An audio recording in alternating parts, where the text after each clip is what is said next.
So want to, I'm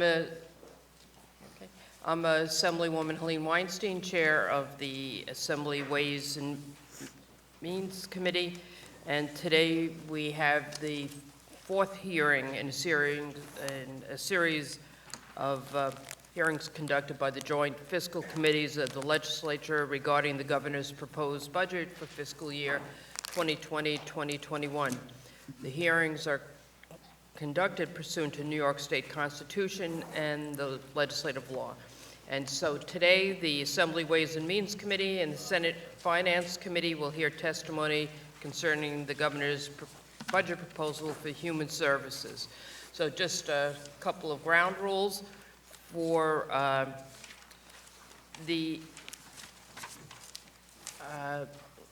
well, let me introduce the members first that are here on in my conference, and then Senator Krueger will introduce the Senator Krueger, Chair of the Senate Finance Committee, will introduce the members from her conference from the Senate. So we have with us the Chair of our Children and Families Committee, Ellen Jaffe, the Chair of our Aging Committee, Harry Bronson, member of the Children and Families Committee, Assemblyman Al Taylor. Liz, would you like to introduce your? Sure. Actually, I'm joined by the sitting-in ranker for finance for the Senate Republicans, the acting, I'm sorry, Senator Gallivan. Senator Stewart couldn't be with us today. Then I am joined by the Chair of Social Services, Velma M. Montgomery, the Chair of Children, I did backwards? I did backwards, excuse me. The Chair of Children and Families, Velma M. Montgomery, the Chair of Social Services, Roxanne Pertot, the Chair of Aging, Senator May from Syracuse, Senator John Brooks, Chair of Veterans, Senator Diane Savino, and I am Senator Liz Krueger. Thank you. We also are joined by Assemblyman Hevesy, Chair of our Social Services Committee, and Assemblyman Rah, our ranking member, will introduce the members of his conference who are here with us. Thank you. Joining us this morning is Assemblyman Jake Ashby and Assemblyman Mark Walshon. Thank you. So now just a few ground rules for everybody. Keep an eye on the time clocks. It's been helping us get through our hearings with having time for the witnesses to present testimony, for the legislators to be able to ask questions. The clock time is both for, other than for the people testifying, but for the witnesses, for the members, just mindful the clock is both for your questions and answers, and we try and keep a pretty tight ship because there are many non-governmental witnesses who are joining us today as they have other days, and we want to make sure that the last person on the list gets an opportunity to speak to the members. And just for the members, the chair of the relevant committee has 10 minutes to ask for questions and answers. The other members 5 minutes. The chairs are the only ones, the relevant chair can have a second round of 5 minutes, and when we go to non-governmental witnesses, the non-governmental witnesses will have 5 minutes, up to 5 minutes to present their testimony, and members will have 3 minutes to ask a question. We also, before we get started, we're joined by Assemblyman Bunnell, and with that, I think we are ready, Commissioner, to begin. So we begin with Sheila Poole, Commissioner, New York State Office of Children and Family Services. Thank you. Good morning, Chairs Krueger and Weinstein, Children and Families Committee Chairs Montgomery and Jaffe, and distinguished members of the Senate and Assembly. My name is Sheila Poole, and I'm the Commissioner of the New York State Office of Children and Family Services, and I am pleased to have this opportunity to discuss this year's proposed budget for OCFS. This year's executive budget maintains OCFS funding just above last year's levels to support our core child welfare, child care, and juvenile justice programs while investing in new initiatives to better serve New York's children and families. As you know, on October 1st of 2019, New York reached an historic milestone when Raise the Age took full effect.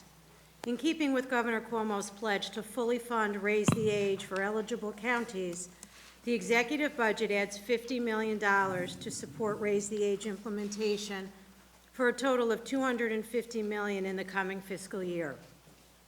The executive budget expands the Empire State Child Tax Credit to provide $157 million in relief to 400,000 families who have children under the age of 4 and who earn up to $50,000 a year.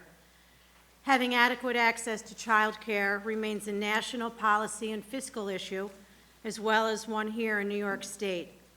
The Governor's Child Care Availability Task Force is continuing its important work and will issue its final report in December. In the meantime, the proposed executive budget maintains its commitment of nearly $832 million for child care subsidies, the highest level of investment in state history, serving more than 100,000 low-income families and 170,000 children. We're also pleased to share that New York State has awarded an additional $20 million in federal funding to expand subsidized child care statewide by an additional 2,500 child care slots. In addition, OCFS anticipates additional funding this year through the Federal Child Care Development Fund. And the New York State Council of Children and Families, which OCFS hosts, has also been awarded federal funds in the amount of $40 million through the Preschool Development Birth Through 5 grant, which will strengthen our early childhood care and education system. Governor Cuomo mandated the Regional Economic Development Councils to consider child care in their proposals, and they answered. During round 9, nearly $8.8 million was awarded to 16 child care projects, and an additional $7.3 million was awarded to 4 projects that have a child care component. Every region has responded with proposals specific to their area, and we're looking forward to seeing these public-private ideas come to fruition. But still, we recognize there is more to be done to make quality, affordable child care accessible to all families who need it, and we will continue our work toward that end. The governor's proposal again expands access to quality after-school programming by adding $10 million for a 4th round of Empire State after-school program grants. This will create 6,250 new after-school slots for students in high-need districts and will bring our total expenditures for after-school programs to $134 million in serving 80,000 students. When combined with funding for pre-kindergarten programs and child-focused tax credits, the state's overall support for families with young children has increased by more than $500 million since 2011. As co-chair of the Governor's Domestic Violence Task Force, I'm pleased to report that the executive budget includes ambitious proposals to address the growing problem of domestic violence. As urged by the task force, the budget adds $5 million in new funding for a pilot program to expand innovative models and provide greater flexibility in meeting the needs of families affected by domestic violence. The number of children entering foster care continues its downward trajectory. However, we know that far too many children from minority families end up involved with the child welfare system as a result of implicit bias, despite the best intentions of our dedicated child welfare workforce. This year, we will take the bold step of requiring every county in the state to follow a blind removal process when considering whether to remove a child from their home. It is time to adopt blind removals and take a significant step forward in ensuring social justice for all children and families. And last year, with your support, New York began implementing the federal Family First Prevention Services Act with the Family First Transition Fund to help local social service districts support, recruit, and retain foster families, including kinship caregivers. The executive budget continues $3 million in funding for the state-supported transition fund. It also provides authorization to spend up to $75 million in new one-time federal funds that we've recently received through our aggressive lobbying efforts in Washington. This new funding includes up to $50 million for the Administration for Children's Services in New York City. And before I close, I'd be remiss if I didn't acknowledge you, Senator Montgomery. This is your last Human Services budget hearing. I understand when I was here earlier in the week doing some meetings, I ran into a group of young people, a large group of young people proudly wearing their Youth Build T-shirts, and they reminded me obviously of you. So it's been a pleasure. You have been a fierce and tireless advocate for children and families. I will miss you, and I look forward to our final session together. Thank you. I thank you again for the opportunity to address all of you, and I look forward to your questions. Thank you. So today's hearing, the Assembly is coordinating, so I'll go first to the Chair of our Children and Families Committee, Ellen Jaffe, for some questions. Thank you very much. Thank you very much, Commissioner, for your advocacy, the work that you've been doing, and the opportunity to speak today, as well as on a personal level, we've had the chance to review some of the issues of concern. But I do want to review some of the concerns, and I wanted to ask you, I know as noted, the budget does include $75 million, which, you know, will help counties with their ability, their compliance with the Federal Family First Prevention Act. $50 million for the statewide compliance, $25 for the counties, giving them the opportunity if they have the expired Title IV demonstration projects this way, where they can have that support.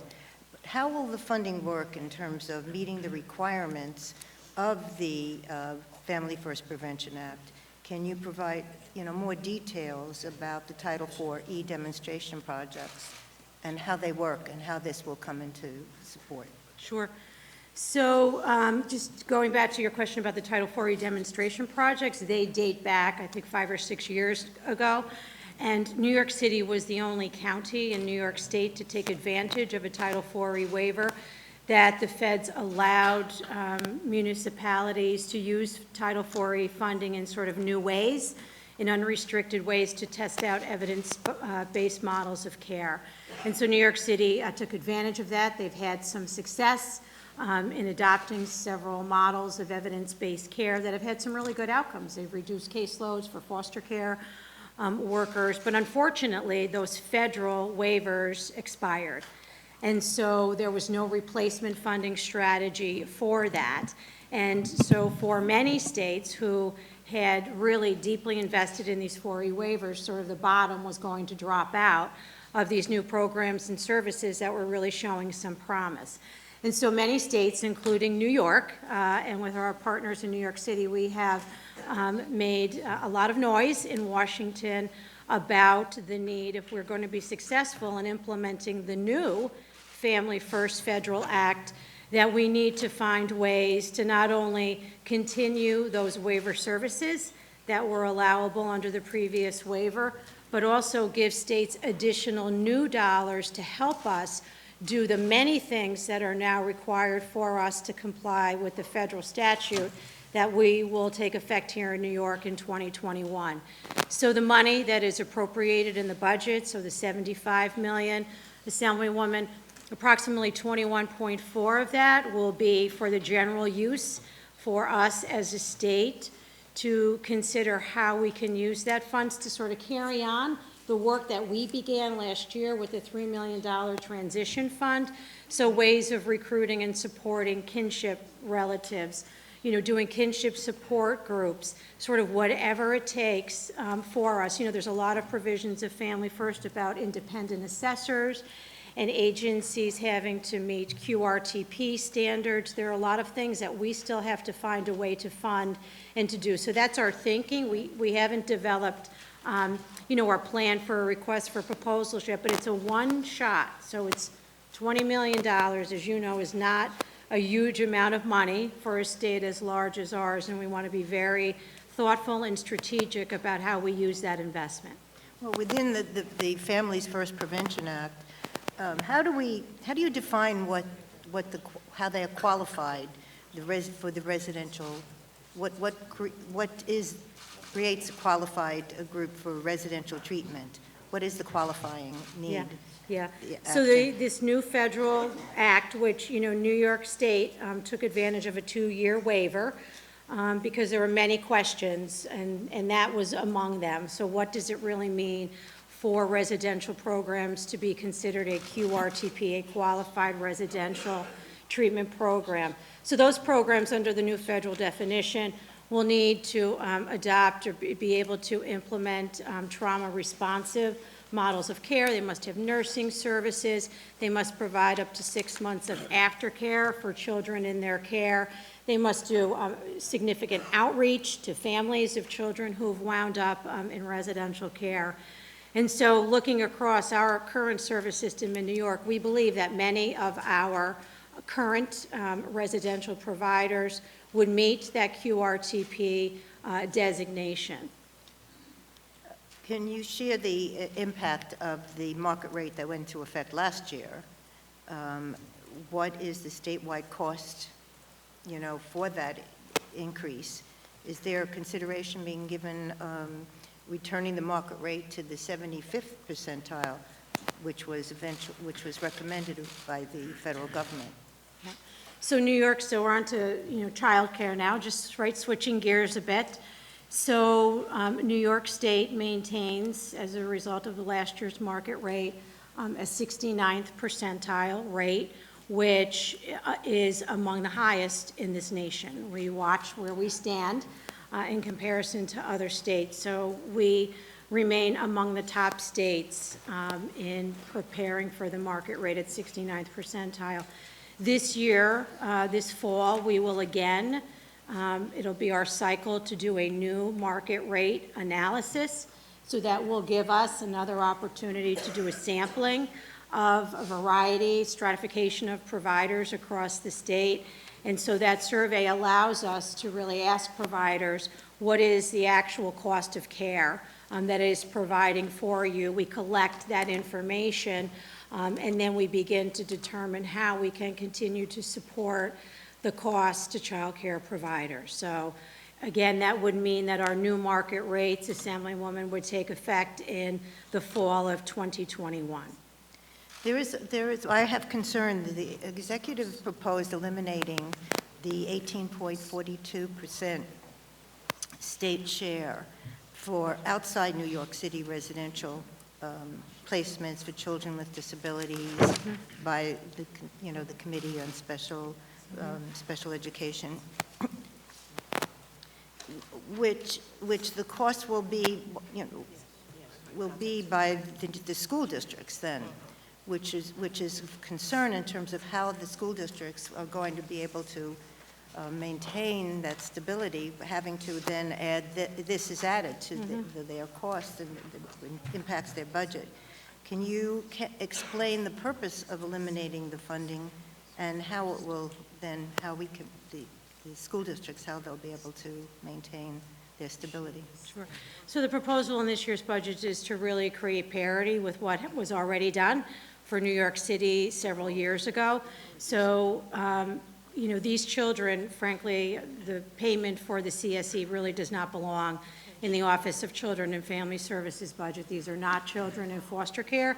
These are not children in prevention services. These are children who are school districts' responsibility to provide services for.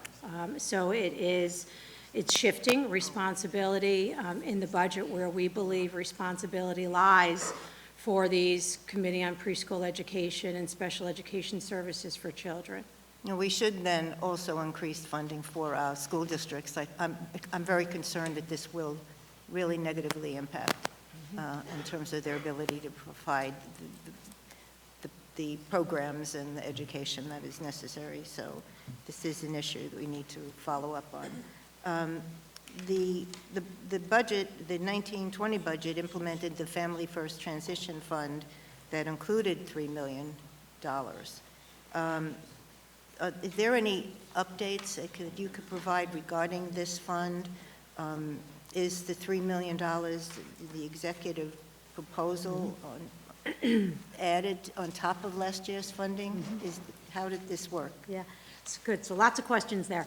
So, so last year, when we passed the budget that included the $3 million fund, in May, we distributed all of that funding out to every local social service district in the state, including New York City, and we asked them to submit a plan to us about how they plan to use that money, again, to better support the recruitment and retention of foster parents, but with a real specific focus on doing a better job in supporting our kinship families. So those counties all submitted plans to us outlining their strategies. All of those plans are up on our OCFS Family First website, so I'd encourage all of you to take a look at those plans. And so we've been following those, those activities on the local level, and they've done some great things, ranging from new marketing campaigns to starting focus groups for kinship and foster families. Some have used the money in creative ways to help kinship families and foster families who might not otherwise. Maybe their house needed smoke detectors or something to meet the certification standards. So there's been a lot of good work and activity across the state. So we are adding an additional $3 million to this year's budget to be able to continue those efforts across the state. And that will be in addition to the $21.4 million that we expect to receive from the federal government. Thank you. We go to the Senate now. Thank you. We've been joined by Senator Sue Serino, the ranker on social services. Thank you. And our first questioner is Velmanette Montgomery, Chair of Children and Families. Good morning. Good morning, Commissioner. Good morning. I'm trying to get the microphone to work. Thank you for those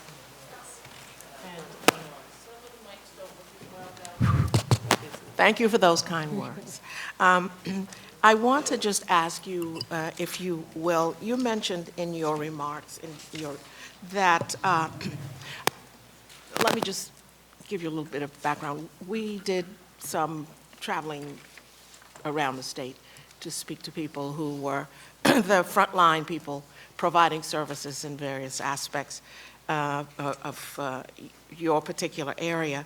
And one of the things that kept coming up, which I found very interesting, that people all over the state, an issue that people are grappling with is how do we improve our system to better address what you have identified as biases that people have that perhaps are unintended. So I interpret that as culturally competent ways of looking at what happens with children and families. And you talked about a blind removal process. I'm just wondering where you are in terms of having counties across the state look at this particular tool in a way that is effective to address the issue of being more sensitive and removing this unintended bias that we bring with us in our work. Thank you, Senator. Happy to talk about that. So just by way of, before I answer your question, Senator, just by way of introduction to the topic, while I mentioned in my remarks that we continue, unlike many states, to see a decline in the overall number of children in foster care in our state, we have failed to make really significant progress in terms of the number of minority children who are in foster care. And so in general sense, in terms of kids in foster care, we have under 16,000 kids in care. Over 40% of the children in foster care in New York are children of color, mostly black and brown.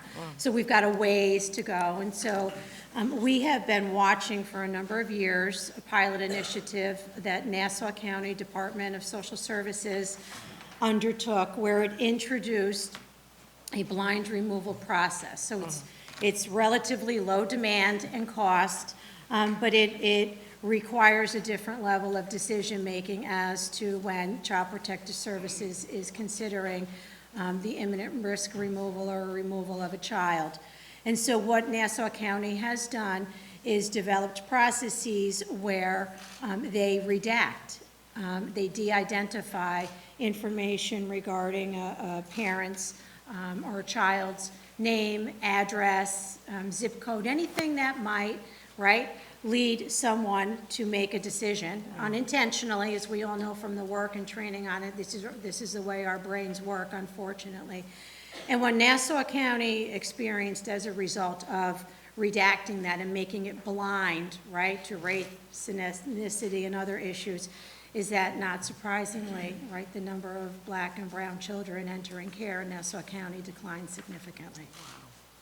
And so we have been working with a number of other counties, Westchester, Onondaga, there's a number of other counties who also wanted to adopt this. So there's been a curriculum that has been developed in partnership with the School of Social Work here at SUNY Albany. And frankly, the time is now for us to require that every county in the state adopt this blind removal process. And so we at OCFS, throughout 2020, will be requiring all the counties to adopt this curriculum and to adopt those practices as they are making decisions. A very critical decision, obviously, around children.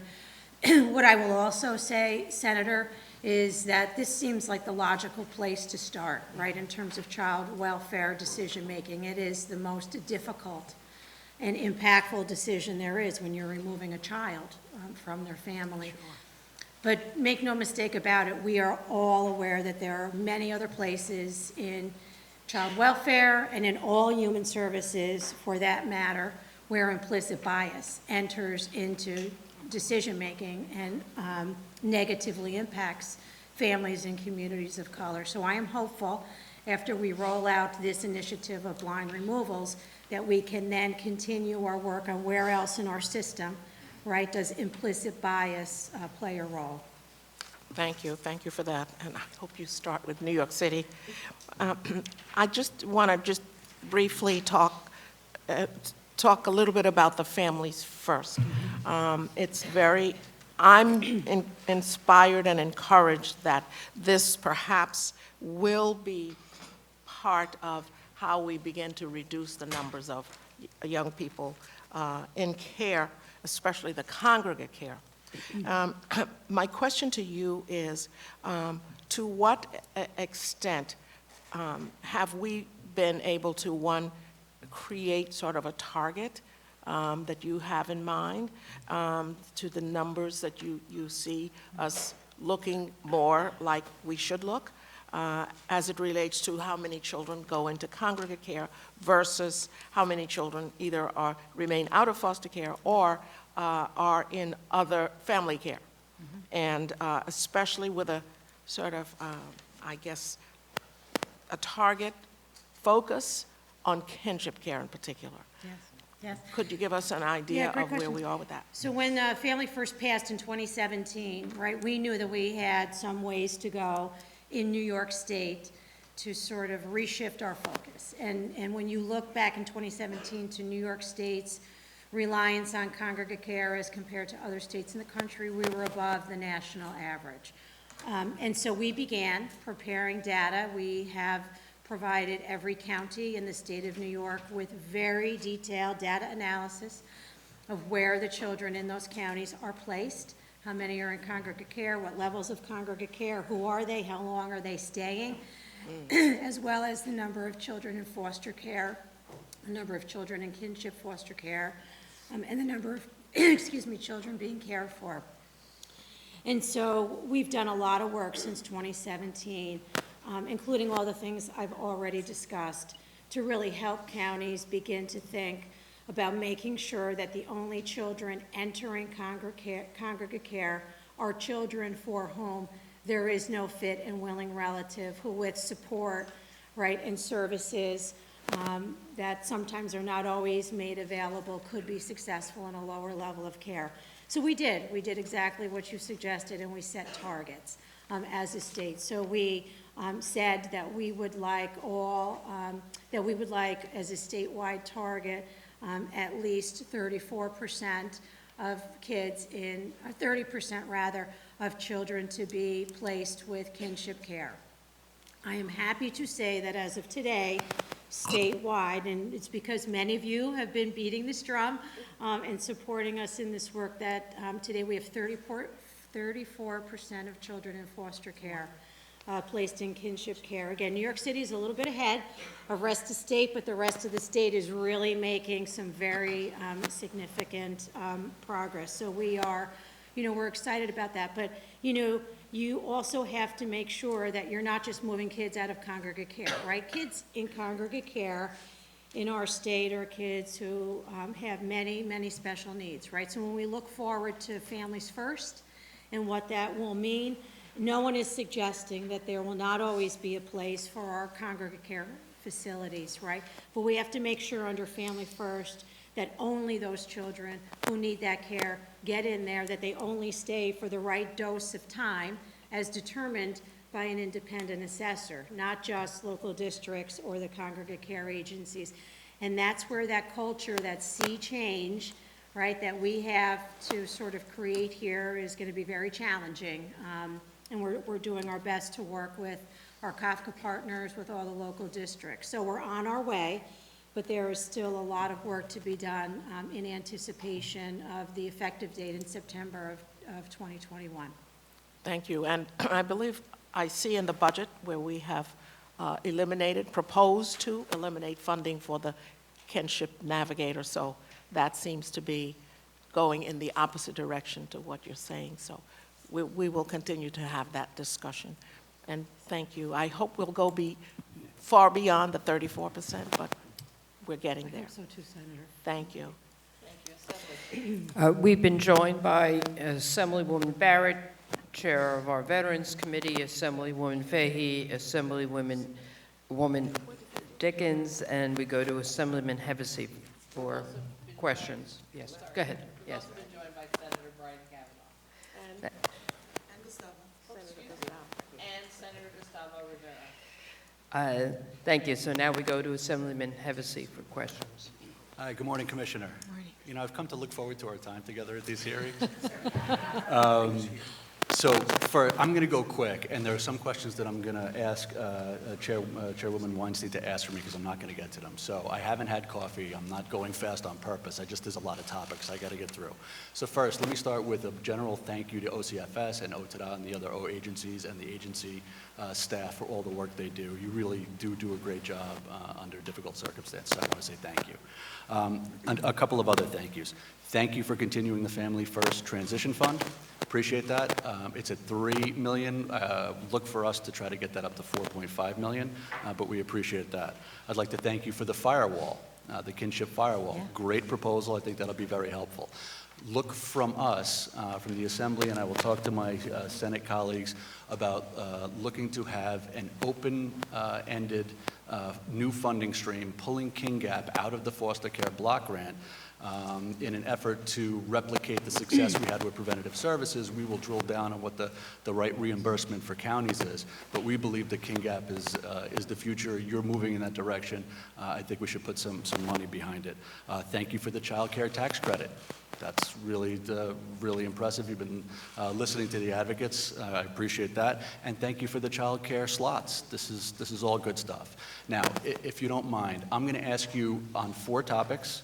I'll ask them quick, and you can take your time answering them, and I'll just go through. In your Article 7 language, you have some language about assessors, and it seems that the assessor who will be making determinations about placement of children goes above and beyond the federal requirement for Families First, and that gives me pause and scares me a little bit. So that's the first one. I'm going to keep going, so if you want to. Gotta write them down. Yeah, sorry. It's the time constraint. I apologize. The second is COPS. You have opened up the Community Optional Preventative Services Program. Just if you could touch on what the intent of that is and make sure that the programs that are already in there stay whole, because there's some very good programs in there. Third topic, and again, sorry for throwing these all at you, the public-private partnership. this funding is already used to help vulnerable children and families, and it has a private match. What are we doing with that? I would just want to make sure that those programs stay whole. And then the last question, and sorry to bombard you. Apparently the Child Care Availability Task Force made a bunch of recommendations, but they're not reflected in your budget. So I apologize for throwing all that at you, but your thoughts?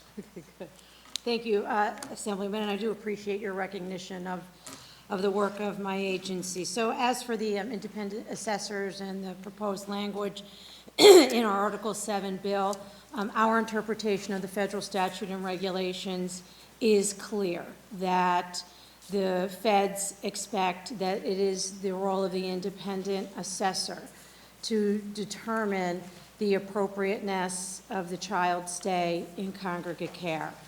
And if the independent assessor determines they have 30 days under the federal law to do their independent assessment, if at the end of that 30-day assessment they come back and they say Sheila does not belong in a QRTP, it requires that the county make an immediate plan to transition that child to an appropriate lower level of care. So they will have up to 30 days following that 30-day assessment to make a plan to move that child to the right level of care. After that 30 days of transitional funding, the Title IV money will go away for the entirety of that child's spell in care going forward. So I want to put that there. The federal bill also they complicated things in our view, that they also said there's an additional new family court hearing at a 60-day mark. However, the federal language doesn't give any authority in our interpretation to a family court judge to overrule or overturn the determination of the independent assessor, right? So we are concerned that if an independent assessor, who the feds are saying is really tied to the continuation of these 4E dollars, says a child doesn't need this level of care, well, first of all, that was the whole point of Family First, is to say someone needs to be asking hard questions about whether or not this child knows. So it would seem that if an independent qualified assessor says they don't, we should be making plans to step them down or to look for relatives or a foster home. But we're also concerned, Assemblyman, that with that 4E federal money clock ticking, we don't want to set counties up to unintentionally be assuming, right, if they're going to lose 4E funding, what other funding stream, if they keep the kid in congregate care, are they going to be using to support that placement? So that is why our Article 7 was sort of intentionally written the way that, that it was. So I hope that clarifies a bit helps. for you. It does. And Thank again, you. you know us, a bill is the beginning of a conversation, Good. right? And so we'll be looking forward to what our colleagues have to say. So COPS, Please. just to move quickly. So community optional preventive services, for those of you who might not be familiar with it, has been around. It has been the same funding stream, about $12.1 million. We've been funding the same programs since 2008. And so as we are looking across all our funding streams at OCFS and asking us questions about when's the last time we looked at this funding stream, are what's being invested sort of in line with where we are 11, 12 years later in terms of Family First and other pressures and our work toward kinship and foster families. What we're simply saying is that the time has come for us to open up COPS. And our goal is to open up a procurement that eliminates some of the restrictions that currently exist in COPS, because there have been no changes to how COPS funding has been able to be used since 2008. It's now 2020. So that's really our intention, is it's time to stop, open it back up to be more relevant, right to where we are in 2020 in terms of the kinds of services and programs that we're trying to implement. Thank you, Commissioner. Perhaps you could follow up with some in more detail with information to the committee that we could share with the members. So we'll go now to the Senate. Thank you. Senator Diane Savino. Thank you, Senator Krueger. Good morning, Commissioner. I want to thank you for the meeting we had earlier this week where we talked about some of these complicated issues, including the role of the independent assessor and what complications they could create for Families First. I do want to follow up with you, though, at a later time on this blind removal thing. I think I might be the only person here, although there are new members of the legislature. I think I might be the only one that's ever done that work. So I'm trying to figure out how it would work, and I don't want to waste our time here today. It's interesting. I just want to quickly raise my concern again about the failure to fund close to home. It is probably the most successful program that we've created for young people to turn their lives around, and I'll say it again, as a result of close to home, less young people are winding up arrested and now going through the Raise the Age program. I also want to raise my concern about the fact that the city has the bulk of the kids in the Raise the Age program and they're not getting any money from the state. That's fundamentally unfair. We need to change that. Two other points. I'm very concerned about the workforce. We have, over the years, shifted almost the entire burden of child welfare services, with the exception of protective services, to the nonprofit sector. And the turnover in those agencies is extraordinary, and that is equally traumatizing to children every time they lose someone who is working with them. We need to do something about stabilizing this workforce. Everyone cannot work for the government, and somebody has to work directly with these families. So we need to find more creative ways to either do tuition loan forgiveness for social workers in the nonprofit sector, the way we do loan forgiveness in the public sector. But it's critically important that we stabilize these agencies. They really are the ones who are doing the hard work right now. Not to take anything away from my own union, but they're not doing foster care anymore. One other thing I would like to point out, I know you can't talk about what happened in Suffolk County, it's too soon, but what I would hope that you could convey to members is don't jump in with legislation to fix a problem that you might not understand. There's more to every case, and we cannot second-guess our workforce every time a bad case makes the headlines. There's a lot of people that play a role in whether or not children are removed or whether or not there's intervention. So I just would ask you to convey that message to everyone.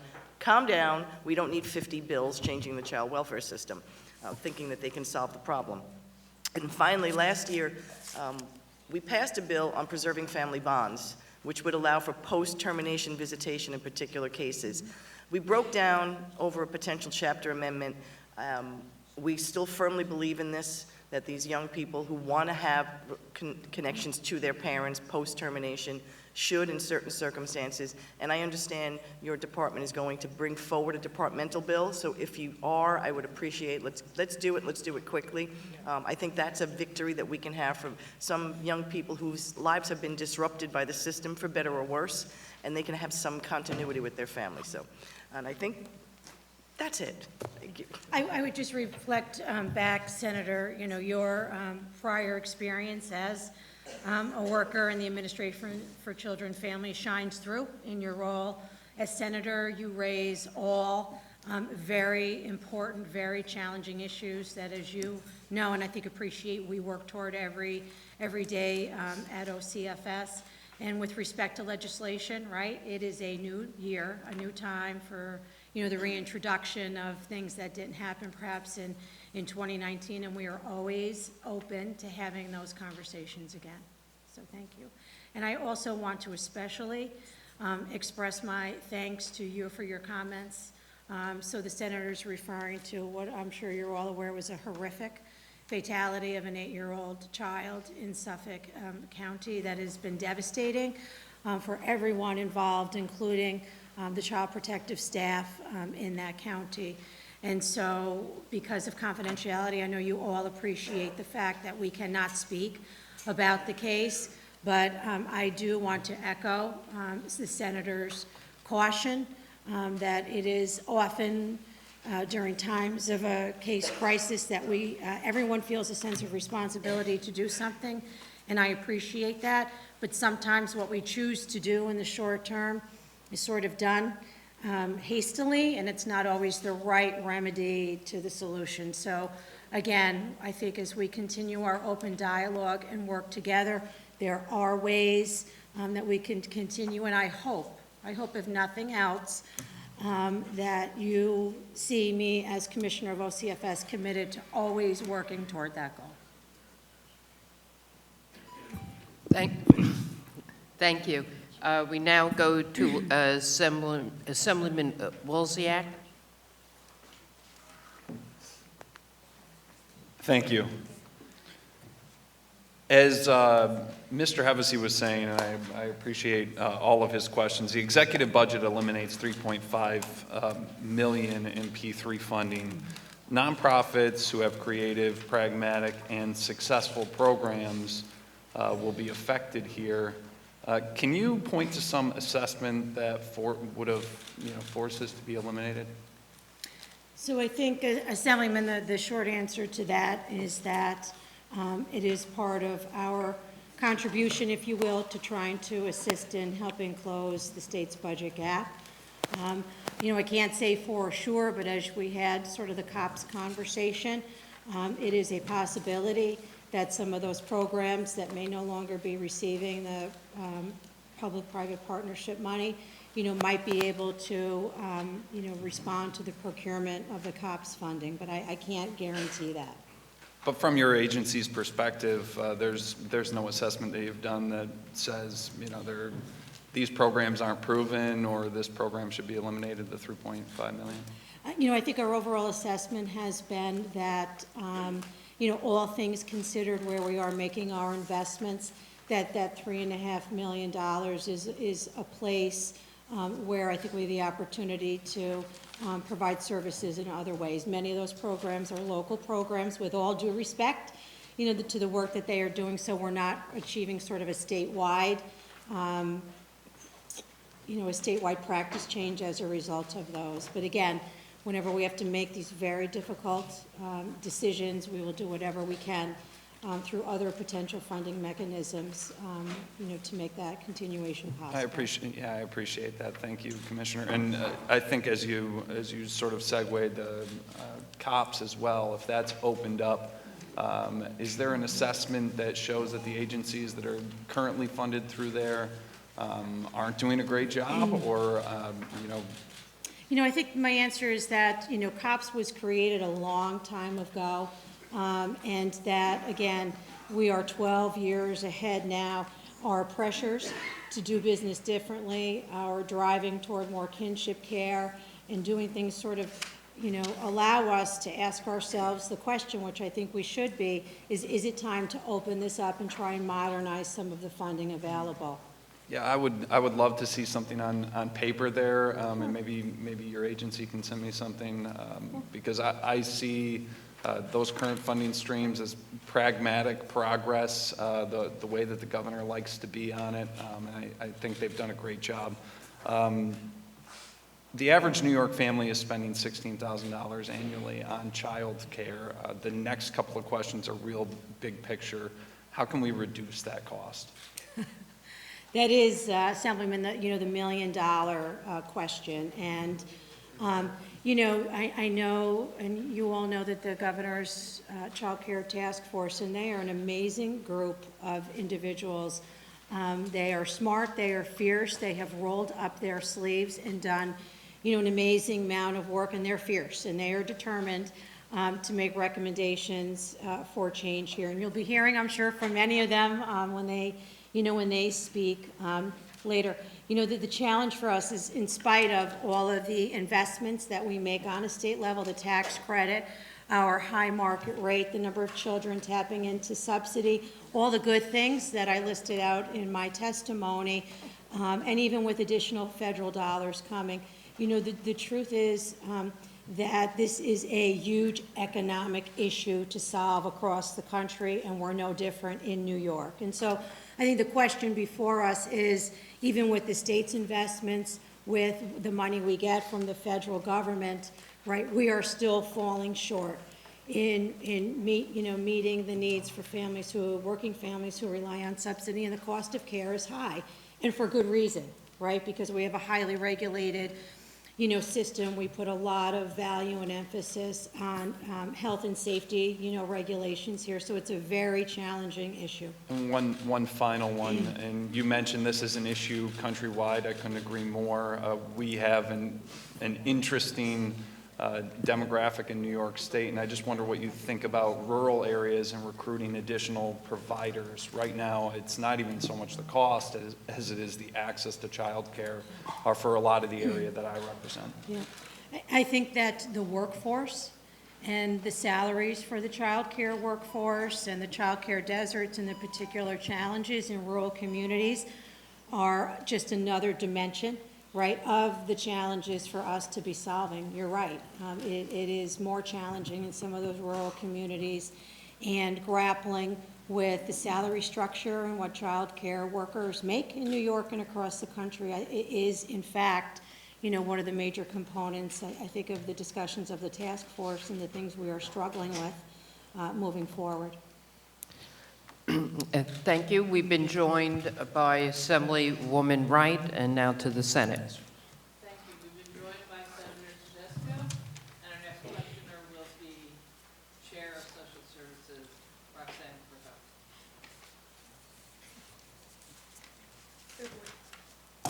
Oh, our mics don't work. Good morning. Good morning, Commissioner. It's always great to see you and to work with you.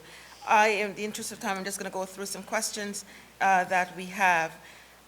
In reference to special education residential placement, can you tell us what's driving the proposal that the governor has sent in the budget of the cost shift? Can you provide us the financial breakdown per school district? Do you have a geographical map of where these placements are? Also, in terms of that, has the state consulted with the educational stakeholders on this proposal? The cost shift it's something that we're very concerned with, as you know, we've had that conversation.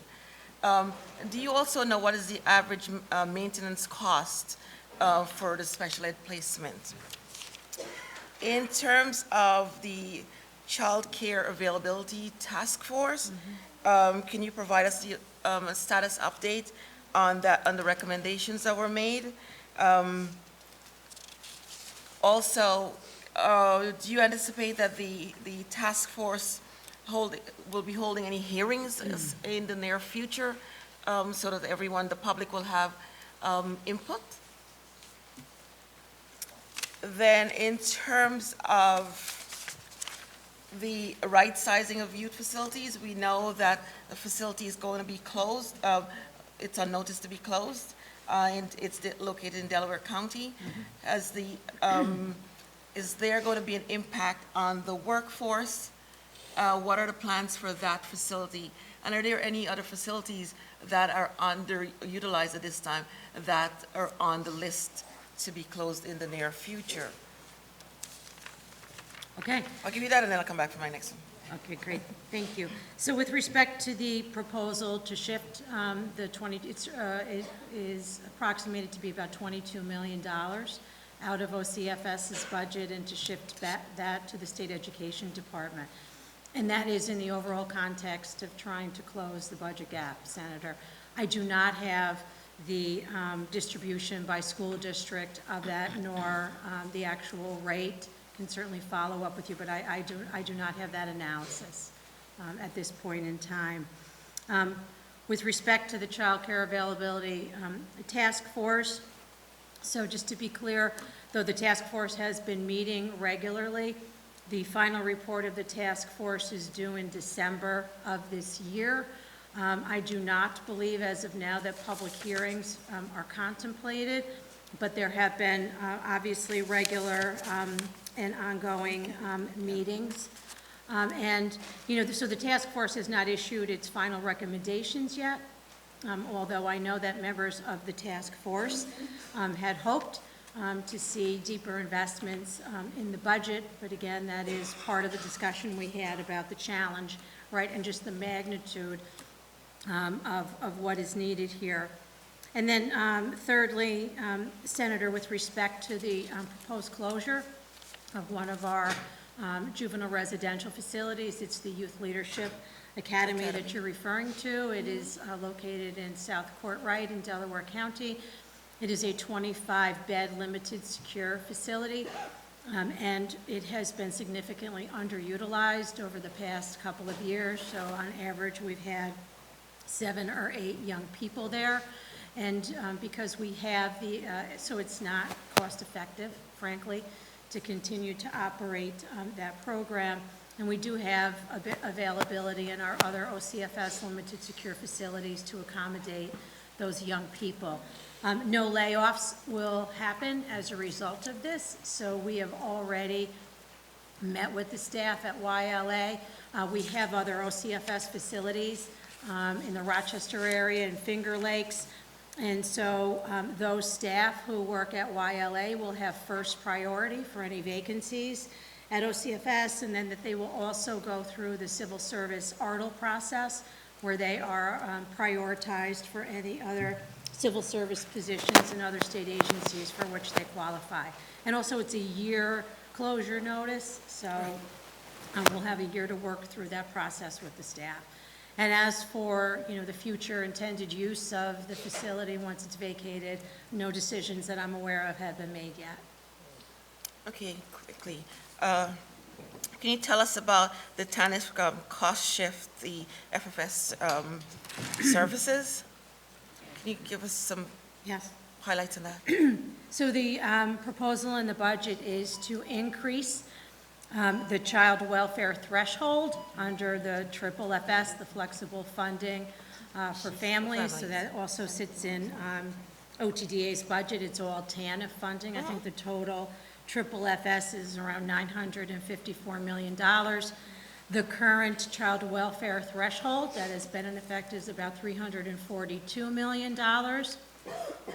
The proposal calls for that threshold to increase to $382 million. So what that means is a practical matter, because it's complicated, is that local districts will be required to spend more of their federal FFS money before they can tap into the state's 6238 enhanced reimbursement. So what that may mean for counties is, it may not necessarily mean a cut in child welfare services, but it is assumed that it will require counties to sort of go back to their FFS funding, which allows them to pay for a number of services, including a lot of administration costs are in FFS. But there's other services, and this increase in the threshold is likely to result in districts having to make some decisions about how they prioritize the use of their FFS. So Commissioner, I think we've seen a pattern now. People have a long list of questions for you, and then the clock goes off when you want to answer. What we've done in other hearings, you have staff here. If you will please, your staff take careful notes, get the answers that you were not able to complete in the time frame for anyone who's asking questions. If you send them to Helene and I, we will make sure all of our colleagues get the letter from you explaining the answers, because I don't want to show any disrespect for my colleagues or for you being able to answer, but we have these time clocks for a reason. So with that, I'm going to send it back over to the Assembly. Thank you. And as my co-chair says, just a reminder to members that the time is for both your question and answer. Assemblywoman Fahey for questions. Thank you. Good morning, Commissioner. Thank you for being here, and always good to see you. And I want to start with just a couple of comments. It is good to see that we are seeing some federal increases, so many other areas that we touch into, whether it's the environment or water infrastructure or roads, we're seeing a rollback. So it is good to see in a few areas where you are mentioning the increases from the feds. So that's somewhat encouraging given the pushback. I also want to commend the increase on Raise the Age. It's something that has really helped up here with implementation, and also pleased on some of the kinship care as well. A couple of questions. Something I have not heard mentioned. One was the home visiting programs, which something near and dear to me, and I think would go a long way, since we've heard a lot today about child abuse and child preventative services. the Healthy Families New York, I think you've proposed, the governor's proposed level funding on that, and yet the need, I think we're serving the tiniest fraction of those who could be served or be eligible. Can you talk about that and if there's any room for moving the needle on that funding? Sure. So we're very proud, and thank you for your acknowledgement of our evidence-based Healthy Families program. So the budget does maintain $26 million of stable funding for the program, and we serve about 6,000 families a year. I think we conduct over 70,000 home visit to families, so it's a very effective program. You know, one of the opportunities, and it's not a this year thing necessarily, Assemblywoman, but one of the things that we do look forward to is again, back to all things family first, that down the road, when we submit our prevention plan, home visiting programs are one of the evidence-based models that are in the federal clearinghouse that we can potentially invest $4 into using to expand potentially healthy families down the road. Yeah, I think the evidence is profound, decades of evidence on home visiting programs in general, and would love to work with you on really expanding that package. I'd love to see us down the road look at universal access for those programs, or universal services for all families, because I do think it is profound, that very earliest of intervention. Second question is on DV. You mentioned in your testimony that there is a growing issue of domestic violence, and certainly we've read of, you know, I read a lot of the national numbers, and then you've also proposed a new fund for flexible domestic violence services. Can you mention what the growing, you know, what numbers you're seeing on domestic violence in terms of the growing problem, and then where the flexible domestic violence program has come from? Yeah. So, you know, I will certainly say from my child welfare hat and my experience, you know, the prevalence of domestic violence in Child Protective Service reports is astonishing. It is everywhere, seemingly. We're also, right, knowing from some very serious cases reported in the news, right, across the country, Staten Island, New York City, out in the western part of the state, you know, too many murders, deaths, Yes. acts of violence, and I think it's nationally recognized. You know, whether it's actually an uptick versus more awareness, and folks are coming forward, you know, that's always a question for us. But what we do know is at the end of the day, we need to do much more across the system to do more prevention, to really help our service providers who are now you know, working to meet survivors where they are, where they're at. Our domestic violence model of funding in New York State has really not changed significantly in 30 years. And, you know, as I'm spending more and more time in state government, you know, there's a lot of things that we really have not taken a look at. Models that were built, you know, 10, 20, 30 years ago that have sort of stayed the same. And as we look across the country in other states, we see new models of innovation. And so as we're doing our work on the task force, we have NISCADIV, we have many of our domestic violence providers. And so the way that we fund our shelter system now is sort of inflexible in some respects. And so we want to sort of test out some new funding models. I'm almost out of time, so I just want to add, I'd love to hear more on that.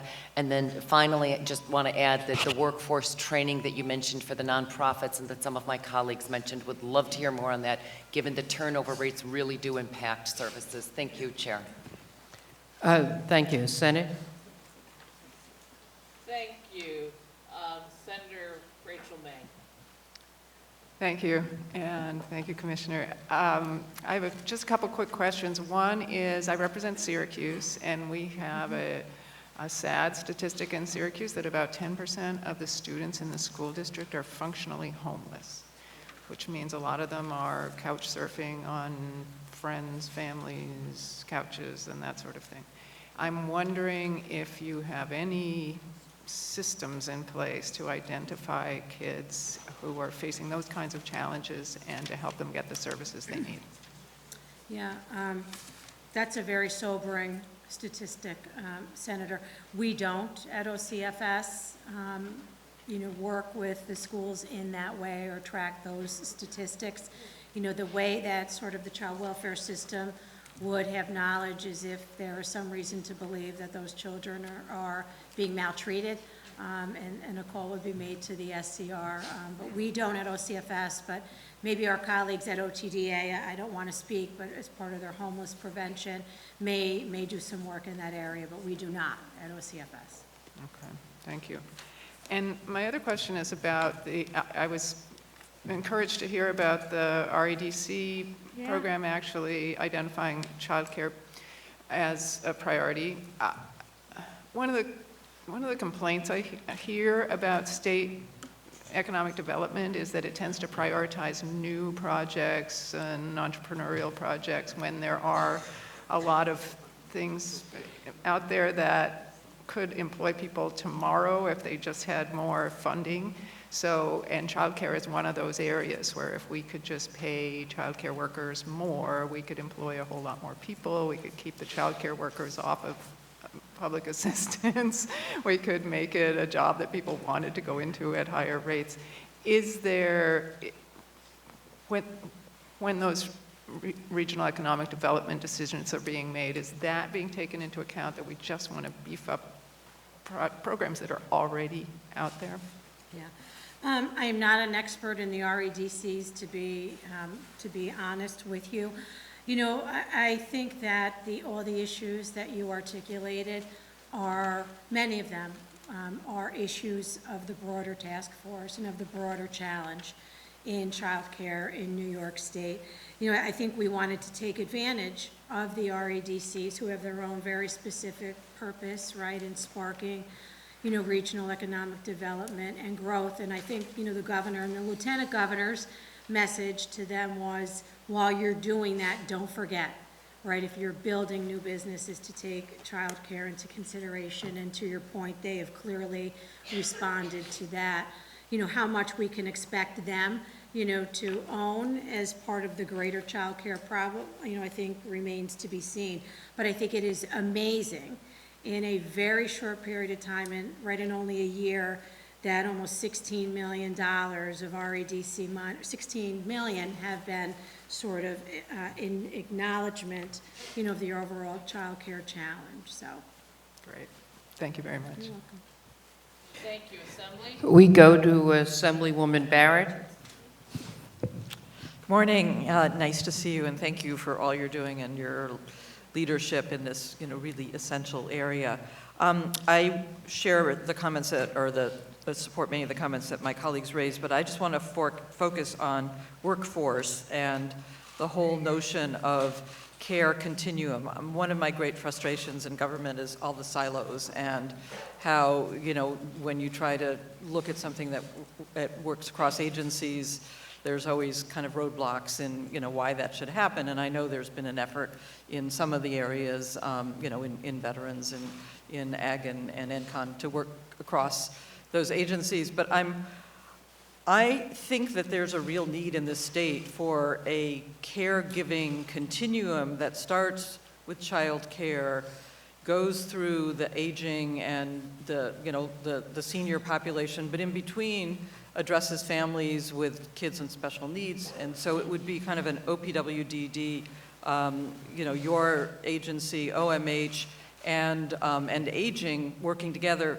potentially with SUNY, to look at how we could be doing a better job of creating a professional caregiving workforce that has the prestige and has the career possibilities commensurate with the essential work that they're doing in our communities. And so often this population is, the caregivers are women, women of color, often immigrant women, family members who are often the daughters and the wives who are unpaid.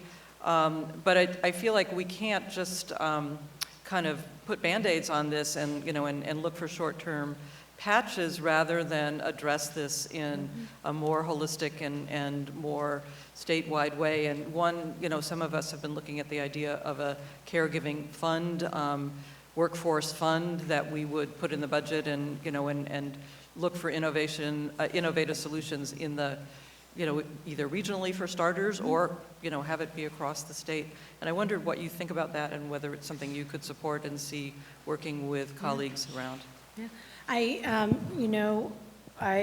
would, acknowledge wholeheartedly that, and I think as you speak to my other colleagues and leading other human service agencies, that workforce is in every conversation. It is a challenge in every corner of our work, the not-for-profits and state government, in all of our human service agencies as well. And I am more than willing to sit and to, dialogue with you about your ideas. The governor has a new leader of workforce development on behalf of the state, Maduri. She's fantastic. So I know that we'd absolutely be willing to sit down, think this through, think about how we can develop some of those strategies because, to your point about sort of being siloed, right? It's not really the best way to sort of maximize all the resources and thinking because we're all sharing the same challenges across many sectors. Thank you. I appreciate that because I think people often do say, well, no, we're just talking about childcare. We're not talking about, older people or people on, that need help with caregiving on a daily basis or working in a, in an agency. And it is. It's a crisis, and it's a crisis that's only going to grow, which I'm sure we'll talk about when, when the Commissioner of Aging is here. But it is a continuum, and I appreciate that and would love to engage with you on that further. Thank you. Thank you. Senate?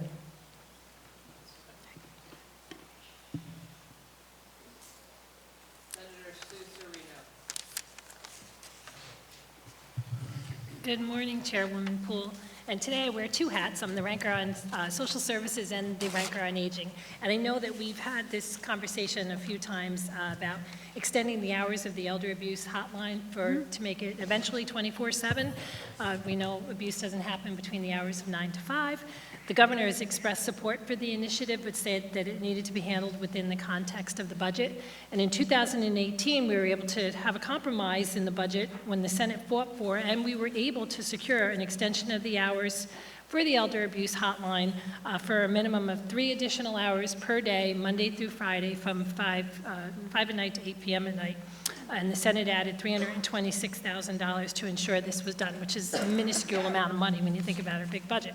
So my questions, the first one is, what is the status of the extended hours for the elder abuse hotline right now? Yeah, so I'm happy to say that we continue to provide those extended hours. I also want to point out when we look at the statistics for the numbers of calls being made to the Protective Services Hotline at our Human Services Call Center, we actually saw a pretty significant increase in 2019 as compared to 2018, but the vast majority of the increase is actually during the daytime hours.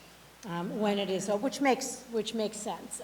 So the call volume between the hours of the extended hours between 5 o'clock and 8 o'clock is comparatively low when we look at the numbers during the day. But I think the good news, word is out, that this call center exists by virtue of the fact that the number of calls is increasing. And it doesn't, appear, Senator, at this point in time, just based on the number volume, that, we're not meeting the current need for the after-hours calls. And really, a year isn't enough time, really, to get the message out there. That's really disappointing that we wouldn't be continuing that. No, we will continue. Oh, we Okay, will and keep absolutely track, continue. and keep track. Yeah. Oh, okay. Yeah. All right, very good. And I just wanted to echo some of my colleagues' comments. Assemblywoman Fahey, when she talked about the proposal to increase the funds for the flexible domestic violence funds, I fully support this. Yeah. Right now, the funds that are there are restrictive, so this is a flexible funding, and I know in our community, we have DART, which is domestic abuse response teams, that it's a multidisciplinary crisis teams that work with the domestic advocates, and it's just been amazing. So I fully support that. I'm hoping that that continues to go on. And then the other issue was the workforce. I know Senator Savino had spoken about that, and so did Assemblywoman Dede Barrett, and that is so important. Our vulnerable population, they get attached to the people that are working with them, and it's just such a shame. We really need to work on that. And the governor fought very hard for the minimum wage increase, but we need to do more. Costs rise, and we have to be able to ensure that we can keep these workers. I agree. So, thank you, and I don't think I had anything else. Yeah. No, it is, yep. Thank you. We go to Assemblywoman Wright. Good morning. I wanted to thank you for, I'm sorry. Good morning, can you hear me now? Perfect. Thank you very much. I wanted to talk with you first about the Family First Preventive Services Act, and we're anticipating $75 million in new funding, but I don't see anything dedicated to permanency efforts for older foster kids in there, and the explanation of where and how we're going to be using the funds. So I wanted to ask, what is it that you're thinking about and how you would like to see this and what you would be supporting to support permanency for older foster children first? And then I'd like to ask you to turn your attention to protective services for the aging. We've had very long conversations, well, I and your staff, regarding what in the manner in which protective services is able to enter the home, and then how they have a lack of transparency to report exactly what directed them to enter the home of, and to begin the investigation when when it's a case of an aging person or that's an alleged abuse. So, but there's been a tremendous amount of resistance from your office in examining the procedures that we use, but I think that this is one of the cases where we have an old model that's not working, and we're not giving enough information to the person who is purportedly being abused. And oftentimes, and in cases that I've reported to you from my district, we've had elders who have been, what I would say, railroaded into a court process to prove that they're not incapacitated, and as we all know, it's very difficult to prove the negative.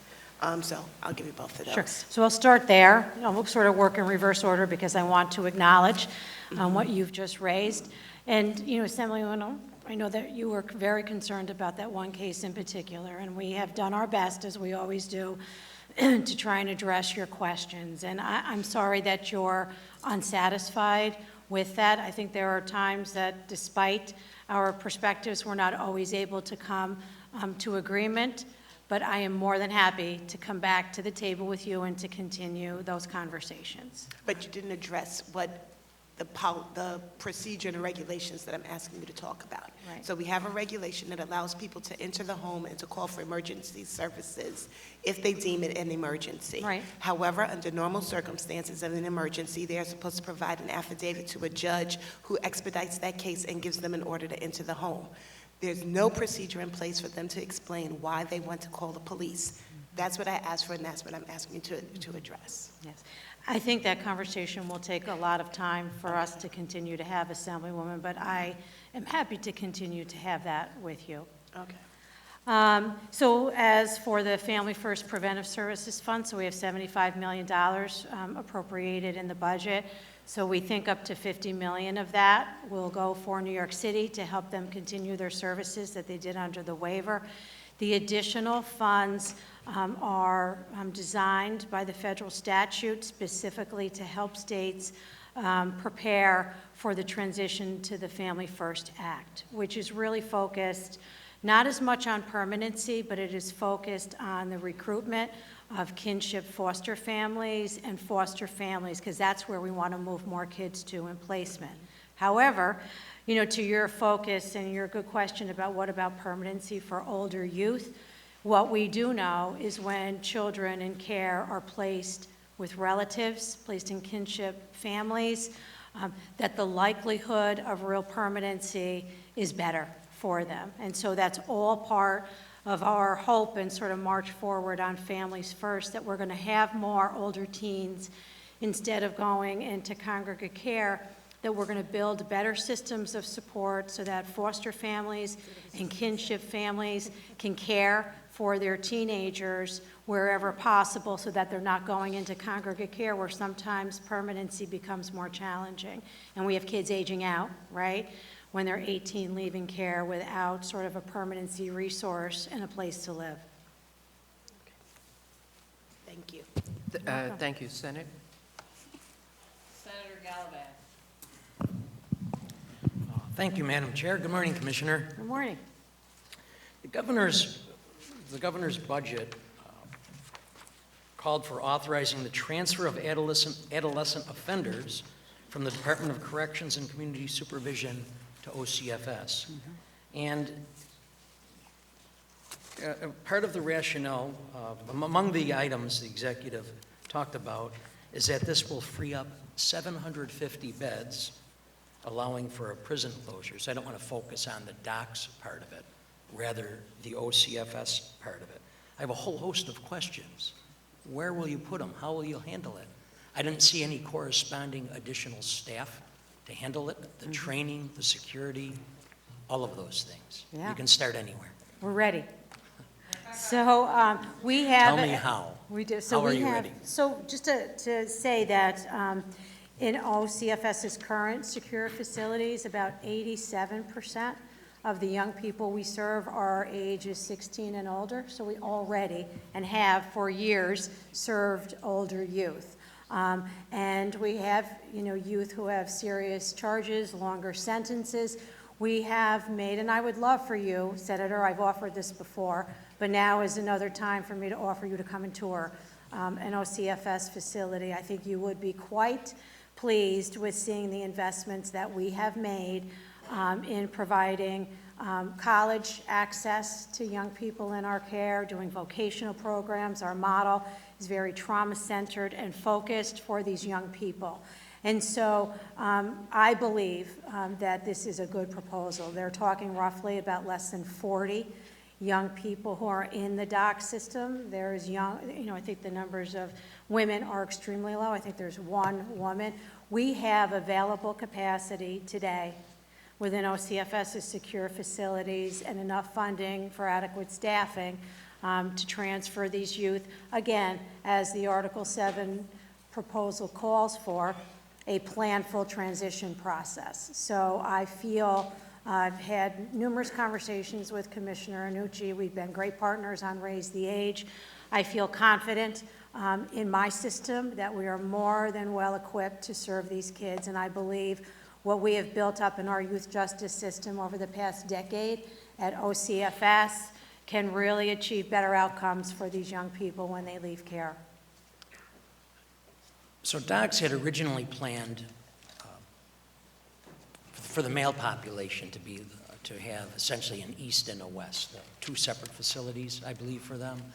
How would you, so you say you have the capacity, would they be going to facilities across the state, these adolescent offenders, or are you focused on one or two geographic areas of the state? Yeah, we have capacity at a number of my secure facilities. So one of the first things that we would do with DOCS is figure out where is home for the 30-plus young people that they have. And we would do whatever we can with our existing capacity, right, to try and position young people in the transfer to sort of be as close to their homes as possible, because one of the other elements of our work in youth justice is a strong emphasis on family engagement and aftercare services. So that would be the ideal plan. And as I said, Senator, with our current available capacity at OCFS, I think we can absolutely achieve that. The time is now to follow up on that. Great. I hope you'll come to visit. It simply has been a scheduling more than, scheduling rather than lack of desire, but I think it's more than appropriate now. Thank you. We go to Assemblywoman Dickens. Thank you, Madam Chair, and thank you, Commissioner, for your testimony and being here this morning and the work that you've done, which has been great. However, I do want to piggyback on my colleague, Assemblymember Wright's question about the elder abuse, in that frequently, particularly single women, seniors, the Department of the Aging focuses on them because there's no one to really care for them, there's no relative, no children, no husband, no family. They are removed out of the home once they start having difficulty, and then their homes are put up for sale. Back, if there is a small mortgage, because frequently those homes have been paid for, but if there is a mortgage left on there, the banks are complicit in this, in that the house is sold, and then the money is not, that none of the money is designated even for them to have burial, let alone any additional money. The money is taken by the Department of Aging. So I'd like you to address that as number one. The second thing is, and this is rather short, in the Domestic Violence Task Force, and I commend you for being the co-chair for that, domestic violence cases, frequently the children are put into foster care if it's designated that the mother's unable to protect the child. And I see here that, for instance, there's been a proposal in the executive budget to decrease, for instance, kinship care by $2 million and youth development program by $1.5 million. Settlement houses, $2.45, and safe harbor, $3 million. That could significantly impact, particularly the kinship care, on the care that the youth can receive from family members that may need the additional help. In addition, because of the necessity for mental health, I see that also for union professional development, that there is a proposal in the executive budget that although $4.3 million is there for child care, it represents a decrease of $4.3 million for FY 19 and 20 for state support for professional development and quality enhancement activities. Can you give me some answers to that, please? Because, and the other thing is that frequently in certain communities, it's a severe undercount in the number of domestic violence cases because culturally, they don't make the report. So the numbers that we see are really not the correct numbers. Thank you. Yeah, of course. So when you began your comments, you described something that sounds very alarming about some of the patterns that you may be seeing in your district. I would like us to follow up, Assemblywoman, and perhaps bring our, Commissioner for the Office of Aging, just to talk about some of those case-specific scenarios and find out what's really going on there.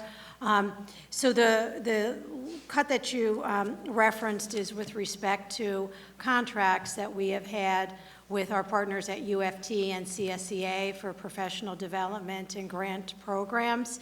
And they are proposed, as you said, for a reduction. And I want to say that the work that they've done is very valuable. In fact, when you look at, though, the amount of money that has been in the contracts versus the amount of money that actually has been spent in the contracts, there's been a lot of underspending of those contracts. And so I think what our sense is after having experience with these contracts for a number of years now, that what we believe should remain in the budget actually more accurately reflects what the right spending level is for those programs. The second thing I would say is even with the proposed funding reduction that we're talking about, that based upon the current funding that is still left from previous contracts, that both UFT and CSEA should be able to continue the work they're doing with their existing funds through the end of 2021. All right, well, thank you so much, because that includes mental health, and that's extremely important for women of domestic violence, families, and their children. Yeah. So thank you so much. Thank you. Senate. Thank you. So this isn't a question for you to answer today, but hopefully you and your people can put together a chart for us. It seems to me that there is a pattern over, I'm going to say, let's go back 8 years. We keep shifting more and more of the cost for human services, children's services. The same question will be for OTDA afterwards, so if they're here listening. I'd like a chart that shows X program that's within your agency, what amount did you spend each year? What percent was state responsibility? What percent did you send over to the localities? Because I'm very concerned, and I think many of us are, that we keep balancing our budget by shifting the cost responsibilities to the localities. We cut our aid continuing to them. We cut our local share. We tell them they have to cap what they can tax themselves. And I think we maybe walk through life with the illusion that as long as it's getting paid for somewhere, it's getting taken care of. But you and I both know that's not how life works. The localities then find themselves unable to keep up with the increased costs on themselves, so they end up not delivering on the programs that we all think are the right programs, or having to cut something else that isn't as extreme a mandate for them, which also does longer-term harm. So that's all I'm asking for. It's a chart showing the amount change and the percentage change of what is state and what gets passed on to the localities for your full budget. Thank you. I have your request. Thank you. We go to Assemblywoman Jaffe for 5 minutes. Thank you, Commissioner. I wanted to follow up on something that I think is really essential in the conversation. In my discussion with a variety of child care work leaders throughout the state, an issue of great concern has been availability and of the workers, the child care workers, who are at the levels of professional development that is so essential in terms of their education and preparation. So the difficulty is often that the limited amount of funding that can be provided to the child care program lacks their ability to be able to provide the salary for the workers that encourages workers to come into the child care programs, that encourages them to maintain those programs after they've gone to college and gotten that level of education at that cost. And too many that have been noted move on to other levels of jobs. And so there has been a great deal of struggle within the child care programs maintaining the programs at a level that is so essential in terms of the workers who are educated in the areas that are absolutely, needed and required for these programs. And so it truly is a major issue that we need to focus on in terms of providing more state funding for our programs so that they can then assure that there is the level of academic ability of these workers, and then attracting workers at salary levels that maintain them.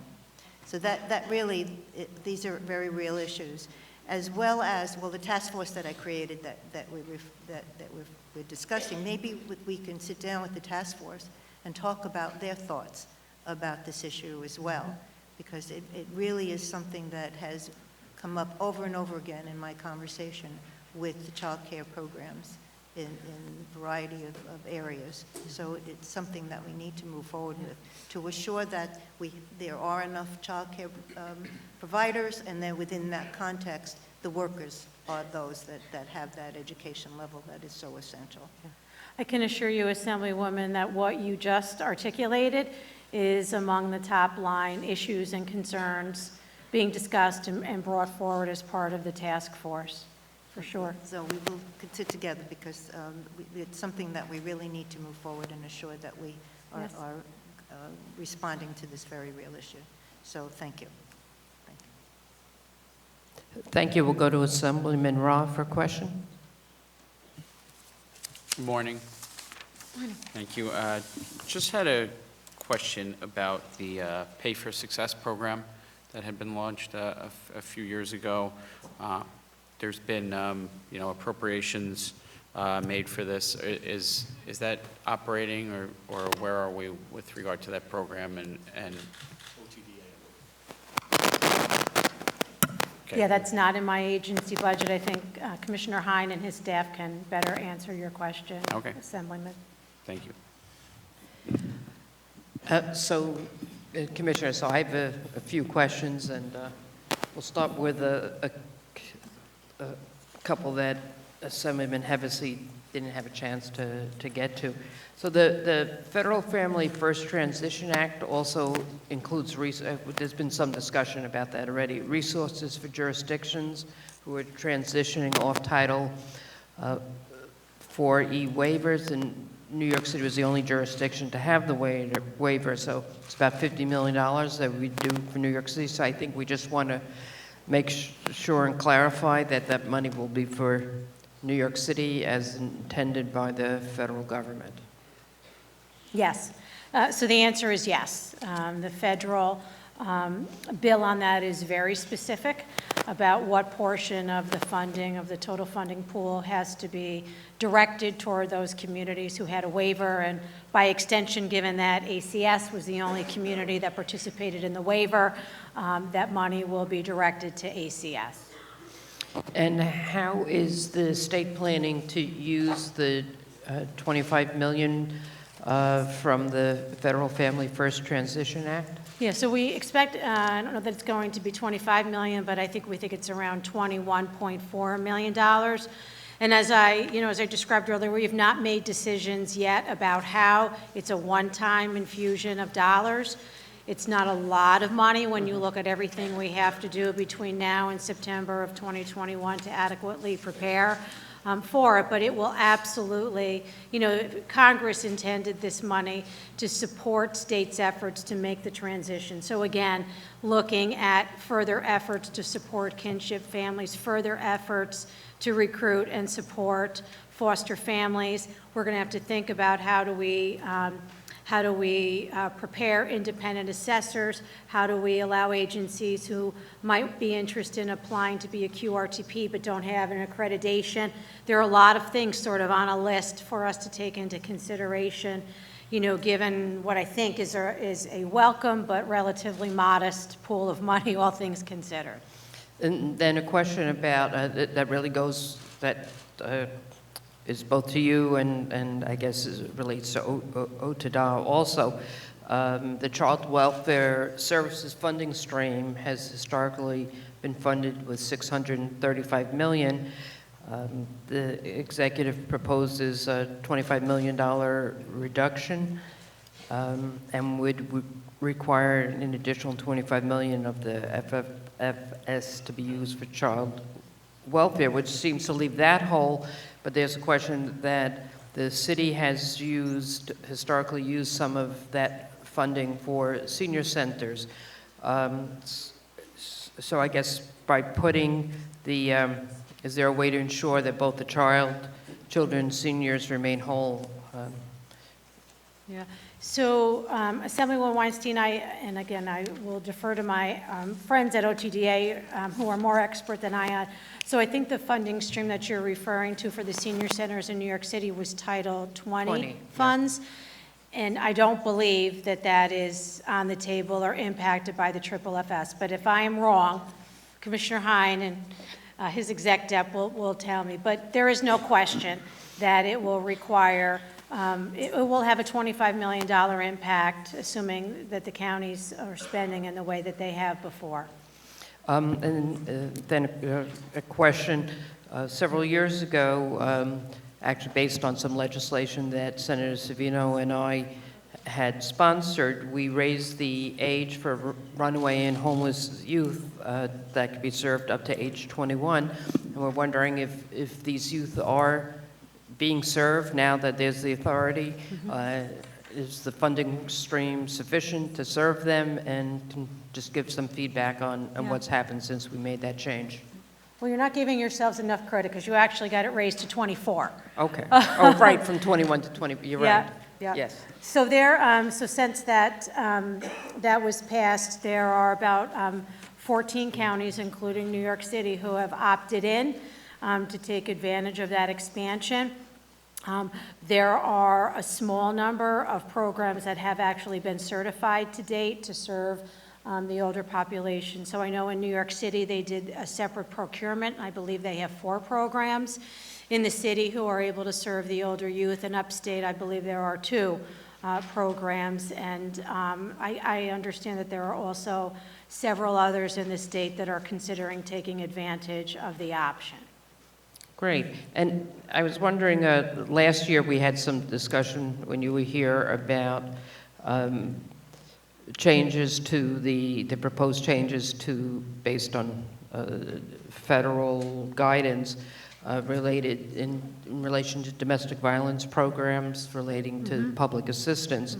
And I just wonder if we can get an update, how that change is working without the requirement to have to apply for public assistance. Have programs reported decreases in funding as a result? And what findings did, I assume the task force looked at this also, did the task force make? Yeah, absolutely. So, as you may recall, when that, when that change was made and there was a lot of concern about it, we committed to keeping a careful watch on sort of what was the downstream, impact of that. I mean, we meet regularly, with NISCADIV, both OCFS, and they are a valued member of the DV task force.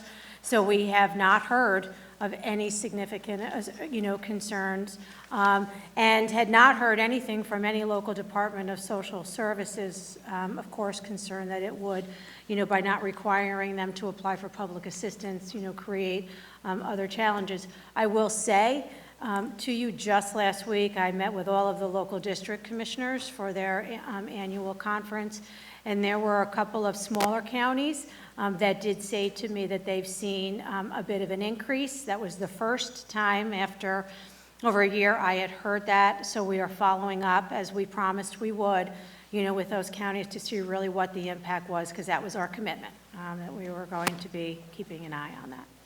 Great. I believe that is the end of questions from the members. I know there are a few items that you'll get back to us on that there wasn't time to address. And thank you so much for being here today, Thank you all Commissioner. very much. Next, we'll be, we'll be hearing from New York State Office of Temporary and Disability Services, Michael Hein, Commissioner.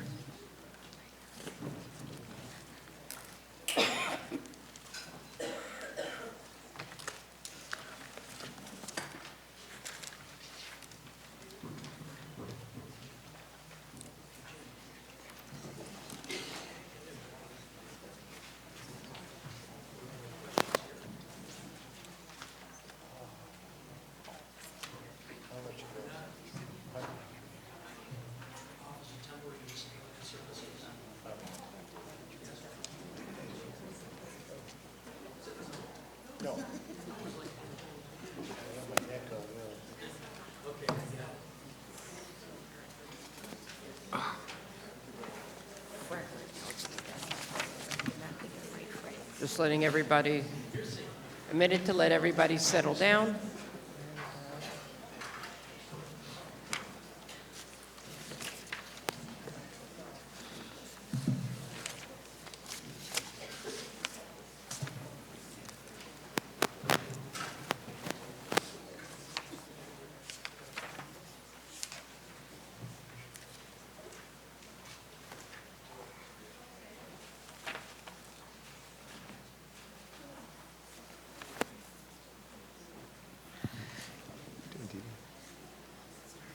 Okay, Commissioner Hein, you're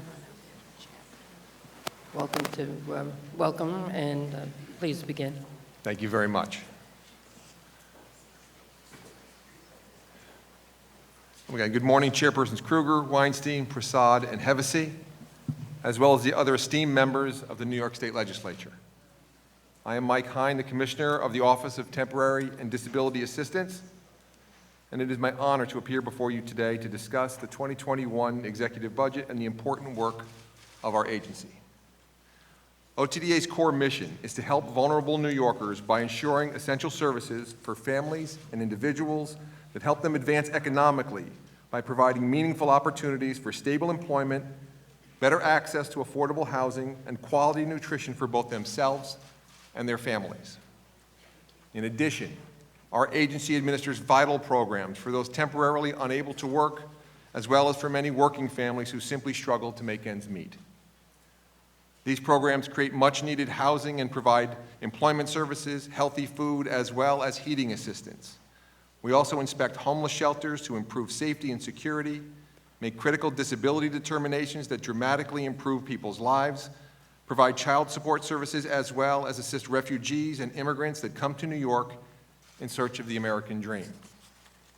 And this year, we are extremely pleased that while the executive budget addresses serious fiscal concerns, it continues the governor's $20 billion investment in affordable housing, which is creating or preserving more than 100,000 units of affordable housing and 6,000 units of supportive housing over 5 years.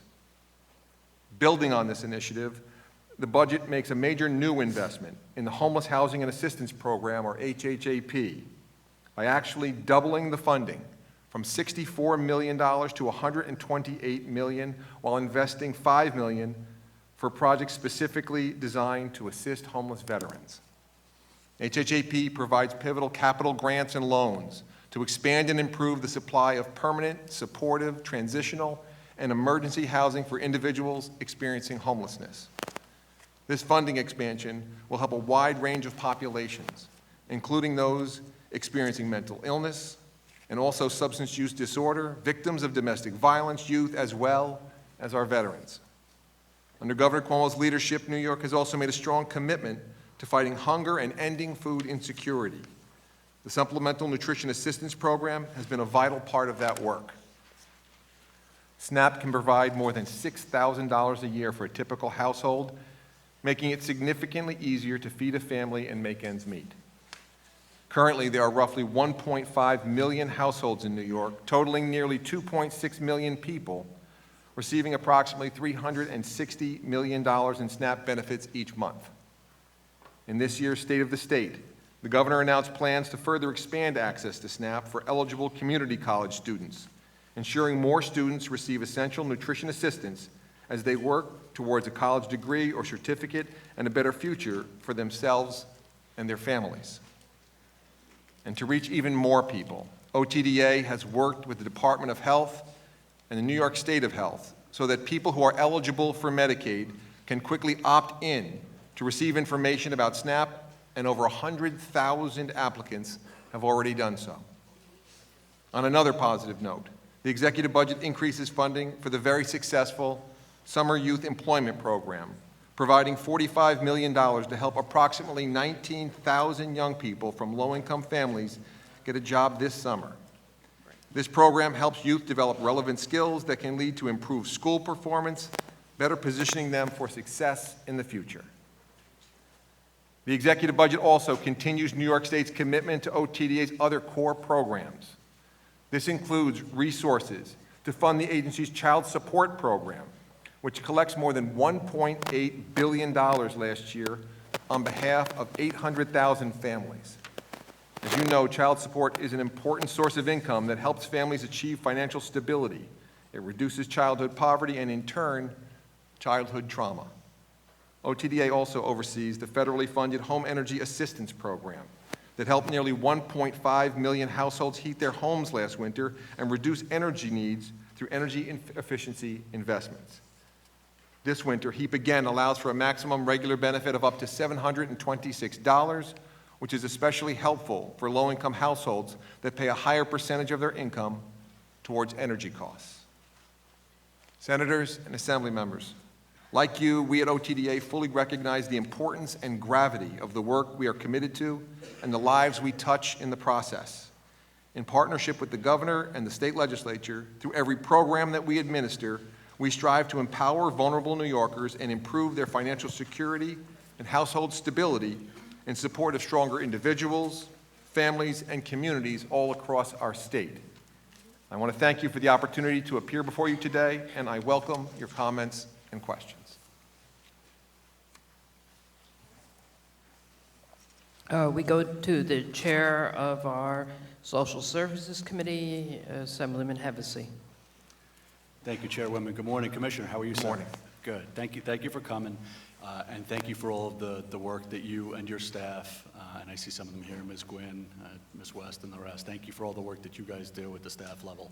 I know you do good work under difficult circumstances. It is appreciated. I am going to focus on one topic only today. Okay.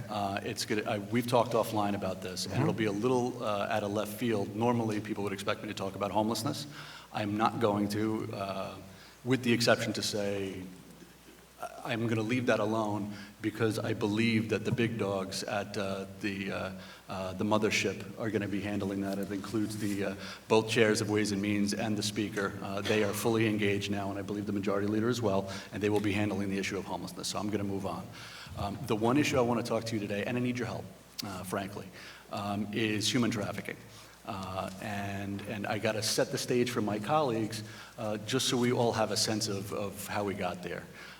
So a couple of years ago, the Assembly held a hearing about human trafficking and identified that the primary need for trafficking victims is you got to get them out of the abusive environments, got to get them safe houses. And we put in a bill.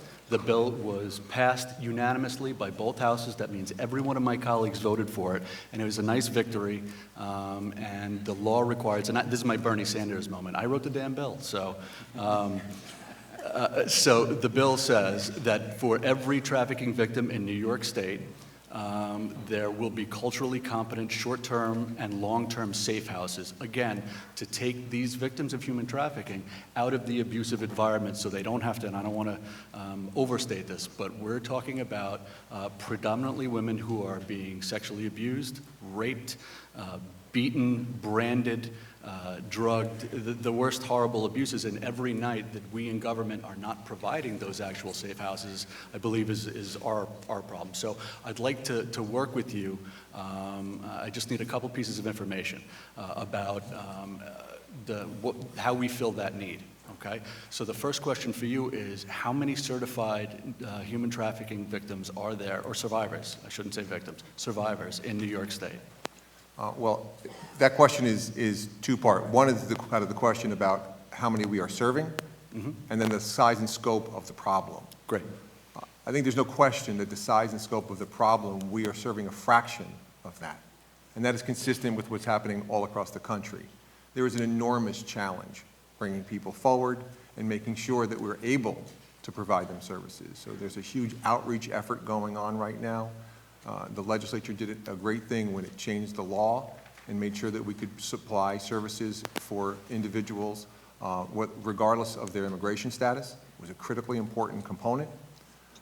There's also a reality that we should talk about, and that is that the numbers that we saw going from 15 to 16 were a significant increase, 150% increase. And then what we saw was a leveling. And the challenge that we saw at that point that we clearly are seeing right now is while we are seeing more individuals who are documented, we are seeing a significant drop-off in people who are undocumented, victims willing to come forward because they're concerned about the net outcome for them. And so that's a component of this process.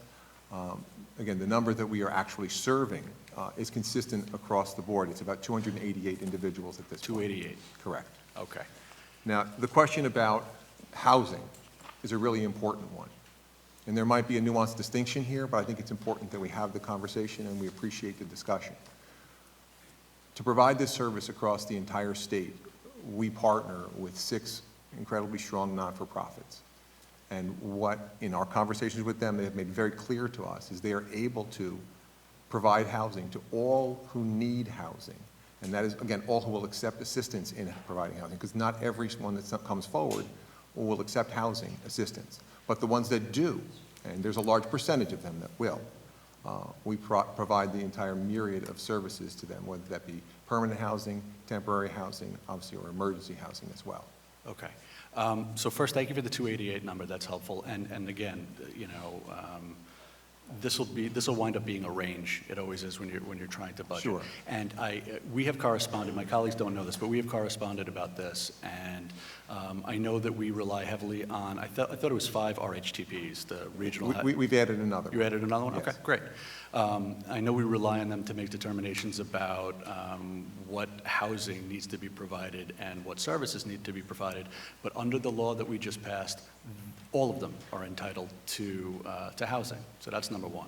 Number two, some of the housing methodologies that you had mentioned in your letter, housing methodology sounds weird. The types of housing that you had mentioned in your letter include domestic violence shelters, temporary shelters, and others. None of those, and this is an important point that we need to agree on, none of those comply with the law.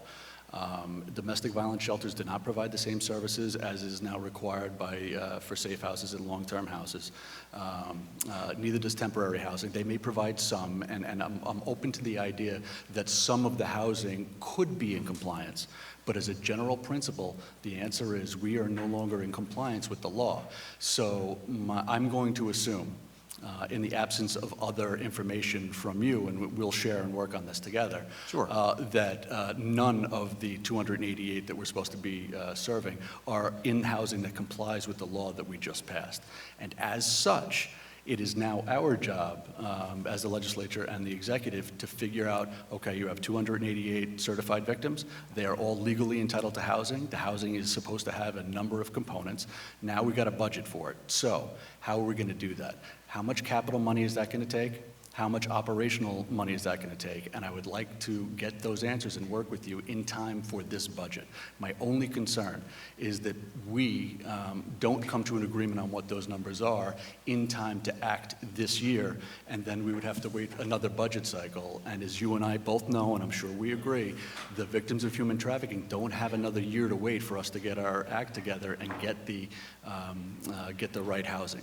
So I would like to thank you for the 288 number. That's very helpful as a baseline for our Ways and Means staff. We would like to work with you on maybe in the governor's 21-day amendments, and certainly in our Senate and Assembly One houses coming back with a program to comply with the law, to create and build, if need be, culturally competent short-term and long-term safe houses. So I look forward to working with you on that, sir. Thank you. Okay. Thank you very much, Commissioner. Thank you. Go to the Senate. Thank you, the Chair of Social Services, Roxanne Purcell. Good morning. Good morning. Thank you, Commissioner, for being here. And Thank my mic just doesn't want to work today. I'm going to start first with the... Thank you. Can you hear me now? Yes. Great. I'm going to start with the Summer Youth Employment Program. You know, you're touting the success of that program. Why is it then that we're not adding additional slots for kids across the state? You know, we're increasing the budget by $1 million. It's only covering the cost of wages. Why aren't we adding additional slots? Again, we're very pleased at, the success that we're seeing. We're seeing it across the entire state, and that's one of the real wonderful parts about it, and that's what makes it such a success. It works upstate, it works downstate, it works across the spectrum. It really comes down to this is a conversation in the context of a larger budget question. These are difficult financial years, and we firmly were committed to making sure that we moved forward and continued what we had, and obviously we made accommodations for the additional rate.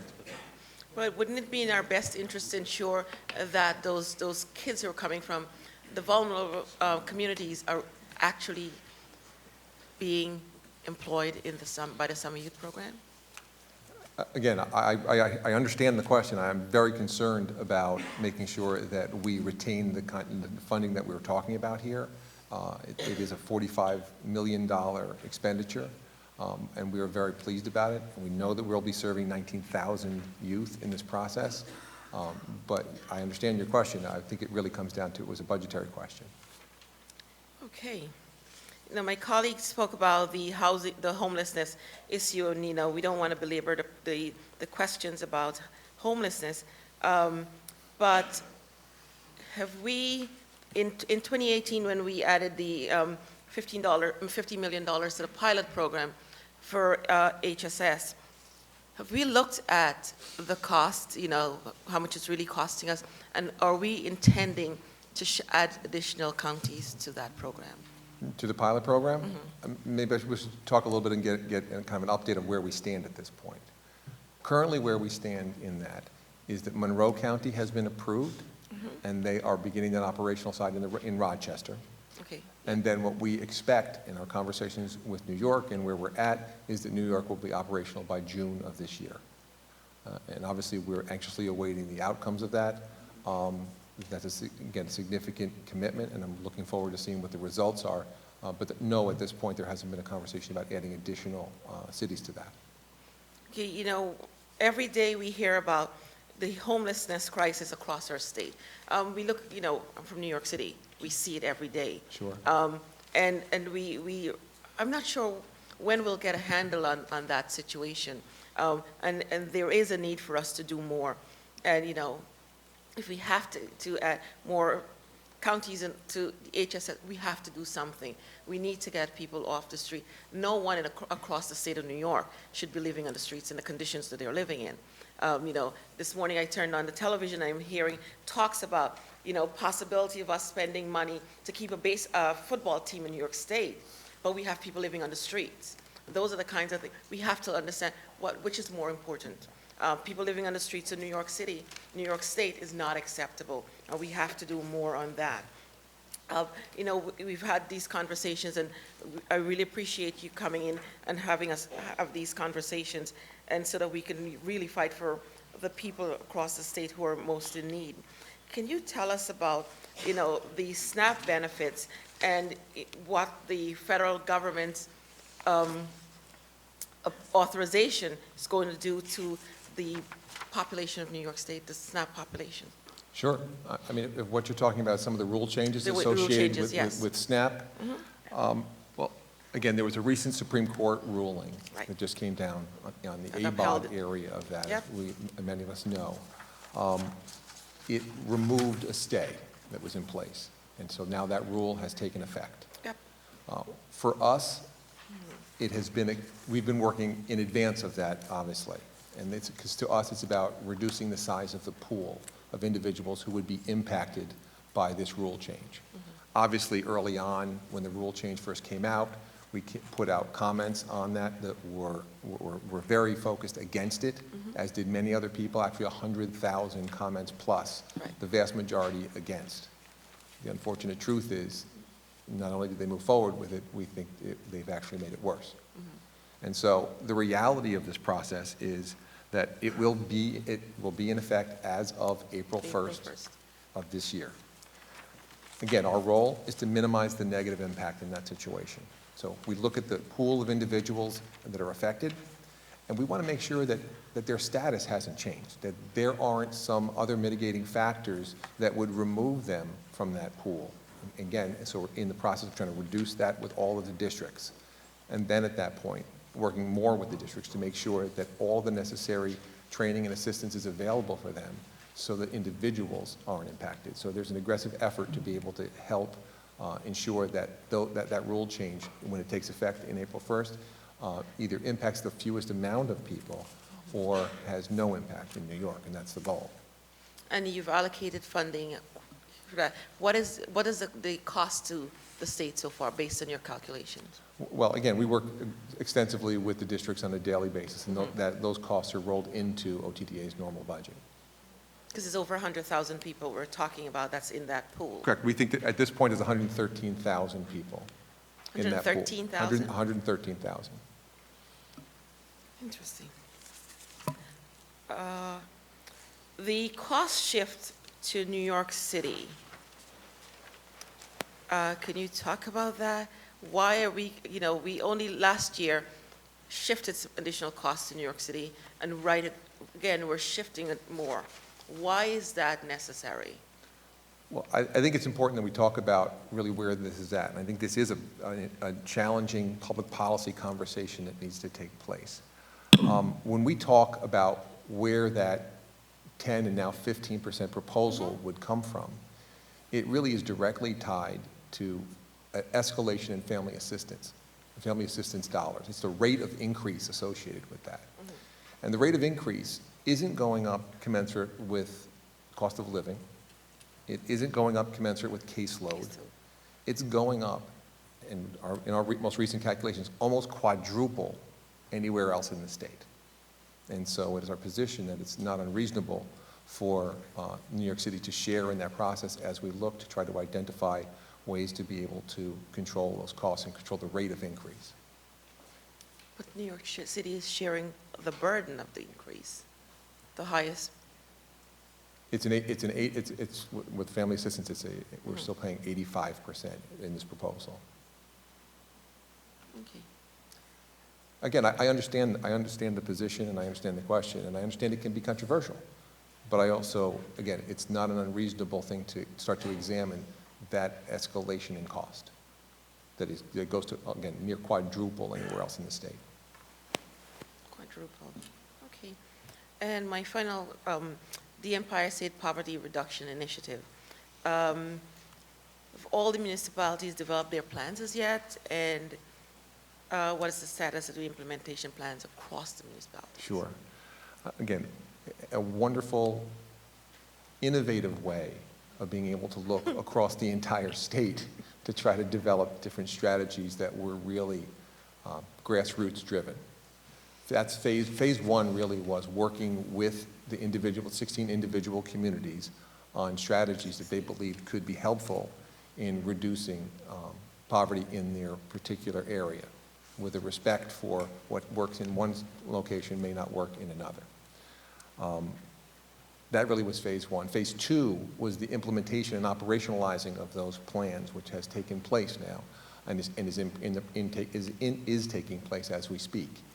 The next phase is we expect that there will be a full recommendation made going into next year's budget based off of those on things that we have seen that have worked. Because again, it is designed in many ways to be an incubator. So to be able to identify ways and programs that we think should be expanded throughout the state. Okay, quickly, the $40 million reduction from the Flex Fund Family Services, can you talk about that? And is there really need for concern about that, the cost of that shifting? I think I'm always a big believer in having these conversations in a very frank way. There's no question there's a $25 million positive impact to the state budget.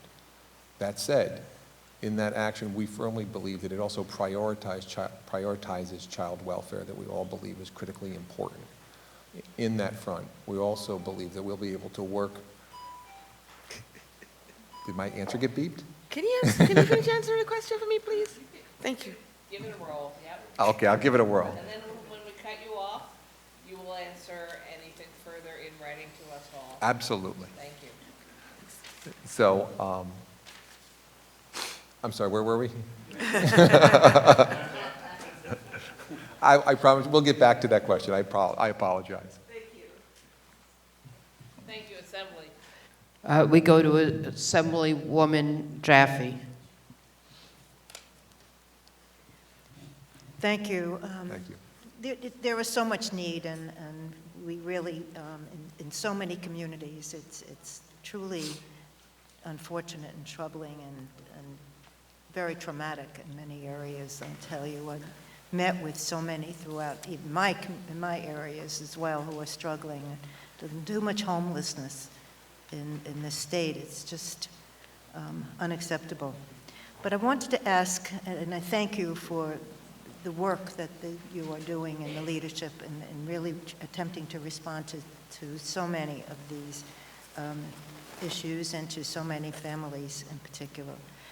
In terms of certain of the issues regarding mental illness or substance abuse, domestic violence, all those real issues, is there counseling? How do you move forward in terms of providing support? Is there recommended counseling? How does that work? Okay. I think if we're talking about street homelessness at this point. Well, homelessness. In general? You know, those who have substance disorder. Sure. What exactly is provided to assist them?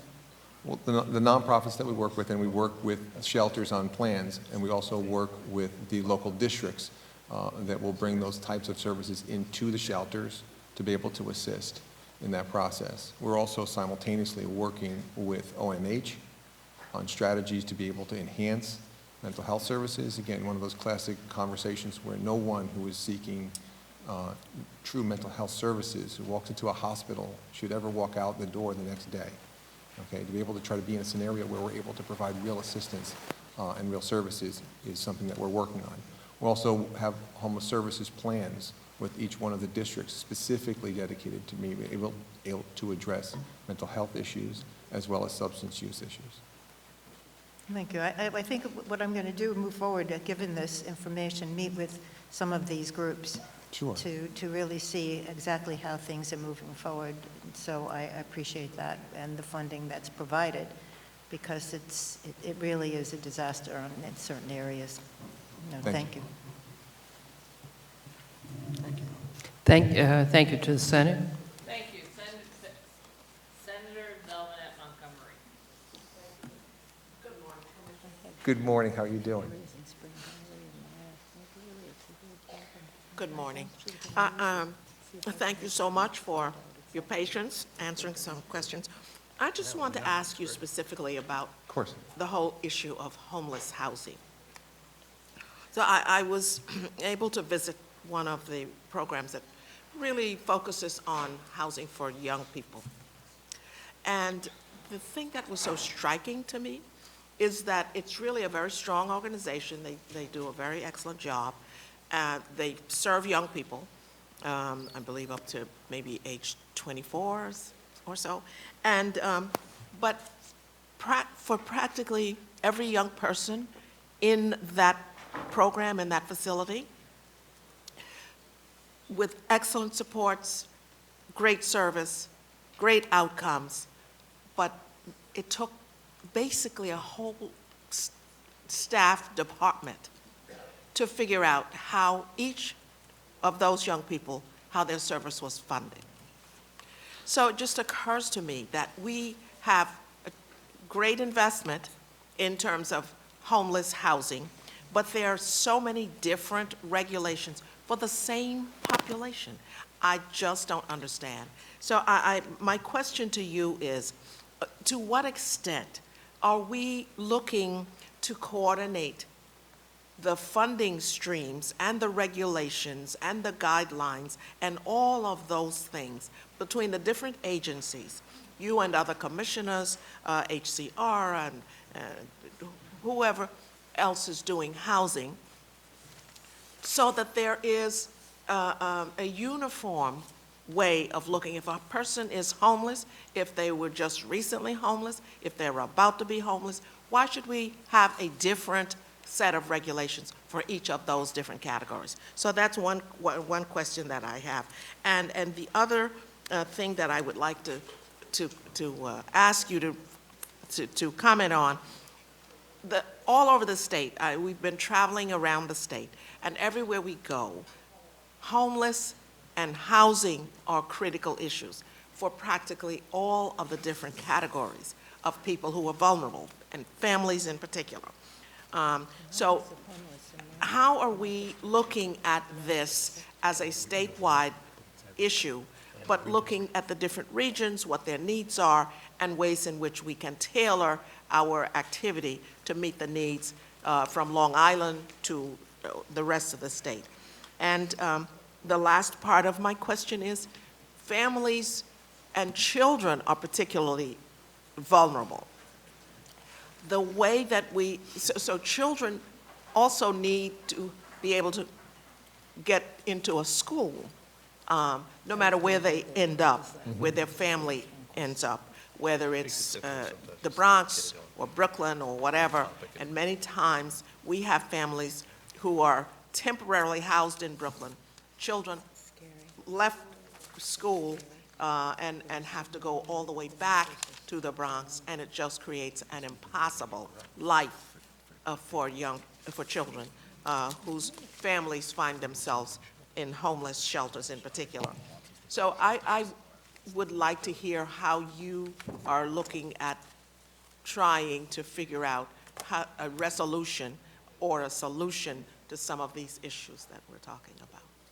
I'd like to start by saying that may be the best question I've ever been asked. And you only have a minute, so we'll take it, right, I know. We'll take it in writing, but whatever Very you have to say comprehensive. would be helpful. I'll go fast. Okay.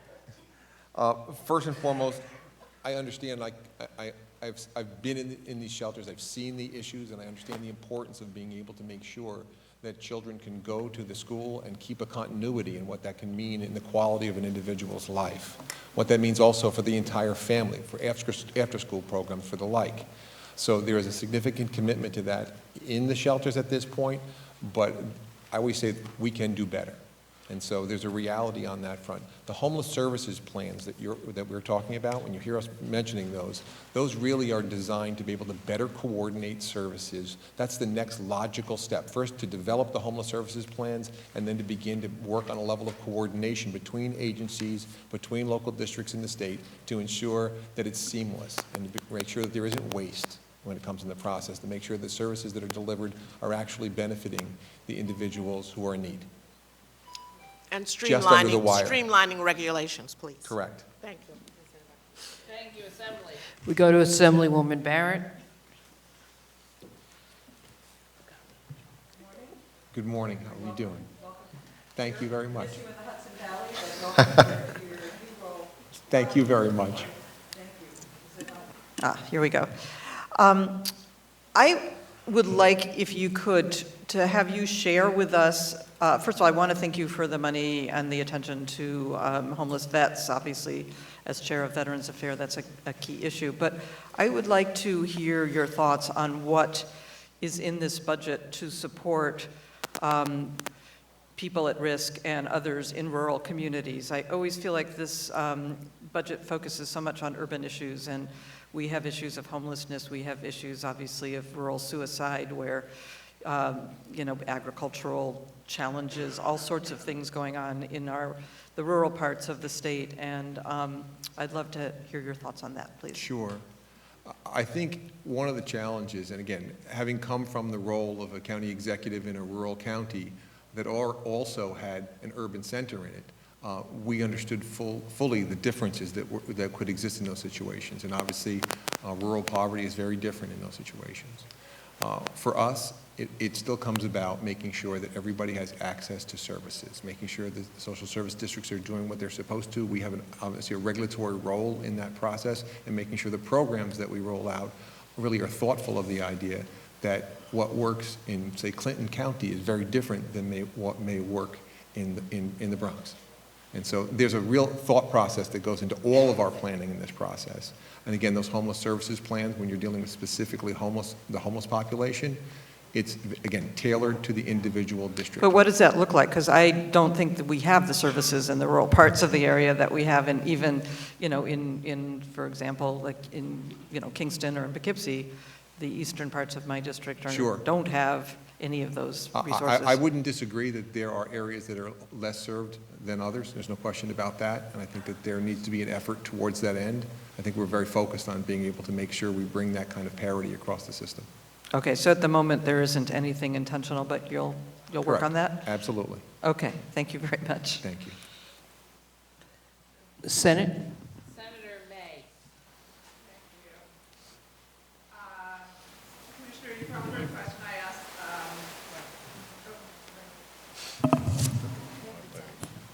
You probably heard the question I asked earlier about functional homelessness. Is that a concept that you deal with? We have a lot of, we said 10% of the student population is either homeless or functionally homeless in Syracuse, so living on someone's couch. Is that just a concept in your lexicon, and do you have ways It's not of lost dealing on with us at all in that situation. We recognize that there is a portion of the population that is, for lack of a better conversation, couch surfing. And in that scenario, we are very focused on working with the not-for-profits and with the schools to make sure that we can identify those individuals and those families to make sure that they're accessing the services that are available in that particular district. That really is the challenge, though. But there's no question, there's a segment of the population that is not falling into the standard counts. Right, thank you. And do you expect the MRT process to have representation from people who represent the concerns of community-based nonprofits that are dealing with the needs of people with disabilities or the populations that you serve? I would defer to others on discussions about the MRT. I'm sure that all of us are anxiously awaiting what is inevitably going to be a very difficult job. Okay. And then finally, about refugees. So all across the thruway communities, refugees are very important parts of our No question about communities. it. And the federal government has basically abdicated its role both in resettling refugees, but also supporting refugees who are here already. Just can you tell me what you're doing to support the organizations that are there to help Sure. them and the people themselves? Again, in serving our refugees, I'll give you the good news. There hasn't been a drop in federal funding at this point, okay? That doesn't mean that we are not concerned about it, because we are. When the access to communities, especially in New York, of individuals who are coming, who are refugees, it's a deep concern. We have seen a significant drop in numbers. The governor has made it very clear that New York is open. New York is here and welcoming, and it's what we were built on, and that we are very focused on that. So, but when it comes to the services, obviously language services, obviously any and all of the social services that we have available in the human services side of the house, making sure that access to schooling and culturally competent services at that front as well. So is there any kind of additional funding? I mean, when you say federal funding hasn't dropped, It doesn't mean, if they're not resettling people, Correct. then they are not sending the money in. And there are a bunch of organizations, but Interfaith Works, for example, in Syracuse, which does a huge amount of work with refugees, and they have depended, a lot of their Sure. funding has come from new refugees coming in, and they're not getting that funding now. So they're having to stretch everything they've got to provide the language support services and cultural support services. Sure. So I'm just wondering, is the state trying to fill those gaps? again, I think it probably warrants a further conversation, and if you don't mind, I'd love to be able to have that with you. Okay, thank you. You're welcome. Thank you. Assemblyman Walczak. Thank you, Chairwoman. Good morning, I think, still. Commissioner, appreciate the time. We've talked a little bit about different solutions to end homelessness in the state of New York, and we actually have a program by that title already, the Solution to End Homelessness Program, or STEP, as many call it. Sure. Why, in your view, were a handful of counties in rural and upstate New York denied their renewal for a 5-year contract in this last round last year? Well, I think it's really important when we talk about STEP that we highlight the fact that there was no cut in STEP funding. There is a normal process of the procurement that takes place every 5 years, and in that process, we are very focused on being able to make sure that we obviously follow the rules, follow the law, and make sure that we meet, again, some wonderful, wonderful programs that are out there. But we also do recognize that in that process, sometimes there are programs that are not selected, and they can be, again, we're aware of the program that you're speaking about, and we're very focused on trying to figure out, are there alternative ways to be able to move through procurement going forward, and we'd look forward to having that conversation as well. Because we think there could be kind of a step-down process to STEP that might be also helpful. We're exploring different options. Well, I appreciate that, and you're remaining open and flexible and understanding. As we were talking down the dais here, I could hear a number of different things that certainly strike home for me. Sure. Watertown, New York is home to the Urban Mission, who has taken advantage of STEP funding in the past, and is actually, I think, a shining example of what we can do here to bridge people out of poverty and provide that sort of extra hand up for their independence.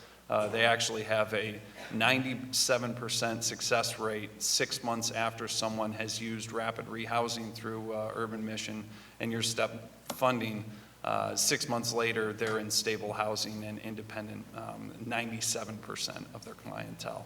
You know, in 2018, they served 830 families. 34% of those families had children under 18. 3% of them were veterans. So, I mean, we're hitting a lot of you can talk about the programs and consolidating all of them. I think this is one of those excellent methods that when you leave it to the locals who know it and do it every day, it's a shining example of what we can do right. So I appreciate your flexibility and look forward to working with you further on that one. Thank you very much, Senator. Most programs that we have in the state of New York, this is a little bit bigger picture, if you'll entertain me, are based on income thresholds. And I just wondered if you could sort of explain your beliefs in benefit cliffs and whether they're a myth or a reality, and then what we can do and what your agency can do moving forward to eliminate some of those benefit cliffs programmatically, and how we as policymakers sitting here and making decisions that restrict you and your agency's ability, what we can do to make a difference to remove some of those cliffs. Again, the concept of benefit cliffs are huge, and it depends on, again, it's a public policy kind of a conversation that is so critically important. Making sure that an individual who is receiving services isn't provided with a disincentive to be able to continue to transition. That's why currently in our benefits package there are transitional benefits to be able to assist people in a whole host of areas, whether it be through SNAP or whether it be through Medicare. It's a whole host of benefits that come through on a transitional basis to be able to assist in that process. But again, as we look at what these cliffs look like, those are big, real conversations. If what we're talking about is providing additional benefits, we have to understand what's the exit strategy to help someone transition off of public assistance. A good example of that is making sure that they have significant employment training that can get someone through that process. Last year, 51,000 individuals transitioned from public assistance into the private sector.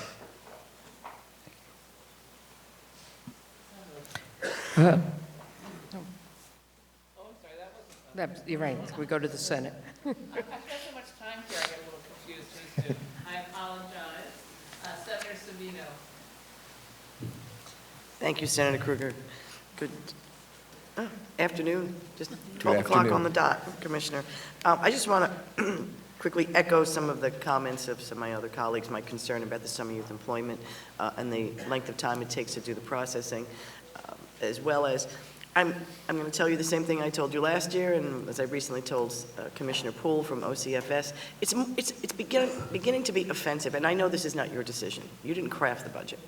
It's beginning to be offensive. There was a New York City representative and a New York City taxpayer that the state says to the city of New York that the people who live there are your responsibility with no obligation on the part of the state. It's just inherently offensive to New York City. They are not New York City's children or New York City's elderly or New York City's seniors or New York City's poor. They are the states. We are all residents of this one state. I just have to say that again, because it's assuming that the city will pick up the responsibility for everything because they will find a way to make it work. These are also requirements that are placed on the City of New York by the State of New York. So I would just hope that we could begin to stop this trend of shifting the burden totally to the City of New York for everything. I want to ask specifically about one program, because as you know, there are severe challenges to providing housing for people who are either suffering from mental health issues or the fragile elderly. A lot of them have relied on adult homes over the years. The adult home industry is closing largely because of the Olmstead decision, which says we have to move people to, independent living where we can. Many of those individuals are decompensating, and they are winding up in our nursing homes because there's nowhere for them to go because the adult homes aren't there. One of the things that could help stabilize the adult homes while they're still needed is an increase in the SSI rate. And I know the feds have pushed through this SSI COLA increase. What can we do to allow them to capture more of the SSI rate so that they can help provide more stable homes for people who really have nowhere else to go? We recognize that there was legislation to be able to move down that path. I think the conversation really moves now to, again, that took place outside the budget confines last time, and that ultimately ended up in a veto. I think the question really is to have those kinds of public policy conversations during the context of the budget, because it's not we're that we doing do not, right here. That's why I'm asking you. I appreciate that, but we don't. It's not that we do not understand and appreciate the magnitude of what those organizations do. Well, I just don't want to go down that rabbit hole again where we pass a legislation and the governor vetoes it saying it belongs in the context of the budget, and we try and put it in the budget and they kick it out and say do it in later legislation, because that's not solving the problem. We really need to figure out an answer to that. And I think that was it. Oh, no, one question. In the governor's budget proposal, he projects that public assistance cases are going to be reduced by about 6,000. Where did we arrive at that number? How did we arrive at the projection that where public assistance, either applicants or cases, are being reduced or dropping? No problem. We're using an econometric model that is consistent with how things are going across the entire state and what trends are showing. And that's traditionally the model that we utilize to be able to do that. Again, we have seen trends moving downward at this point, but also, obviously, we have to make sure that OTDA is prepared in case we have a scenario where the economy turns or other challenges come forward. We have to be able to provide those services. And I just want to echo also the concern about the benefit cliff. We hear that routinely from agencies that employ people who are marginal, and unfortunately one of the unintended consequences of the minimum wage increase is it puts people up against the benefit cliff, and it forces them to make a very harsh decision, staying in the workforce or leaving their job because they can't afford to replace Medicaid, SNAP, or any of the other supplemental benefits that they receive. Thank you. Thank you. We go to Assemblywoman Wright. Good afternoon. Good afternoon. Thank you very much for being here. And I guess my question sort of follows suit to some of the others that have already been made, because we're talking about how we're tailoring needs to actually address what the local communities need and or have decided would help their local population. But we're finding that so I'm going to ask you to help me to reconcile, or how we might be able to reconcile the challenge that we're facing in that housing for the elderly, I live in an aging community, the housing for elderly and the benefits for elderly, particularly if we use the term fragile elderly, is being supplanted with homeless and oftentimes chronic homeless when we try to develop housing options for our aging communities. So I guess I'm going to pass that to you. To me, I look at these scenarios and say to myself, these are, though they're oftentimes discrete populations, the reality is there's need for help on both fronts, okay? And so when it comes to what OTDA focuses on, we're very focused on homeless housing. Obviously, through HHAP is a critical component of that. We're excited about what that means and making sure that those housing projects take place. But we shouldn't lose sight of the fact that we also invest heavily as a partner from HHAP in projects that serve a great deal of people across the entire spectrum, not just individuals who are homeless. So I guess because we're not seeing an emphasis on the elderly or those who are disabled elderly, and we're not getting funding to help support that endeavor. So in aging communities where people are unable to take stairs, sure, they need assistance to get dressed. I understand the emphasis on homelessness, but what we're doing is creating a population of elderly that are homeless or going into nursing homes prematurely, and they shouldn't have to do that. So I guess what I'm asking is if there's a way for us to begin to emphasize that there is a disabled elderly population that needs particular attention. The answer is yes. It's not a traditional HHAP kind of the discussion, but there's no question that there's need in the area. Okay. And what about as a disability conversation? Are we having it as part of the disability conversation? Because that would be a disability. The answer would be yes in other agencies within state government. The disability in OTDA really is about disability determinations. Okay. All right. Thank you. Thank you. Senate. Senator Sue Serino. Thank you. And good afternoon, Commissioner Hine. It's so good to see you here. And as Assemblymember Barrett said, we miss you in the Hudson Valley, but very happy that you're here. And I'd also like to just comment on Assemblyman Hevesi's comments on human trafficking. I thank him and you for working on that. It's something that we've been working on in the Hudson Valley as well. And I always say education is the key. to prevention. I carry a couple bills for that. I was thrilled to see the additional $5 million included in the proposal to address the issue of homelessness among veterans. I was just wondering if you can tell us how that funding would be distributed. Well, the exciting part about that is that the additional $5 million will obviously go for units across the state to be able to provide housing for the individuals. We're also seeing homelessness among the veterans population around the state fall precipitously. So the capacity to be able to really move towards a number where we hopefully long for the day where there are no homeless veterans anywhere. And so this is an effort to be able to push towards that direction. You'll see additional units being built, but we shouldn't lose sight that the housing units that HHACP also does oftentimes have a veterans component attached to them. I was at an incredibly wonderful opening at a place that's called Surf Vets in Coney Island, and it really is extraordinary. We're seeing individuals have life-altering experiences. I remember I was in the apartment of a gentleman who really was so proud to be able to show it. It was the first time he had permanent housing in 20 years. Oh, that's amazing. A wonderful veteran. I'm concerned, though, there's a line in the proposal, though, that reads essentially, however, if an insufficient number of viable proposals for veterans are received, the balance of the funding can be used for the development of housing for other priority need populations. And I know that we're talking about it going down, but I've known you for a long time, and I know, like me, you care deeply about our veterans. Sure. So I just wanted to put this on your radar. And and I know the Dwyer money doesn't come under your budget, but the Dwyer funds and the people that work, I know in our district, we have a great team of guys and gals, and they help get that message out, and they find our homeless veterans. So I don't know if other areas are the same. So when you're not getting proposals from other areas, they just might not have their finger on the pulse like our guys do. So just something like I said, I'd like to put that on your radar. Your point is not hopefully take lost. that part out if it's at all possible. I think it's designed to be able to provide maximum flexibility. I don't see it ever being a provision that would be utilized. In that situation, we fully expect that we will have sufficient veteran proposals to be able to move this forward. We're working, again, with Veteran Services at the state level also to make sure that we're coordinated in our efforts, because I think it's really important. That's great. Thank you so much.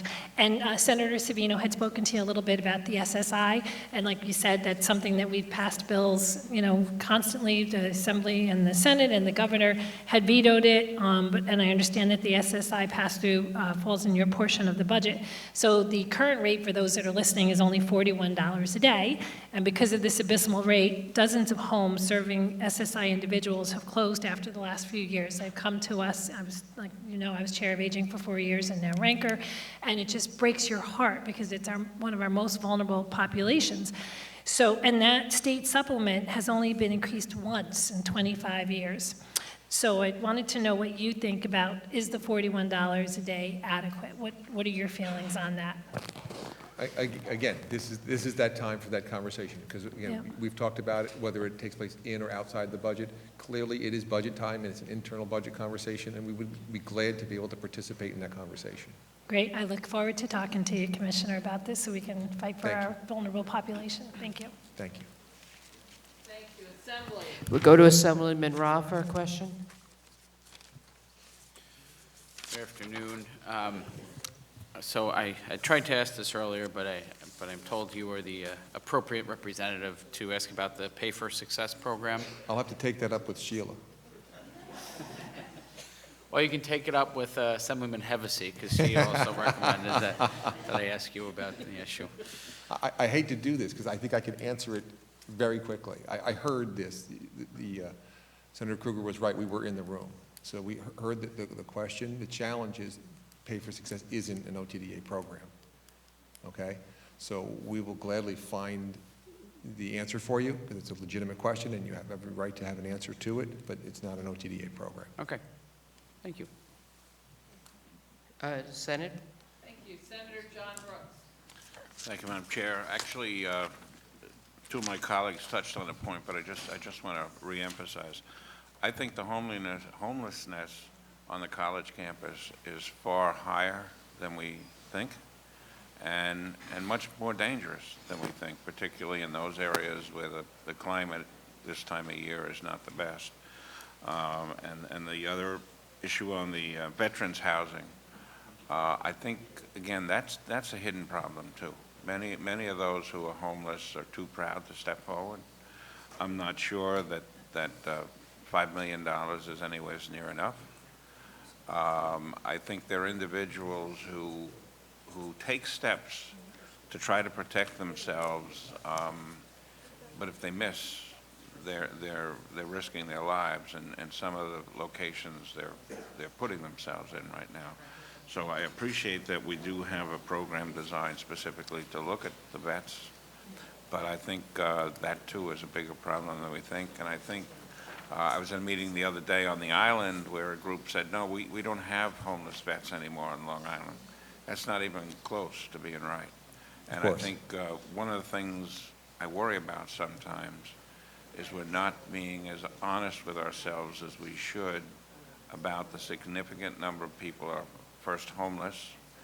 And then we had an incident over the summer where I was speaking with a group of kids in an educational program, and the teacher told us the one girl, part of the educational program was current events, and the girl wasn't allowed to watch television at night.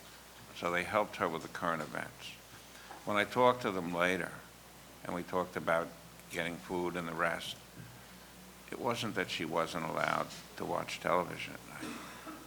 The family had no electricity, which meant they had no heat, which meant they didn't have hot water, which meant they couldn't keep food. So we're in a situation that there's almost grades of homeless. Being in a house that doesn't have electricity or heat is homeless. But I appreciate that you work on the programs. They covered it, so I didn't have a specific question. I just wanted to underscore how significant these problems are. Senator, thank you very much. I will share with you something, again, for that kind of a scenario where an individual is in a home but has electrical shutoff, there are programs and emergency services available to assist them to make sure that that does not take place. There is a significant commitment at every district to make sure that the capacity exists to be able to help individuals in that particular condition. Yeah, The other situation that you were mentioning about homelessness among veterans, I come from a community, and I remember hearing those voices that said, we don't have a homeless problem among our veterans population. And ultimately, we built the transitional housing for homeless veterans, and we have now really done there was a big move to be able to reduce homeless veterans within our community, and it was ragingly successful, especially when you began to tackle things like PTSD and a series of other major issues that happened at that point. Yeah. I brought up the young lady only to illustrate the fact that she just accepted that as a way of life, didn't think it was out of the norm. I think you're really talking about adverse childhood experiences, you're talking about childhood trauma, you're talking about things that affect people for their life. It's why many of us got into human services in the first place, to be able to make a difference and change people's lives. Thank you. I believe I'm next and last for the Senate. I'm glad you closed with childhood trauma with Senator Brooks, because we look at the numbers of children who are in the shelter system, and we might as well be writing up the reports now on what we're going to need to pay into their adult years, because they did have so much childhood trauma, moving from location to location, school to school, et cetera, et cetera. So the governor said in his, I believe it was the State of the State speech, not his budget speech, that he was going to do more for homelessness this year than ever. So tell me how we're doing more this year than ever. I know that we have a commitment from 2016 for 20,000 supportive housing beds. We've only gotten to 6,000. Are we doing 14,000 this year? How many are we doing? Again, I will only speak to the commitment as I understand it, and the commitment as I understand it is, again, the $20 billion that is for affordable housing across the board, 6,000 supportive units to be completed in a 5-year window that ends next year. We should highlight, and then a 20,000 unit commitment for supportive housing over 15 years.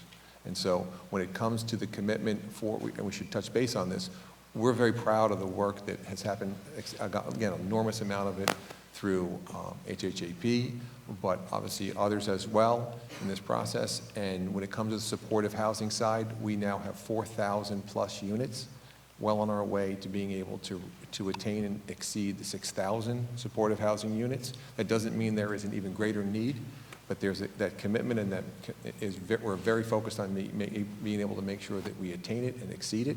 And the overall affordable housing number, we are also ahead of schedule. So you also referenced, and I think an answer to a question not in your testimony, that the city of New York, with the largest numbers of homeless, is spending too much money in their programs. So can the state do it cheaper, and will you? If you're asking if the state will take over family assistance and family assistance operations, what we are working with New York City at this point is to be able to and amend their homeless services plan and to assist them to be able to speed the process. You're really talking about extremely expensive hotel and motel rooms and the attempt to be able to reduce the time spent in those units. What is the most cost-efficient model for ensuring that people don't continue to flow into our very expensive homeless shelter system with such a long timeline for getting them out of a homeless shelter system? Sufficient permanent housing. What prevents us from getting them into sufficient permanent housing? Enough units. And Enough? so, enough units. And again, we're in a scenario right now, especially in the metro New York area, where that portion of it, there is without question a housing crisis in that situation. Do you think it has anything to do with too little rental assistance to afford the units in the locations where people are? Well, what I would say is this. Very few people are transitioning, not in total numbers, but I'm talking about percentage-wise, transition over from PA into the shelter system, okay? So there are clear, strong supports, both state, but again, extensively from the city as well as to have supports in place to be able to assist people staying in their homes, city FEPs and the like. So I just want to repeat that. So we don't think, your data shows people are not ending up in a shelter system having been evicted from an apartment they couldn't afford. No, we're not saying that at all. What we're saying is that that percentage is significantly less than people who are not coming out of the PA system. So where are the people coming from? Again, I think that we're seeing a whole myriad of reasons for homelessness in the city. Obviously, cost of housing, clearly things like mental health and substance use disorders and a whole host of other challenges, as well as economic factors. Have you taken a look at Assembly members' housing support proposing HSS proposal, which would provide an increased rental supplement to keep people in their homes or to move them out of shelters? I have. What is your opinion of that? Well, again, I think rather than being able to comment specifically on any legislation, I think it's important that we talk, and again, I commend the Assembly member and everyone else for pushing to have this kind of public policy conversation. We think it's really important. For me, it's more about the conversations about what things should be considered in the conversation and how we move forward. Clearly, there's budgetary concerns associated with that, and the finances need to be addressed. There also needs to be, again, in my opinion, one of the factors that should be discussed is how we ensure that when we look across the entire state, that we're not treating, say, Clinton County the same as we would treat the Bronx or some other portion of the city. We want to make sure that, again, to me, those are two key components. I want to make sure that I don't make mistakes, and I really appreciate the time. In addition to local variations, there is the cliff conversation that needs to at least be discussed and how we're going to transition over. I know that there's a component of it that carries out for an additional year, but the real conversation about how we ensure that an individual doesn't find themselves in a situation where the cliff makes them in a situation where they're just as bad, but a year or two down the road. okay? We understand the value in the conversation. And also, I am very much looking forward to the outcomes of the pilots that have been proposed. I think that the pilot in New York City will be a very informative study, I think specifically tied to, again, the area where we see some of the biggest crisis, but also to be able to see the results of that pilot in Rochester will speak volumes about how upstate cities are dealing with that as well. Because there are such higher costs for housing in New York City, No question. does the state support the city of New York moving people into other counties with lower costs for housing and shelter? Again, if what we're talking about is the SOTA program that was traditionally run and continues to be run out of the city, we shouldn't lose sight of the fact that that program is funded solely with city dollars and not state dollars. But we do support if individuals can find access to employment or family members, that people have a right to be able to move. Okay. Would you support the city being allowed to use money they currently can only use for shelter placement, which I think is now close to $72,000 a year? Would you allow the city to use more of those funds specifically to help provide rental housing so that either the family can go into a housing unit sooner or avoid having to leave a housing unit? I think it's an area that I'm going to have to take a closer look at. I can't speak to it right now. So, but you will take a look at that? Absolutely. Okay, because we're basically setting up that only the most expensive failed model can be used. So I would really like the state to look at the economics of that. And you are right that not everybody goes into the shelter system from losing a home. The data actually shows a huge percentage, at least of the singles, are released from state docks. I think about a third of the people going into the single shelter system. There are other, and there have been historically, MOUs and discharge planning so that people leaving mental health institutions, people leaving docks, aren't simply dropped off, as it happens, at the 30th Street Men's Shelter in my district. We have seen an enormous growth in populations just being dropped off with nothing. What can OTDA do to ensure that docks is not simply busing people into a non-solution, which is going to increase their likelihood of ending up right back in docks anyway? Sure. Again, we all recognize the importance of and the value of proper housing and strategies for release and why that's so important to reduce recidivism and how that can be effective. I've also seen firsthand the 30th Street Shelter in full operation and recognize the value that that particular facility provides in the system. And the areas for improvement as well.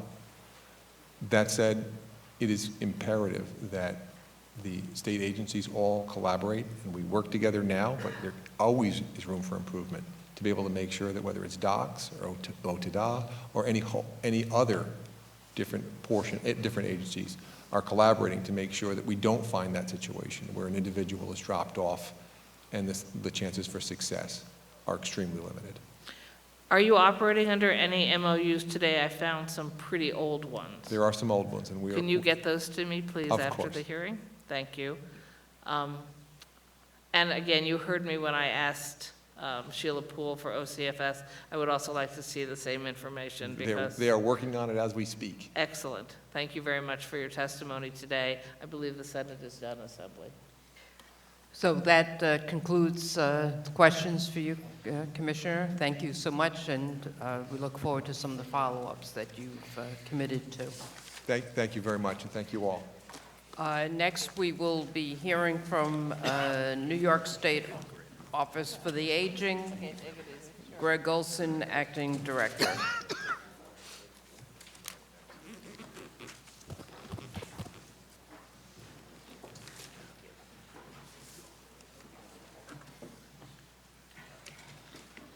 Excuse me.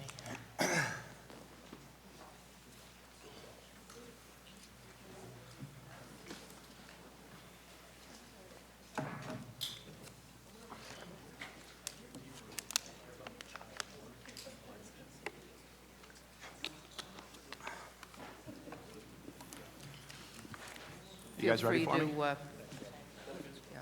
Oh, wait 1 second. Okay. People are just actually leaving very quietly, so Greg, you can begin. Oh, Yeah. thank you. Well, good afternoon. It's always a pleasure to be here.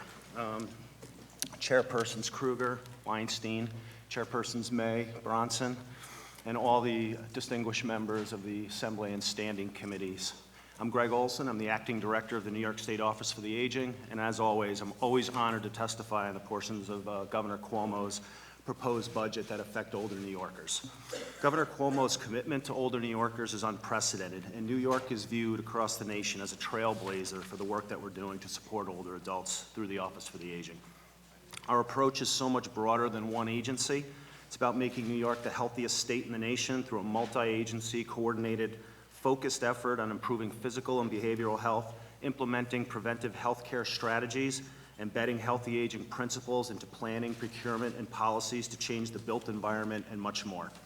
Utilizing the state's 2019 to 24 prevention agenda as the umbrella and instituting a health across all policies approach, all New York State agencies are incorporating health considerations into our planning, our programs, and our initiatives. We have been challenged to work together and consider how all of our policies further our efforts as the first age-friendly state in the nation. This approach will have and is having a significant positive impact on New York's older population. Under the governor's leadership, New York State became the first age-friendly state in the nation to receive the age-friendly designation by the AARP and the World Health Organization because we ranked high in the 8 domains of age-friendly and livable communities. But more importantly, we had a comprehensive plan to systematically build age-friendly and smart growth principles into how government operates and functions. We're truly leading the nation in this collaborative and thoughtful approach. The fiscal year 2021 executive budget continues its ongoing commitment to older New Yorkers. It includes the continuation of the historic $15 million targeted investment that was contained in last year's enacted budget to assist those who are awaiting services in our network. And I want to thank you all for your support of that historic investment. The continuation of $1.5 million in the CSE program, it was contained in last year's budget. The continued support for the New York Connect systems reform, which exceeds $20 million annually to help individuals of all ages and payers access long-term services and supports. Maintaining our $500,000 funding stream that draws down an additional $2 million to support our enhanced multidisciplinary teams to combat elder abuse and financial exploitation. Provisions by the governor to lower prescription drug prices, which will have a significant impact on older adults, and maintaining all core funding levels from last year. The 2021 executive budget proposal will continue to help hundreds of thousands of older New Yorkers maintain their independence, support their loved ones who care for them, reduce future Medicaid costs, and further demonstrate why New York is the first age-friendly state in the nation. The State Office for the Aging and our network does not stop there. We can't stop there. In order to meet emerging goals, we need to do a lot more together, and that's exactly what we do. Through innovative partnerships with foundations, state and community partners, our own efforts, we're expanding services and testing new delivery models. They include advancing our state's age-friendly work via grants to help communities replicate the governor's signed Executive Order 190 at the county level, bringing new municipalities into AARP's age-friendly network, standing up first in the country 5 regional age-friendly technical assistance centers that are being led by the New York Academy of Medicine, and to create a learning collaborative to assure the success of our grantees in the short term and then expansion hopefully in the long term. Implementing our private pay program as a result of receiving the statutory authority in last year's enacted budget. Again, I thank you for that support. Working with the PPS systems and health plans and providers around the state to purchase services from our network that address the social determinants of health. Significantly expanding our state certification and skill-based trainings for staff who deliver services across the state. Expanding our partnership with the Office of Temporary and Disability Assistance to provide targeted nutrition counseling and nutrition education in low-income targeted areas across the state. Working with the Village to Village Network and the Albany Guardian Society to seed local village movements that organize neighbors to help neighbors and stood up the first in the nation regional Village to Village Technical Assistance Center right here in the Capital District.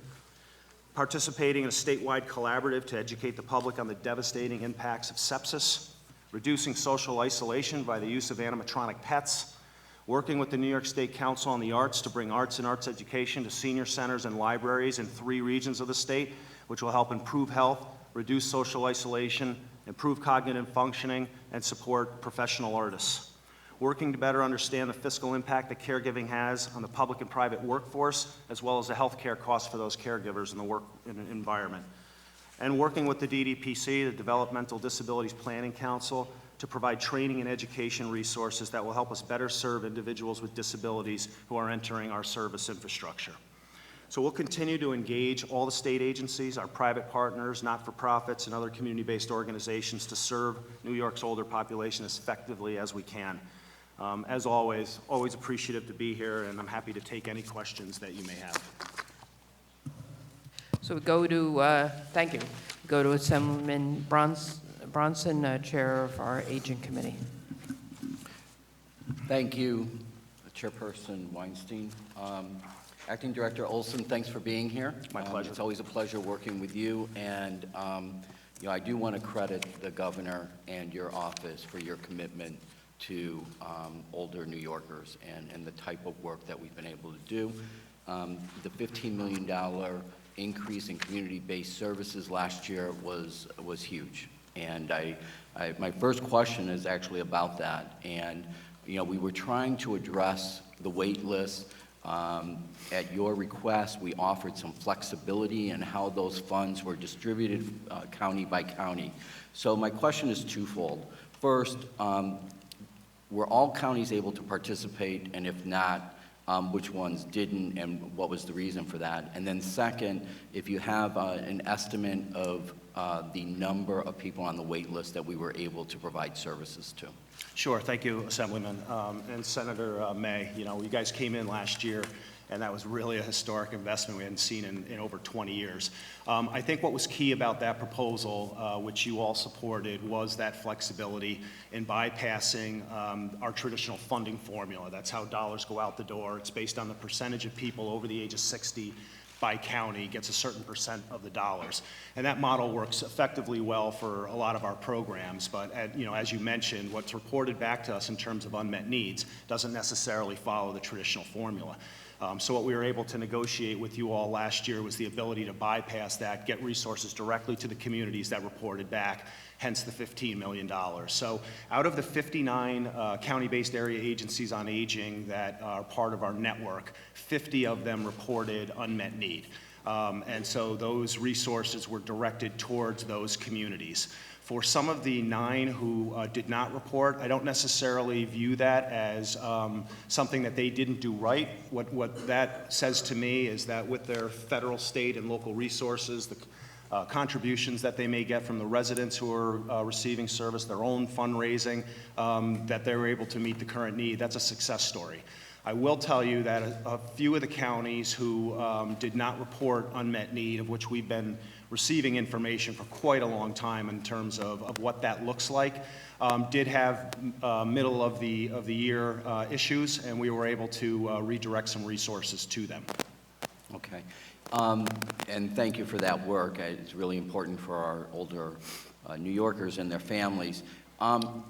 What happens if someone is on a wait? Well, let me back up. First of all, I have information that suggests that there's significantly increased numbers of wait lists, upwards of 9,700. And we need to quantify that and get a real number. But when someone's on a wait list, what happens to them? If they're not getting those services they need to age at home, what happens to them? So there's a lot of different things that could potentially happen.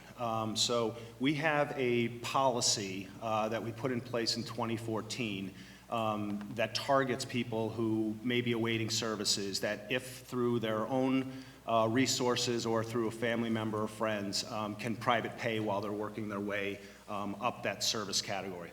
What we look at first, though, is the acuity level of the need. And so individuals who are not receiving services due to adequate funding are prioritized based on some factors, right? Their income level, geography, their functional limitations. And so, they would receive a priority over other people who may not be receiving services. But because you may not be receiving services through us doesn't mean that there's not an effort underway by the area agencies and the community-based partners to connect them with other community resources. So I say that because we're not the only game in town. We're an important conduit to really look holistically and person-centered at an individual and what they may or may not need. But there are a variety of other entities at the local level, from town and municipality programs, CAP agencies, the United Way, those types of things that offer similar types of services that we can connect to. Some are case managed while they're awaiting services. We can look at things like, are they receiving SNAP benefits, try to hook them up with SNAP and HEAP and low-income subsidy to put money back in their pockets to get connected with services. So it's not like they just languish while they're waiting. The area agencies are very adept at capitalizing and leveraging their community resources, because that really is how the network is structured. Yeah, I appreciate that, and that work is very good. It's important to do those evaluations, those assessments, and try to get to the high-needs people as quickly as possible. But if we don't get them the community-based needs,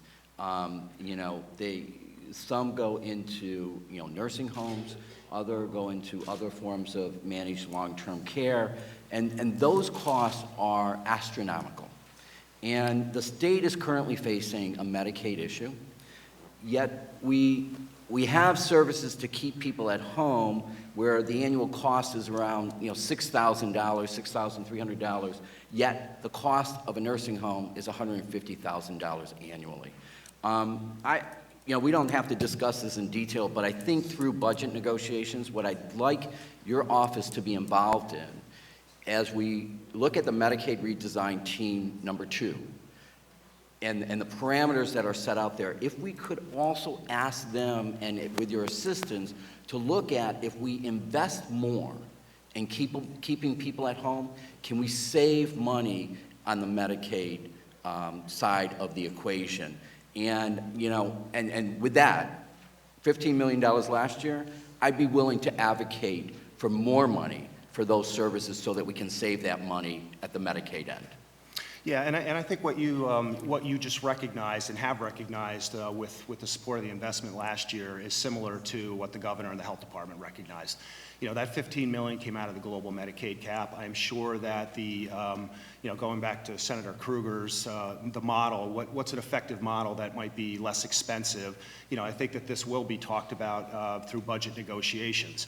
Our network is able to intervene a lot earlier than the medical model, and that's by design, and we should have a system like that focuses attention on the front end in the community, not waiting for people to devolve to a point where you need those higher levels of care. So I think that $15 million investment came from exactly those facts, that we can target people who are at imminent risk of Medicaid and spend down, and help serve them and their families in their homes and communities for quite some time, hence the investment. So I'm hopeful that this will be a conversation that will play itself out during negotiations. I am also hopeful. I've had conversations with you recently, along with your staff, in connection with nursing home transfers and evictions and its relationship to the long-term care omnibus program. The comptroller has issued a report toward the end of last year about these types of transfers and what we could be doing to prevent this disruption to folks who are in these facilities and make sure that they're getting the notice that they're required under federal law and things of that nature. Can you expand on this a little bit, on what's happening with our long-term care omnibus program and its effectiveness, and how can we be more effective? Yeah, that's a great question. So the program on its whole, we could talk a little bit about that for a second.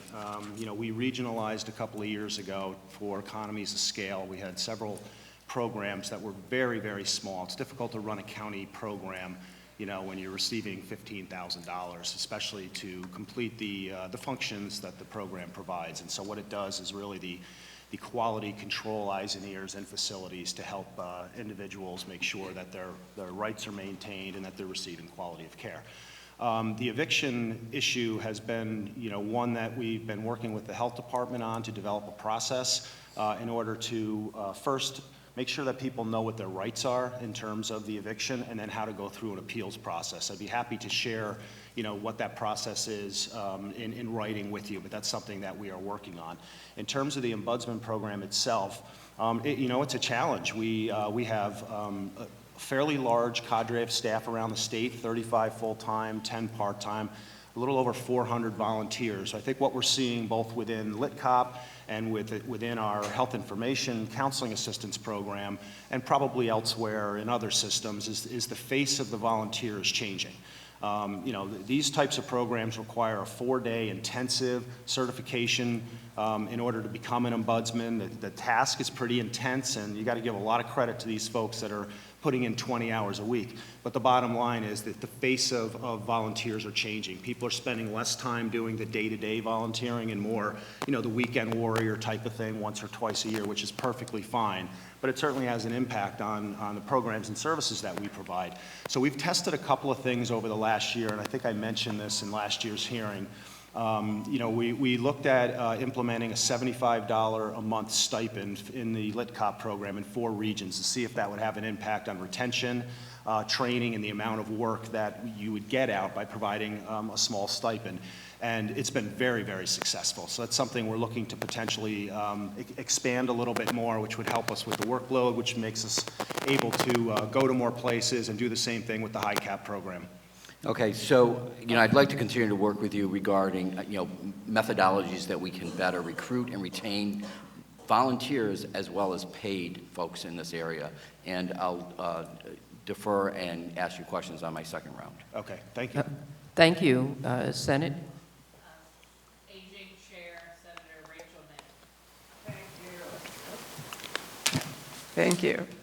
And thank you, Commissioner. It's been a pleasure working with you over the last year. Let me help out my colleague here, because I was going to ask about the Ombuds program as well. Have you considered a travel allowance for the volunteers? Because certainly in our part of the state, they have to go long distances often. Yeah, many of them have that have an allowance built in, so that type of thing should not be on the backs of the volunteer. What I like about the stipend idea is it's a low budget, high yield impact. It recognizes the value that these folks bring to the table every single day. It's something that's pretty complicated and not always positive if you're seeing, things that you don't want to be seeing in some of these facilities. And, I think that on the receiving side from the volunteer, in addition to all the other recognition things that the program does and the support that we try to provide in various other areas really is monumental in terms of them feeling valued for the time commitment that they put into this. So we're certainly not adverse to any of those types of incentives that are going to help not only, again, recruit people, but make sure once they're in and feel that it's a volunteer experience that's important to them, that we hang on to them. Okay, great. So let me go back to these issues about keeping people in their homes and out of nursing homes. And the first question is, in the MRT process, do you anticipate having a voice in what gets decided? And do you think that community-based programs that serve the elderly will have any kind of input into that process? I do think we will be and always are and will be interacting with our health department colleagues. And I think that Dr. Zucker and Donna Frescatore mentioned that yesterday. I think because the way that we kind of view our role in concert with the health department is that we do have a continuum of care. We're the front end of that. We are pre-Medicaid. We're trying to keep people out of the emergency room. You need a strong community-based network to be discharged safely back to the community. So there's always going to be a positive interaction between those two things. I don't think it should be lost on any of us that that investment we got last year came from the health department's budget, because they recognized that we are able to target certain individuals that eventually could wind their way into the Medicaid program, that we can do it for very, very low cost, hence what the investment is. So I feel confident moving forward that some of the things that our network may be able to offer will be part of that conversation.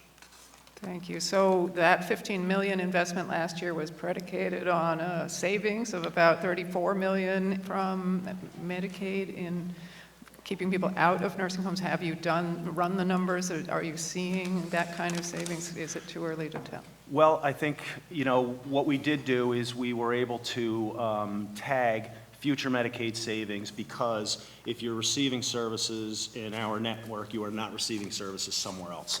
So, we began the process with some assumptions based on some feedback from the area agencies that reported what happens to people if they're awaiting services and not getting them.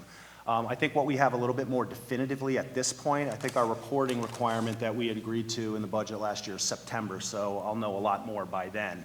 But I can tell you this. I asked 10 of the counties fairly recently to go through some of their client data of folks who were awaiting services when they reported it back in the 17-18 cycle, which predicated the 15 million, to the time that we were able to release the money based on the enacted budget. What happened to those folks? And so they went through 2,200 individual case files, which is a monumental labor-intensive process, and I appreciated that they did that. And I think Assemblyman Bronson hit it on the nose. Those numbers are similar to what we found. 10% went directly from awaiting services into a nursing home. So that would have had a cost, because, again, the clients that we're serving are traditionally 83-year-old females who live alone, are low income, have 4 or more chronic conditions, and have 3 needs in, their functional needs in a variety of different areas. So they're pretty much at risk. So again, I think that the investment speaks for itself. Thank you. So like Assemblyman Bronson, it makes me wonder, why we don't just multiply it by the investment by 10 and reap,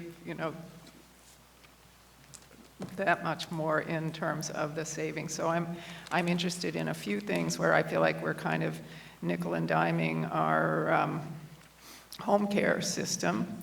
There's not a COLA in there again. We're deferring the cost of living adjustment yet again, which makes it harder to find people to do the work of home care. I didn't see if there was an increase in funding for NORCs, but that's a way that we support, a pretty low-cost way of supporting seniors in their homes.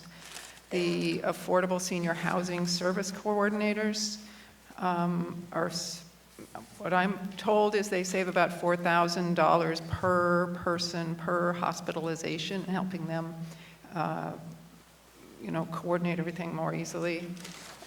The Senior Companion Program that we have out in Onondaga County, where seniors are going and just visiting with isolated seniors, and it's great for both the volunteers and the people who are receiving those services.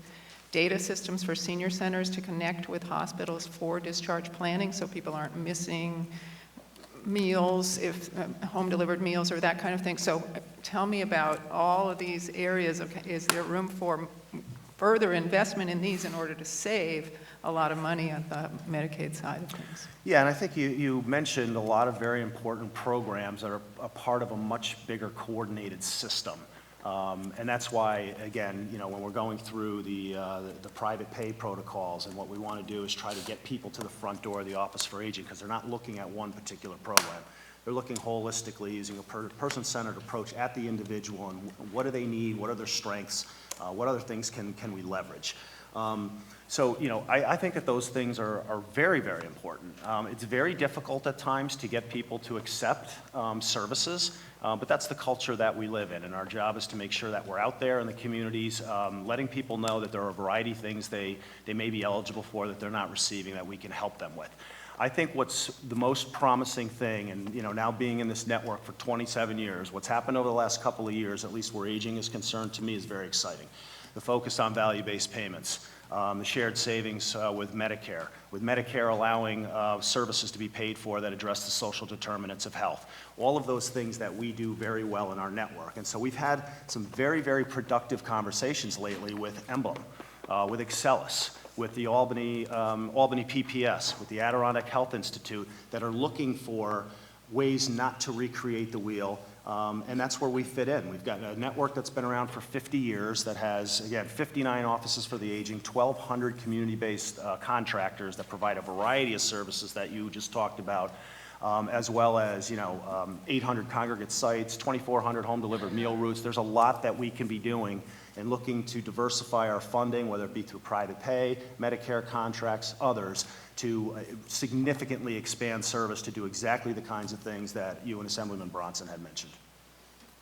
Thank you. And then the last thing is to talk about what's my top priority legislatively, and I believe Assemblyman Bronson's as well, which is the Family Caregiver Tax Credit, which is partly just a recognition of all the work that families do, but it's also intended to make it easier for more families to do that kind of care and plug the gap in terms of the lack of the home health care workforce, and also to help people stay in their homes so they're not going into nursing homes. So if that didn't make it into the budget, is that something that you're willing to advocate for? We feel that that's very important. AARP does.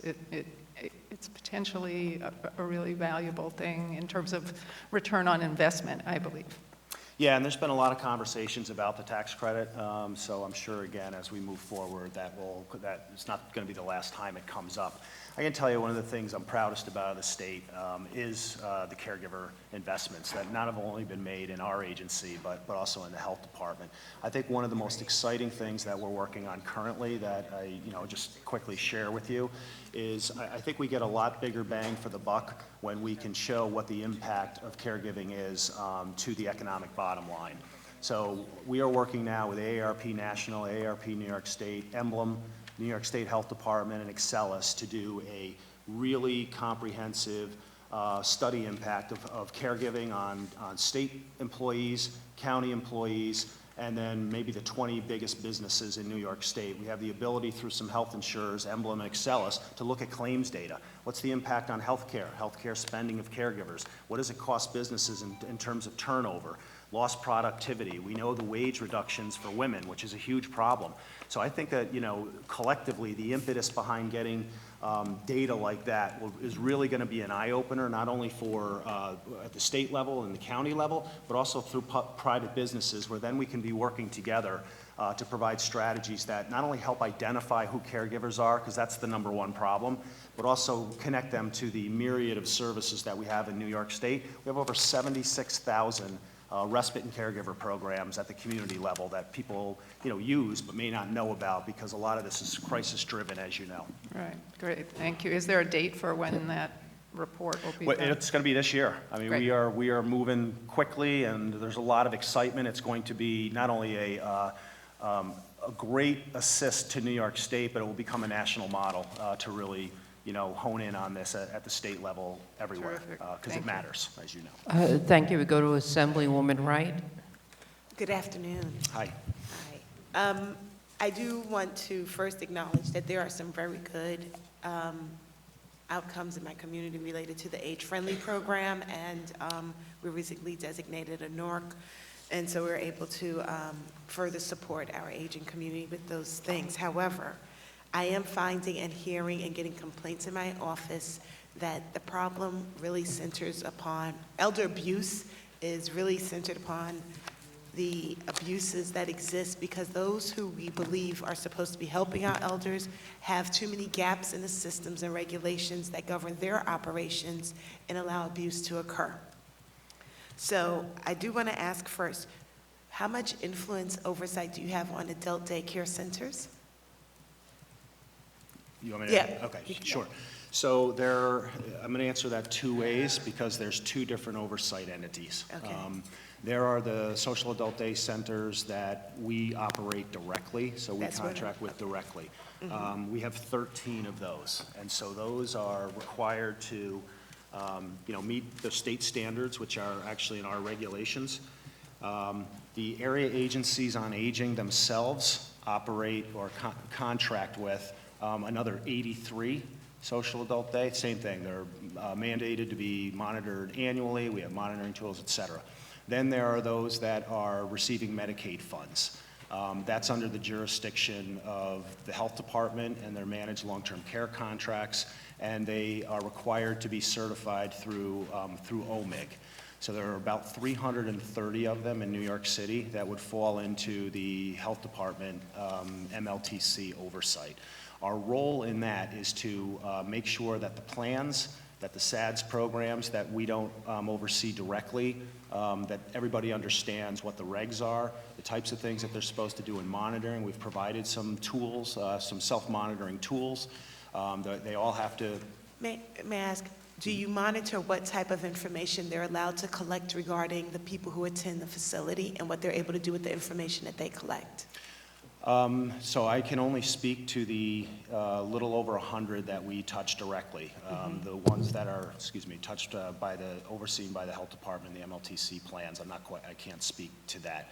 But we certainly do have, HIPAA and public, we definitely have requirements in terms of not sharing public health information or personal Not health information, just total information that they're able to collect and what they're able to do with that information. Let me look at the regs. I don't think that there is something that our programs are particularly sharing with anybody. But Okay. I want to make sure I answer that correctly. And I'm imagining the local Department of Aging's and protective services for the aging or elderly in the municipalities do you have oversight, or is it just partnership? Yeah, so the area agencies, so in this regard, DFTA, New York City Department of the Aging, again, if they're contracting with social adult day programs, which they are, using the funding that we have, then they're required to follow the same monitoring schedule that we require of ours. And they do that. And as you know, that DFTA also runs a social adult day ombudsman program where they field complaints from all the SADS programs. Of course, if they're theirs, they would go out and do that monitoring themselves. If they're not, and they're attached to a Medicaid dollar, those complaints go to my office, they go to the health department, and they go to the Office of Medicaid Inspector General, where then they will look into that and make the appropriate actions or corrective action plan. And then I guess the last thing I want to leave with, and it's more of a statement than a question, is that what I'm finding are those that are supposed to be protecting our older community are actually working to undermine the world that those people have created for themselves when they become vulnerable or in need of assistance. Instead of fortifying the connections that they've built around them, they work very diligently to pull them apart. I'm finding that we have too much attention and strong-handed responses when the alleged victim of abuse is single, a woman, and childless. I have a case that has come to my office where after 9 months of, one, they broke down the door to get in, then they it was in the court case. After 9 months of adjournments, the first time my office misses an opportunity to show up in that courtroom, they make a decision that she's incapacitated. Within 2 months, she's in a nursing home, although she's been living independently all before this, and during the 9 months that they've been involved, she did not have anyone bring even food to her home. She's 2 months into the nursing home, and then within a month after that, both of her homes are up for sale and guardians are being paid. I think your office needs to pay attention to what's going on in New York City because it's a problem. Yeah, and I know you're making a statement. I think that's a great statement. There's a lot of work that our agency does, not only in coordinating and administering the state's enhanced multidisciplinary team, but working with the City Elder Abuse Coalition and others, but again, others across the state. Look, we are in a culture now where a lot of people have no idea who's living next door to them. You know, people don't talk to their neighbors anymore. I know that the governor had proposed some additional measures to combat financial exploitation within the budget this year. There are a lot of touch points that regardless of how isolated the older person is, they're going to see somebody, whether it be a physician or be in the ER. And we're doing a lot of work in terms of trying to make sure that those different touch points can understand what the signs and symptoms are of physical and other types of elder abuse, but also on the financial part. So what I would love to do is, follow up with you on all the things that we are doing, and if there's things that we're not doing, to have you advise us on that would be very helpful. Thank you. Senate? Thank you. So, hi. Okay. How are you, Senator? Fine, thank you. So I'm always amazed with how small your agency is, given what the population of New York State trends to older and older. That could be a discussion for another day. It's a huge population over a 30-year age framework. So there are issues for the frail elderly and those who need home care. I'm going to add nursing home questions. The number one issues that come to my district office for older New Yorkers are discrimination. Discrimination pushing them out of the workforce when they hit a certain age. Discrimination refusing to consider them for hiring, even though one of the realities of living much longer than everyone estimated is that they need more money because they're living longer, and yet they can't go back to work because there seems to be a consistent pattern of discrimination against seniors when they try to get jobs. Discrimination of even, I always find this is interesting, Medicare is the health care program for seniors. At least in my district, and we're doing a survey, and I'm wondering whether your agency might consider taking on a similar survey, doctors don't want to take Medicare patients. I've heard that. Okay, I heard a Well, yep, it's not just me.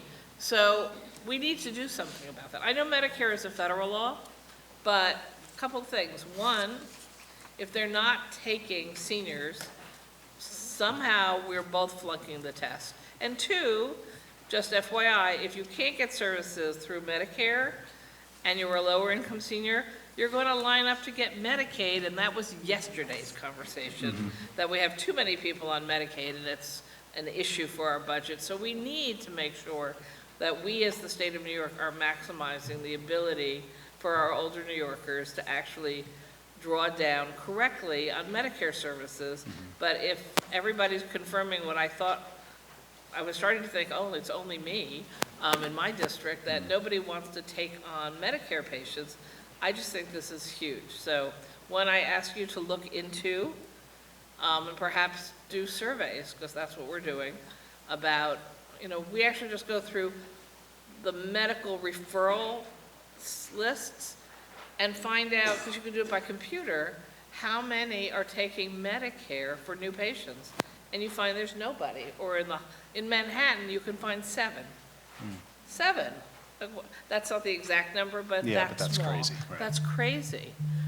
So I really think we have to do something about this. And we have to do a lot more to ensure that we put systems in place that are making sure, I don't know who's ringing. I just want to make sure it's not me. Yeah, not me.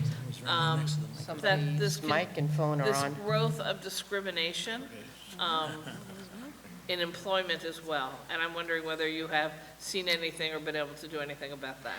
Yeah, so on your second point, you'll be hearing from the Association on Aging in New York State. That might be something in terms of the physician networks, and that's something we could potentially work on together. I think that's really important, and I agree. The discrimination side, Senator, I feel exactly the same way you do, and I think if you look at the kinds of things that our agency has been talking about for the last 7 years or so, is really to try to combat ageism, stereotypes, and the discrimination. And we do that in a number of different ways. I mean, we all, we know how we grow up in this country. We know how the media portrays older people. We know how cartoons do it to start it with our kids. People are scared to get older. It's an age, young age type of environment that we live in. But I think when you start to aggregate the facts of what older adults mean to their families, to their communities, biggest block of entrepreneurs, Biggest givers to philanthropy, largest volunteer group, hold 83% of the nation's wealth, support 90 million jobs, are 43% of the federal tax base, same at the state and local level. In New York State, represent 63% of all the personal income generated, and the thousands of years of work, life, and voluntary experience that you have. We're in competition with other states because they recognize the value of this population, have built it into their economic development talking points as ways to get older adults from the Northeast to move out of New York and go there. Hence the whole effort around age-friendly. For us, there's two reasons to do that. One is to try to stop people from going to New Jersey, Connecticut, Florida, and the other is to make New York State the type of community that people want to move to. So we are currently working on a campaign to do a little bit more on the media side in terms of ageism and discrimination. And Assemblyman Bronson and I had talked as earlier as Tuesday on looking at some ways that we can address the workforce, have an age-friendly workforce, dispel some of those myths that they cost more in health insurance. They don't, that they won't learn computers. They will, that they're not reliable. Yes, they are. And so I think collectively we all have a role to do that, and that's really the basis of what an age-friendly state does. Tells the truth, it raises these issues, and tries to solve them. Thank you. Assemblyman Bronson. Thank you. So let's follow up on older New Yorkers in the workplace. And as you just indicated, we've had conversations about this this week, actually. And as an employment lawyer by trade, I'm well aware of the discrimination that happens on the basis of age, as well as other factors. And so education and awareness is definitely an element to this. But I think we also need to think creatively as we're looking at what we do with the gig economy in this budget, as we look at what we do with paid sick leave in this budget, as we reflect on what we've done with paid family leave in this budget, in the prior years.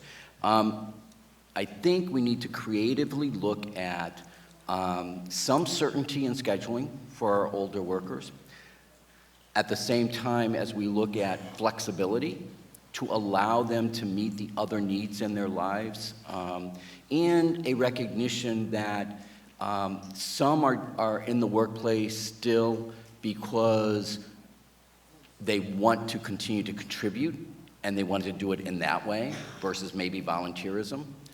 Some are in the workplace, and unfortunately, more and more, because they can't make ends meet. And especially with that population, we owe it to them to find ways for them to continue to work in a flexible environment that allows them to do that. So, the discriminatory piece of it, we can work on that. The educational piece of it, we have to work on. And what you pointed out, what our older New Yorkers contribute to our economy is enormous, and we need to build on that. That's right. So you don't really need to answer the question. It's not really a question. I just want to make sure, and I know I have a commitment from you because we talked about it before, in this budget cycle, there are a number of policy decisions we're going to be making that I think has an impact on our older New Yorkers who are still in the workplace or want to be in the workplace or transferring in the workplace. And so we owe it to them, and we owe it to all New Yorkers to see what we can do in that regard. Yeah, and I think, given your background, that is something I'm absolutely interested in working on because I couldn't agree with you more. And, the proportion of older people in the workforce compared to the younger population is only going to grow. And so, as you mentioned, there's a variety of different reasons. There's a variety of flexible things that have been tried. And so we would be absolutely honored to work with you on that. My family, like many families in New York, found ourselves in the situation of the highest number of people you serve, and that is my mom in her early 80s, a woman alone at home, who had 24/7 medical needs. not because she couldn't function, but because she could have an episode, a medical episode that she couldn't respond to, and that could have been life-threatening. She wanted to age at home. She wanted to stay at home to the end. We worked with, we have the luxury of a huge labor pool. I have 11 brothers and sisters. So we had that fortunate labor pool to be family caregivers. We also self-paid, and we also relied on insurance and other mechanisms for home care. So I reiterate Senator May's, my #1 priority when it comes to the Aging Committee is the caregiver tax credit. We are capping it, so we know the dollar certainty. We're limiting it so that it's verifiable, eligible costs, so we know what we're going to offset costs for our families. But we also have to address the home care workers. And you had talked about collaborating with other agencies in other ways. I would ask that you collaborate when we're looking at home care workers. We need to develop this workforce, recruit, retain, and train workers, but it has to be the medical health care, and it has to be the healthcare workers that help our aging. So what strategies would you use so that we move forward in a unified way to address all home care workers so that we're building that workforce? Yeah, I mean, it's a huge issue. Obviously, it is for Medicaid, and heard about that yesterday, and you know, for our in-home program, it is for us as well. It's the fastest growing need labor pool of every sector in the country. You know, people are living longer. That's a great thing. I mean, if you're born today, you have a 50% chance of living to 100. That's not sure if we're supposed to, but we are, right? So, you know, there's a couple of different things. So the governor, you know, recognizes the workforce issue not only in this and other areas, and there are internal work groups having some of those conversations to see how we can address them. I think we had a couple of pretty innovative models that came out of the some of the areas that had a shortage with the $15 million investment. One is one of our counties, and you know, it was an old practice years ago that counties could hire their workers directly, and many of them got out of the business because the admin costs were pretty expensive. But one of our counties got back into the business, so you can assure that, you know, the workers are there to meet the need. We had one county that had a commitment and an arrangement with a local home care agency to have 7 aides full-time assigned to the Office for the Aging, which is really great. What I really like about the model is that the aides come to the office every morning and are part of a care team. Their experience of what they see in the house with the customer, maybe the family, some other things, are part of a larger conversation. Many of them don't get that kind of support. They also were able to lease vehicles to make sure that they had rides to get to where they needed to be. I like to try to look at this issue a little bit more broadly. So there's some things that we're working on currently with the Home Care Association and some of our other partners to try to look at this workforce issue out of the mid-economic development lens. And so what I mean by that, there's 3 areas that I think we could look at. Is there a health care cost either to the individual or to Medicaid or Medicare if an individual either can't have their case open because there aren't the aides, or they're getting less hours than they were authorized because of an aide shortage? And what's the implication of that? Emergency room visits, hospitalizations, or most importantly, the inability to discharge safely back to the community, and therefore... If you could quickly... Yeah, sorry about that. Finish. Number one. Number two is, you know, the wage impact on other benefits that individuals would receive by being paid a low wage. And is there an offset there? And then finally, if you're, you know, receiving additional dollars, is an immediate impact to the economy, to the tax base, local businesses, support of schools and tourism industry if you have more discretionary money in your pocket. So if we kind of pull these things together, we might be able to have a different conversation about the value. Thank you very much. Appreciate it. Thank you, Senate. And we have second round for Aging Chair Rachel May. I think our chairs are tag teaming. We are tag teaming each other because I want to follow up on that and a question I asked earlier about money for economic development around the state. So we've got a zero-sum or a negative-sum budget that we're dealing with, and I definitely hear a lot about why we're putting money into regional economic development to develop new businesses or new opportunities for employment when we've got already such needs for people to work in a field like home health care. And if the government would consider shifting some of that economic development money into areas where you could employ somebody tomorrow, if we had the money, if we were able to, boost the salary to something where people would really want to do it. So I'm wondering if you work together in any way with the REDC or other economic development folks to talk about this. Well, I think our role has been, given the leadership of, our agency, the Health Department, the Department of State, in helping, advance the age-friendly principles, et cetera. We've had a lot of opportunities to present to the REDCs across the state and really, again, talk about, the economics of aging and the investment and trying to keep these resources in the community by supporting, the types of things that need to be done to improve people's health. So I know that the way that the REDCs work is, within the regions, you could submit ideas to be funded, and so certainly that's an option that I hope that folks are thinking about and proactively pursuing. Okay, thank you. Thank you. So I believe that's all of the questions we have for you for today. Oh, I'm sorry, Senator Severe. Ms. Arena. Good afternoon, Commissioner Olson. Hi, Senator. How are you? Good. Nice to see you. And I just want to say, Assemblymember Bronson asked quite a few of my questions, and I echo his sentiments. And with the CSE, the $15 million is great, but I really do feel that we need more money. I agree with having the seat at the table for MRT, and I hope that we can all work together on that. Assemblymember Waite, the points on elder abuse, I echo those as well. The care tax credit, that should be a #1 priority. It'll drive down costs in other areas. The ombudsman, a lot of people, unless you've had somebody in long-term care, you probably don't even know who they are or what they do, but they're the watchdog and the patient advocate for these individuals, and they're so critically important. So my question, Commissioner, is do you think that we have enough ombudsmen operating in the state now?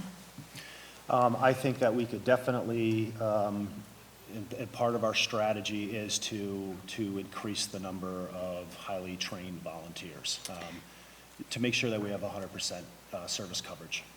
And then do you have ideas for incentivizing volunteers, and do you think that you're going to need additional funding to do it? Yes, so as I mentioned earlier, we've been pilot testing the $75 a month stipend to some of the volunteers that have really shown that there's been a positive impact on recruitment and retention, but more importantly, that those higher functioning volunteers are doing a lot more work because of that stipend. So there's been a real positive cause and effect, which we were hoping, and that's what we wanted to test. So I think that's something that we're looking at internally, whether we can, not only continue, but expand, and also want to do the same thing with the HICAP program for exactly the same reasons. A very, very labor-intensive type program with a lot of specialty. And you need a special person to do that type of work. And so it's amazing that we have almost 900 volunteers in those two programs that, again, are state certified, go through an amazing training, but it's intense, as you know. And so I'm proud that we can suggest that, yeah. And then my other thought is with the retirees. So often people are living longer, they're retiring, and they're looking for things to do to give back to the communities. Maybe if we did like a tax credit for them, that would incentivize them to do this as well, like we do with the volunteer first responders. My other question is, because it's one of the biggest issues that I hear about, is the price, the affordable housing in our area. And I see in the proposal there's a reappropriation of over $100 million for rental affordable housing for low-income seniors. What coordination of efforts do you have underway with HCR to ensure that housing needs for seniors are going to be met? Yeah, I think the governor's housing plan specifically tied funding to units. So I know that there was 8,659 units of housing so far that have either been built or refurbished specifically for older adults, and more as part of that plan. I think, again, part of the effort that we're undertaking to have a top-down approach on age-friendly in the 8 domains, of which housing is one of them, and a bottom-up approach, is so that, we've got 27 municipalities now that are officially certified in the AARP World Health Organization Age-Friendly Communities. Our grant that we just completed that we're going to contract with now will bring another 13 communities on board. And why that's important is because this is a real local effort, which again, housing and transportation and social inclusion, all those domains that you're very well aware of, these will be part of and have to be addressed as the municipalities go through this local planning process. And so a lot of these decisions in terms of, what's needed, how many housing units do you have, what are the ability to do X, Y, Z, will come as part of that planning process. And so I think you can see from like where I come from that the opportunity here to kind of, push this, the idea that these are the types of things we all need to be thinking of.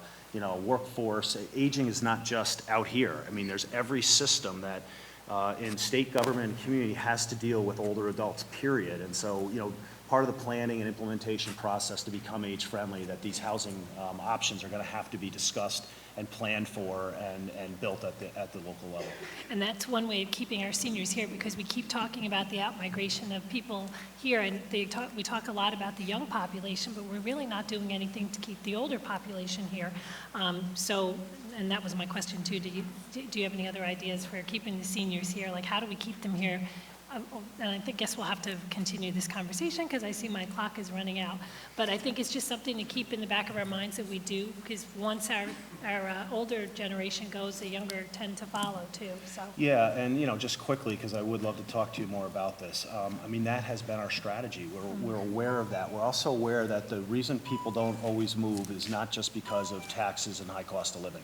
There are plenty of reports and studies about the entire nation using 85 different indicators on what matters to you in your community. And what's very interesting is that if you survey older adults in terms of what they want, how do they want their community designed? It's exactly the same types of things that millennials want.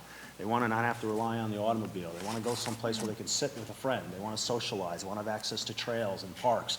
So all these things that I keep seeing in the governor's budget proposals over the years with the Empire Trail and parks and things all fit into this, that's what's going to help us attract people to come here, because this really is a great state. I'm a lifelong New Yorker. But you're not going to get these types of environments elsewhere, and recognizing that we're competing with other states. So, as we talk to counties and municipalities about why to engage in these types of things, because we are competing with others who really get it. And I think we are starting to get it here, and that's what the governor's leadership has really put this on steroids through Executive Order 190. Great, I look Thank forward you. to talking to you. Thank you. So that completes the questions from the members. Thank you for being here. Next, we will hear from Colonel Jim McDonough, Director of New York State Division of Veterans Services. I am going to just say, before I get out of here, I just appreciate all of your support, both in the Senate and the Assembly. It's been long-term for our agency and your local offices for the aging. That's meaningful and it matters, so thank you.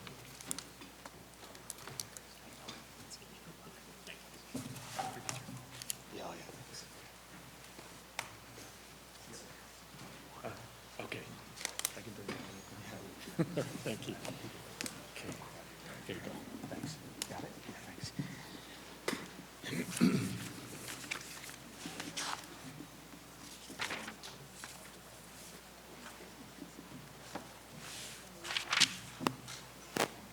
Good afternoon. Put my glasses on and say thank you here. Welcome here for the first time. Yes, thank you very much for the invitation. So I wanted to say that right up front. So, good afternoon, Chairs Kruger and Weinstein, and distinguished members of the Senate and Assembly. My name is Colonel Retired U.S. Army Jim McDonough, and I'm the Director of the New York State Division of Veterans Services, or NYSDVS. Thank you for the opportunity to discuss Governor Cuomo's 2020-2021 executive budget as it relates to the New York State Division of Veterans Services. The core mission of the Division of Veterans Services is to connect veterans, members of the armed forces, and their families and dependents to various economic, medical, and societal benefits, programs, and services available to them due to their active duty military service. As an agency entering its 75th year of service to New York State, DVS's professional benefits advising staff prepares, presents, and processes applications for United States Department of Veterans Affairs, VA compensation and pension awards, education benefits, burial benefits, vocational rehabilitation training, health care, nursing home care, real property tax exemptions, and other resources, services, and care on behalf of individual veterans and their families. Under Governor Cuomo's leadership, New York remains a state where veterans and their families are proud to call home. And with the additional support of the state legislature, we can continue to provide the best possible care and assistance for those who have served our country. The agency's economic impact delivered directly to New York's veteran families yields incredible results annually, with over $750 million in tax-free federal dollars for thousands of New York's veterans filtering into every community across New York State. This alone due to our agency's actions. These efforts have a real and measurable impact on improving the quality of life and access to care for veterans and their families. This year, under Governor Cuomo's leadership, the division strengthened its relationship with our partners in county veteran service agencies through improvements being made in training, technology, and tools by which to best serve our mutual clients. Importantly, the division is overhauling its training programs to be more inclusive of our partners in county veteran service agencies by offering them access to all training and education endeavors. Our strategy is simple. What we provide for our own team, we will ultimately provide to the counties and at no additional expense to them. It is with the same commitment to bettering the lives of New York's veterans and their families that this year's executive budget includes initiatives which will additionally address their mental health, housing, and educational needs. The governor's budget also seeks to establish further dignified burial options for New York's veteran families by establishing the state's first veteran cemetery. The proposed budget also supports investments of $5 million to expand permanent supportive housing for homeless veterans through the state's Homeless Housing and Assistance Program, HHAP, and $1 million to partner with organizations to help veterans, law enforcement, and first responders with suicide prevention efforts. We are grateful for the continued support of Governor Cuomo and his administration in further investing in the needs of our veteran families. We are committed to working with our partners at New York State Homes and Community Renewal and New York State Office of Temporary and Disability Assistance to support housing New York's veterans and to apply these additional resources best. We will also utilize other funds such as the Homeless Veterans Assistance Fund to address additional societal needs of New York's veteran families. As the state agency of record charged with assisting them, we maintain a very robust and outwardly facing stance with easy-to-access offices in every major VA medical center in New York State, coupled with increasing presence in VA vet centers and community-based outpatient clinics, as well as community settings. Combined, our agency's efforts will continue to provide the best quality service to New York's veterans, service members, and their families for the next 75 years and beyond. Thank you for the opportunity to present the governor's executive budget to the committee, and on behalf of New York's veteran families, thank you for your continued support of the agency's mission. I look forward to answering any of your questions you may have. Thank you. Thank you for being here. We'll go to our Assembly Chair of the Veterans Committee, Dee Dee Barrett. Thank you. Thank you for being here, Yes, and thank you, Madam's Chair. I appreciate the commitment in the budget and your focus on, well, let me say at the offset, we're really happy to have you here, and we're happy to have a head of the division. It makes a difference in this budget process, but it obviously has been making a difference all along, and since you were, came into this position last spring? April. Yeah, April of last year. So let me start My with that. second time, as you know. Yes, your second round, but the first as the director, right? I was same position. Oh, the same position? I'm on my second spin, yes. And second time's a charm? I mean, It is, absolutely. It's Good. an honor, actually, so. I appreciate the commitment and the work on housing, but as you know, many times, especially veterans, but others are homeless because of other issues. And so I'm very concerned, and I know this is not in our budget, but what are you doing to ensure that the governor puts in Dwyer funding, which has been one of the most effective programs in the peer-to-peer, with the peer-to-peer model? Yeah. It's not in every county yet. It should be in every county. It should be fully funded, and it should be funded from the executive, not just from the legislature. Sure. Let me address the Dwyer program. Although my colleagues in the Office of Mental Health run the program, we are more or less integrated behind the scenes on the delivery of those resources to the 26 of 62 counties to which they now flow. It's a good program. I think it needs to be looked at in terms of a bit of standardization and quality in terms of what are the deliverables behind the program. I think we need to look at things like impact, measurable outcomes desired through the program. And I think the program could use a bit of a refresh around what we put in for all. There are very good programs in those 26 counties. They differ as much as the counties differ. So would it help if it were under your division as opposed to OMH? It matters not to me where it's ultimately placed, but what impact can I have on the program from whether I sit at the center of it or adjacent to it. I'm actively involved with my partners in OMH in shaping the future of that. I can tell you that as I approve the monies to be sent forward, because it does come through the division out of OMH, I look hard at what are the activities, the scope of work, and what's the impact that we're seeking through those grants.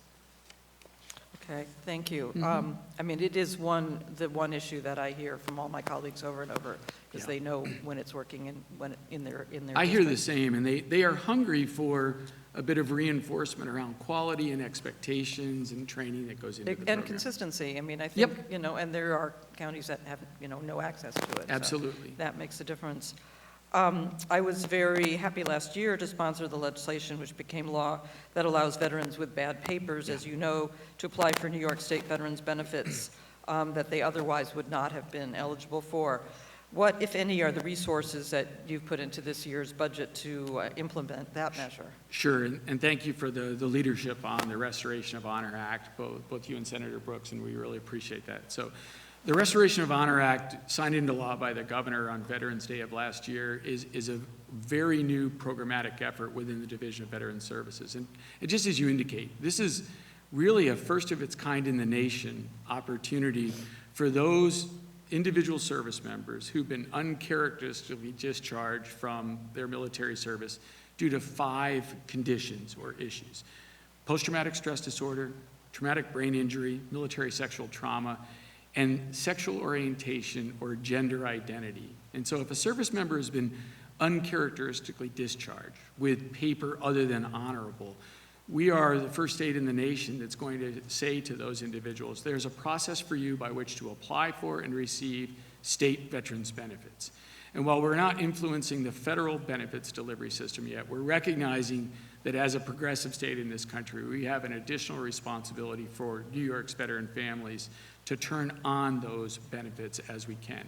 We have baked into the back room of the Division of Veterans Services a complete business process for handling those applications.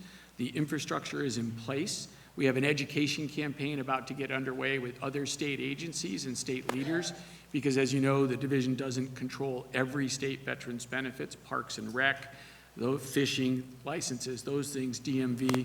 We've got a big education campaign ahead of us to get the state agencies on board with recognizing that as we approve these benefits, their responsibility is to turn them on. Spent a lot of time on this, Dee Dee. The last 3 to 4 months of my time have been focused inwardly on getting the Restoration of Honor Act's elements in place so that we could begin processing those applications right away. And we're about 30 days away from putting that in place. So you think there will be specific funding in the 30-day amendments, or is that the? No, I think what I'm referring to is that we have the business processes in place, the eligibility determinations, the infrastructure to process those applications. My understanding of the fiscal impact of the turning on of state veterans benefits is negligible, given where we are with cash ceilings and appropriations in these various programs. So with your current staff and with your the current network, you feel it's just a matter of? I do. Of prioritizing and getting this information out? I do. No cost? Yeah, we oversee a lot of programs, this being one, and we're fully capable of addressing this within the division. What about for the appellate unit to upgrade? Is there funding implications of that? Yeah, within the division's overall budget, I've carved out funding for our brand-new appellate unit, as you refer to it. It's, again, the first time the division has had such infrastructure. I'm actually reinforcing it in the next 90 days. At this point, it's more about shifting assets to their first best use and looking at efficiency before I pop up and say I need more. I am making more right now with what I have as my first course of action, because I actually believe that's what I'm paid to do. And then I think the appropriate response, given additional requirements, will be met. So. Okay, thank you. Yeah. And then on the issue of the Article 7 language, Mhm. I mean, as you know, we've got a couple of colleagues who are interested in having military cemetery, state military cemeteries in their districts. The committee that I guess you're chairing for site selection and the development process, is there such a committee? Yes. Is there a process in place? Can you tell us about that? Because Sure. I think there's a lot of concern to have, that and what you've been asking for, Yeah. that, we might be abdicating some of our responsibility for some of that. Yeah, no, I will not let that happen. As you know, my relationship with you and others is one where we are partners in this endeavor. So the current statute, the amendment being introduced, is being introduced to kind of get us up and running relative to the times. I think if you look at 15 years ago when the statute was first drafted, it called for a study. We have to put a study together, even in the revised language being introduced into the study, for siting and management and oversight of the cemetery. So for me, it's a process whereby I will engage with you throughout. Just because I'm putting the committee structure together doesn't mean that I'm going to not live up to my responsibilities to be your partner in government, to involve you in every step of the way. So the committee is being formed. There will be an announcement forthcoming about its membership. Key to the committee's responsibilities will be to engage with the legislature on all fronts to make sure that that is not the case. And you have my personal commitment to making sure that is not such. And you will be open to hearing the other possible locations? Absolutely. As well as obviously the questions about long-term funding and, the fact that we can't fund a lot of programs that we want to Right. fund, but we're putting money into this. Every step of the way. I mean, what we have to do as a committee is we have to come together on the siting, first and foremost, and then we have to put together the management, the resources, the infrastructure required to support state veteran cemetery operations. I've been working with the Division of Budget and my partners in the executive branch with cost models and relative to the other 48 states that operate state veteran cemeteries. We're dialed into the National Cemetery Administrations and its requirements, and I'm pleased that we're where we are in terms of the planning to kind of establish the state's first veteran cemetery. Okay, thank you. And just as a final point, I've been hearing from people, and we did it the last hearing we did on the nursing homes that are, that are our state nursing homes. The state veterans homes? Yeah, state veterans homes, sorry. Can you talk a little bit about how the funding and the viability of those? Yeah. Again, I don't run them or own them, but my partners in the Department of Health and SUNY actually oversee our 5 state veterans homes, 4 in the Health Department, 1 in SUNY down at Stony Brook. I think I've been in all of them, and while they're wonderful facilities, every program we're part of has room for improvement. The most challenging of the homes is Oxford in terms of its staffing models, and I think we need to look at that carefully as to what incentives could be put in place to kind of incentivize clinicians, providers, to kind of work in that rural neck of the woods in our state. If you go to Long Island, the census is always there, St. Albans, Montrose. I've been in a lot of nursing homes lately, and a lot of senior facilities, and the state veterans homes, while they have their share of challenges with staffing, are some of the best run facilities that I've been in the past 3 years of my life. My mom having passed away in one of them, so. Okay, thank you. Yeah. Thank you, Senate. Thank you. Senator John Brooks, our chair of the Veterans Committee. Yeah. Hi, Senator. I think your mic, sir. Yeah. The mic's over here, bad stuff. Pick it up now? There you go. It's Okay, getting good. better. Sorry. All right, once again, Colonel, it's good to see you. You too, sir. Thank you for your service, by the way. It was an honor. I think our veterans in this state are probably one of the key assets we have. Men and women who have served this country with, many with distinction, served in different sets of circumstances, And unfortunately, many of them that are facing issues, as you and I well know. We have a suicide problem. We had a group in the other day. The female side of that problem seems to be getting worse.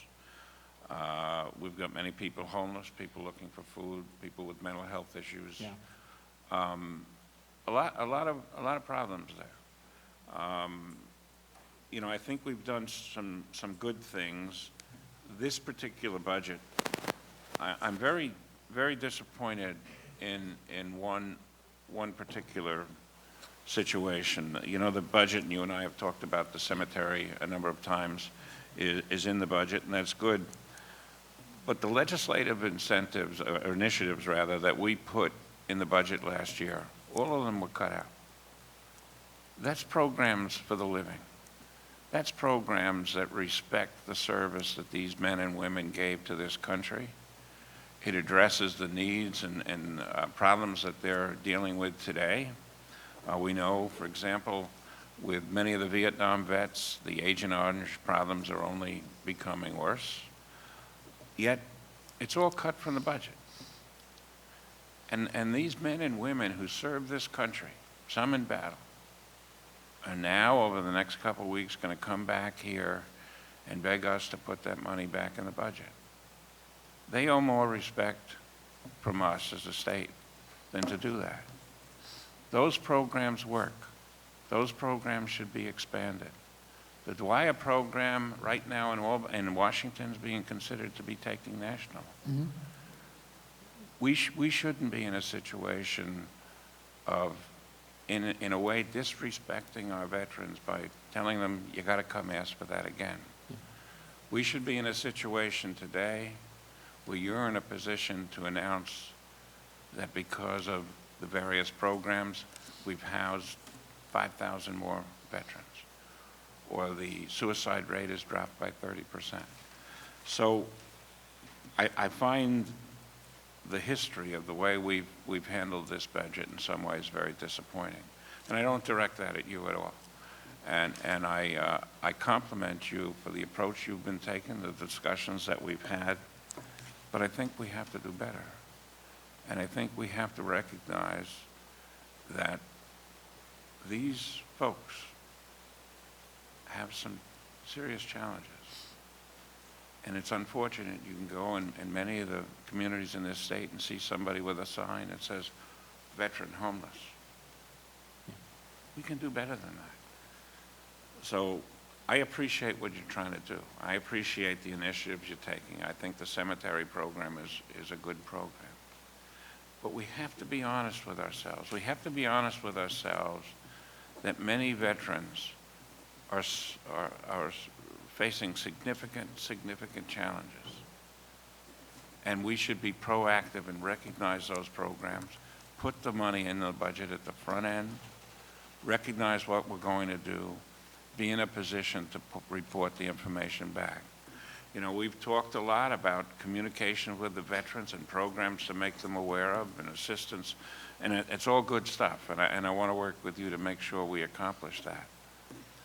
But when I saw that budget once again, and we saw, $106 million cut from the budget from programs we worked hard to put in place, programs that do work, programs that veterans groups are counting on, and now we're going to go through the process of trying to find them again. And last year, we know we missed some of them, and those funds weren't there. So, you know, you're showing great leadership in this, and we've had many a good conversation. Yeah. But this budget isn't the way it should have been done. This budget shouldn't say to veterans, come ask us again for what not only do you deserve, but we should be proud to give them and talk about how we're enhancing some programs. So I don't really have a question. I mean, we've talked about pretty much everything May I under the sun. address a couple of your points? But I think we could do this better. Sure. And our veterans deserve better. So you're never going to hear me say I can't do something better, because I know that's part of life every day. So that's point number one. The second point I'd like to make is that when we talk about our veteran population, the tendency is to think of these individual baskets of problems. The truth is, there's a lot of co-occurrence that transcends veterans' issues. Housing is related to legal, is related to family, is related to financing. So the best thinking in the world will tell you that at this point in life, and I've been part of it for the last 15 years since retiring, is that there's a lot of capacity out there that just remains, unnavigable. And the greatest effort has got to be put forth in breaking down the silos where there is rich capacity to address human needs. That's point one. Point two is that for every veteran who has a problem, there's 5 to 8 veterans who are functioning highly as wonderful assets in our communities, setting examples for others to kind of live their lives by. So I know we tend to think of those with problems. Just flipping that narrative slightly to recognize that these problems are real, they're overlapping, they co-occur, but all around these troubled souls are in fact people trying to help them, and there are very good veterans of our armed forces. With respect to the budget, I want to make this very clear, that the governor's commitment, based upon inputs from those of us on the executive side of the coin, reflect what we believe are some of the greatest priorities, that need to be addressed for our veteran population. Housing, a $5 million additional investment in tackling the homeless problem. That's a large investment given where the fiscal realities of the state of New York are right now. A new $1 million initiative to address suicidality amongst law enforcement, first responders, and our veterans. So the things you talk about, we're listening. We're doing more with these new initiatives in the next 12 months that have been done in the last 3 years. And while I recognize my responsibility is to work with you to kind of right whatever wrong I can, you have my commitment to doing so. Both you and Assemblymember Barrett know how closely I want to work with you. So I'm one of them, is the last thing I'll say. I am a veteran myself. This is personal and professional, and I go to work every day trying to meet the expectations of those I'm charged with serving. Some days we do it better than others, but every day we put forth a good faith effort across the agency with our partners in county government and in the federal government to make a dent in the problem. So, and you have my ongoing commitment to do so. Yeah, no, and I do think we have opportunities. Yeah, Certainly, we do. we look over at the program in Stony Brook, Yep. the nursing home and the daycare center. We should try to expand that where we can. Absolutely. I think there's a lot of opportunities. I just am upset, like I get said, it, sir. that people are going to have to come to ask for things that we know work. Yeah. We should have shown the respect of putting that in the budget. I think in this budget, we are doing some new things that weren't there a year ago, and we will continue to press for innovative program delivery and capacity to address the needs of the people I served with. So, Thank you. Thank you. Assemblyman Walczak. Director McDonough, sir, first, thank you for your 26 years of service, and we're certainly very fortunate to have you continue to serve in this capacity. So, thank you. Thanks for being here. I have the distinct honor of representing what I call the front yard of America. It's northern Jefferson and St. Lawrence counties. I have a 20-mile border with Canada, and Fort Drum is in my backyard. Yep. So we have the fastest growing veteran population in New York State, and as such, veteran services is near and dear to my heart and important to the representation that I do in this job.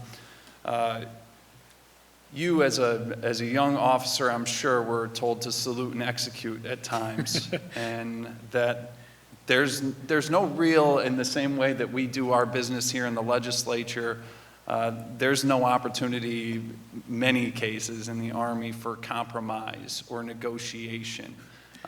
People die if you're taking that time, right? So you salute and execute.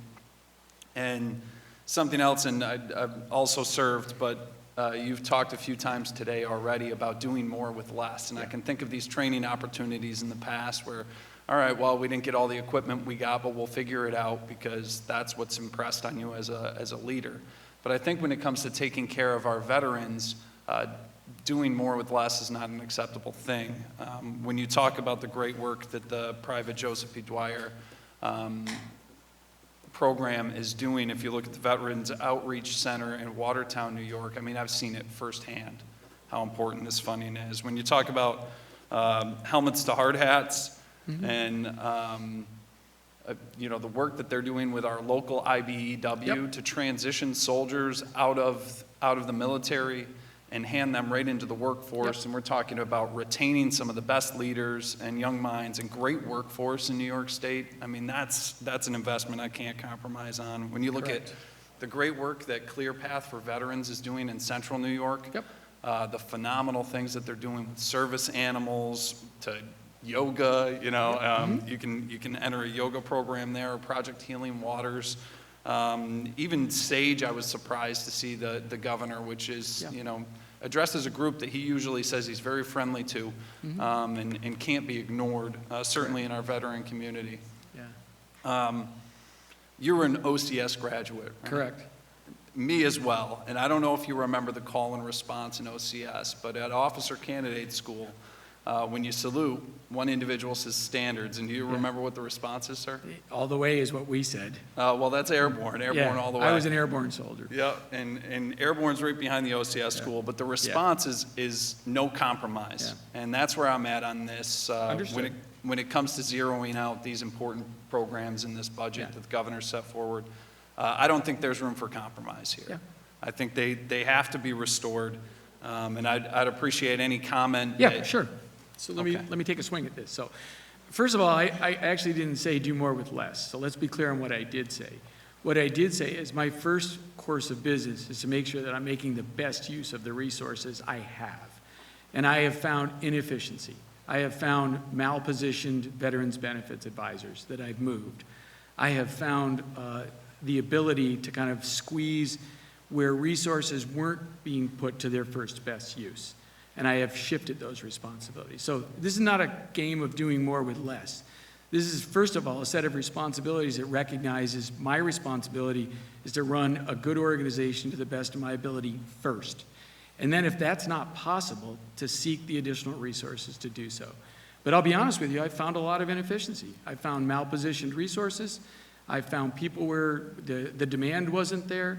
I've shifted them to where the marketplace demands more resources. I was the state director who placed veterans benefits advisors on Fort Drum, New York, to cooperate with the DOD, where I used to be assigned, to assist in the transition of people like me off that installation. The last 7 years of my life, I built the Onward to Opportunity program, the Career Skills program, of which Helmets to Hard Hats is one, which does a great deal of work to ensure that today, transitioning service members leave service with a job before they separate from service. So I couldn't agree with you more. But let's recognize I've been in the chair for 9 months. My first responsibility is to make the first best use of my resources. When that's all said and done, I'm not afraid to seek the additional resources required to run this place best. And I think the executive budget reflects my voice, that housing and suicide prevention is a big issue in this state, as it is in this country. And I'm going to do my best to kind of address those issues. So I'm not, for those that know me, I don't compromise. I am relentless in my pursuit of right and what's good for people who serve their country, and I will continue to be so. Thank you, sir. Thank you. Thank you. Thank you. Senator Savino. Thank you, Senator Krueger. Commissioner, I just have two questions, actually. One, on the Veterans Cemetery, it's been, I know there's going to be a lot of competition for where it should go, but there's long been an effort to bring one to Staten Island because of the difficulty and the distance that Staten Island veterans have to go currently. So I just hope that that would be part of the discussion. It is, yeah. So can I comment on that very quickly? Absolutely. So the National Cemetery Administration is putting forth an effort to build a columbarium on the grounds of St. Albans. And so I think you'll see that come about. It's in the National Cemetery Administration's priorities. As you know, land is a premium. So this is an inside columbarium, kind of a first of its kind set of plans. So I think when we get down to Queens and areas like that, you'll see some improvements right there. Hopefully so. Yeah. And then finally, 3 years ago on Veterans Day, the governor signed an amendment to the Compassionate Care Act, which is our medical marijuana statute in New York State. And he did it largely to add PTSD as a qualifying condition. that decision was driven largely by the efforts of the New York State Veterans Council and others recognizing the vast numbers of veterans who are suffering from PTSD. So since that time, do you have any sense of how many veterans have been able to avail themselves of it? And has there been any coordination with the VA? Because it was always a concern that they would use that against them. Yeah, it's still a tricky issue because the difference of opinion between the federal government and certainly the state. We are part of the newly stood up formed Cannabis Task Force, where we will kind of address the concerns of our population within the development of a cannabis program for the state of New York. But it is of concern in our population because of access to VA benefits. There's a lot of hypotheticals out there on what could happen. It's a tricky place to navigate with an individual veteran because of pain management and the things that the federal government does not allow, but we are having input to the process in the Cannabis Task Force that is stood up by the government. And that's my final point on this. Yeah. So my brother-in-law passed away 2 years ago. He was a veteran. Yeah. He got his medical services from the VA. He suffered from spinal stenosis, so as you can imagine, it was incredibly painful. While New York State said you could only get a 30-day prescription at a time for OxyContin for his pain, the VA would mail him 90 days at a time. Suffice to say, he became incredibly dependent on the medication, and when they added fentanyl patches to it, it was only a matter of time before he died. That's what happened. So is there any coordination between the VA and the healthcare providers, and even yourself in this state, to say the amount of drugs they're giving people at one time is contributing to an early death for a lot of these veterans who are suffering from PTSD, suffering from chronic pain, injuries that they may have sustained decades ago are still bedeviling them. I mean, what can we do to get a handle on this? So first of all, I'm sorry for your loss. That's the first thing I would say. The second thing is I think you'd be surprised how involved I am in formularies at individual clinics across the state. I have a friend of mine who's a cardiac nurse in Plattsburgh, New York, and she couldn't get a drug out of formulary for a Vietnam veteran that she was caring for. She called me and let me know the frustration he was having. I went right to the VA Medical Center director and explained the situation, went right into the lab and reestablished the proper medication, the cardiac medication. So we are involved in small ways and in big ways. I'm of the generation where a lot of drugs were prescribed to my friends who served with me, over medication, as you say. That's kind of going by the wayside a little bit. The trend line is less so, because I think what we're realizing is that, sadly, that doesn't solve a person's problem. So I think you're seeing the trend shift a little bit away from over-medication to other forms of therapy and clinical approaches.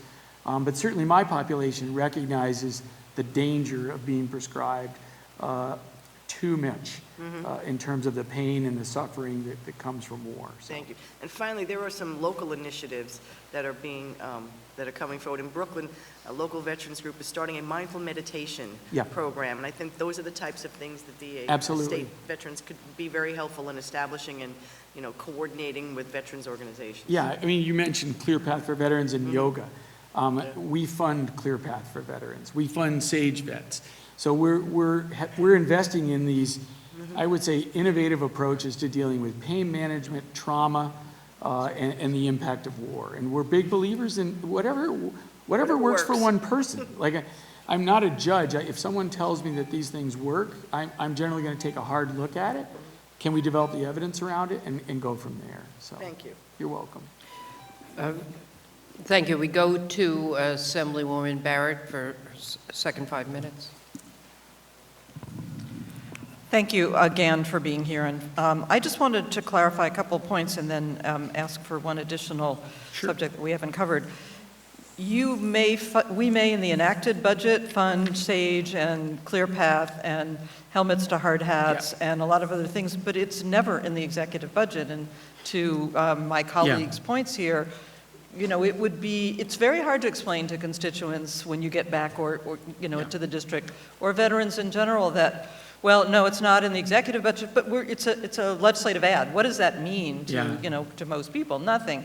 So I think that it's really important, and I know that you've only been here 10 months and it's, and you're done, tremendous amount, and I really appreciate particularly the outreach with the counties, because that has been a real bottleneck and a real source of waste and redundancy. So that's really important. But I think that it's important that this budget be a holistic statement of what matters, not just to the legislature, but to the state.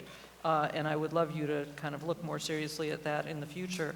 Absolutely. And the other issue that and I'll let you answer both of them at the time, is that we really didn't talk at all about the special issues around women veterans. And I'm wondering if there's anything in the budget here or in your priority list that's addressing that. Sure, let me talk about that for a moment. Thank you for the question. So before I came over here this morning, I introduced to my own organization our new Deputy Director for Diversity, Equity, and Inclusion.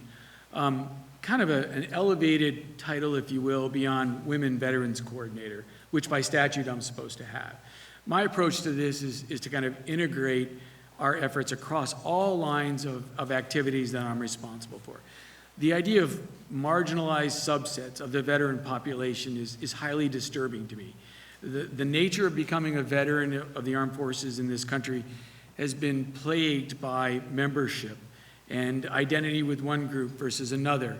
And I don't buy that. You serve your country. You are, in fact, entitled to the fair treatment that I can deliver, regardless of the circumstance. That even extends to those with bad paper. The subsets or the subdemographics don't concern me. What concerns me is elevating them up into this pattern of services, resources, and care that can be delivered to anyone in the least amount of time with the greatest amount of efficacy. And so my approach, why I introduced this person this morning to my own team, is because the perspective is that we need a women veterans coordinator. Well, we need to deal with the issues that are sensitive to women in an inclusive way, because they are also veterans. So my approach is to peel back this with strategy and efforts that integrate our lines of activities, recognizing that our responsibility is to be inclusive, equitable, and accommodating to all. And that's the approach that I will take in bringing these programs to life in the state of New York.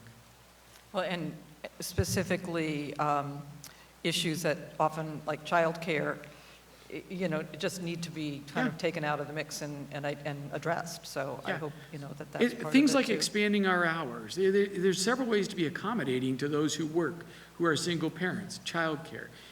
My colleague Mark Schroeder in DMV, had to expand office hours and do things that traditionally government wouldn't think of doing with all the rules behind things. We have to be accommodating. We have to be accessible. We have to be approachable. The governor has challenged every one of us with engaging better with our stakeholders and our constituencies. That was a message we received in the most recent cabinet meeting. That's me. I want to get out in front of it as much as I can. Great. Thank you. Thanks very much. Yes, ma'am. Senate. Hi, I'm going to jump in probably just for 1 minute. Yes, ma'am.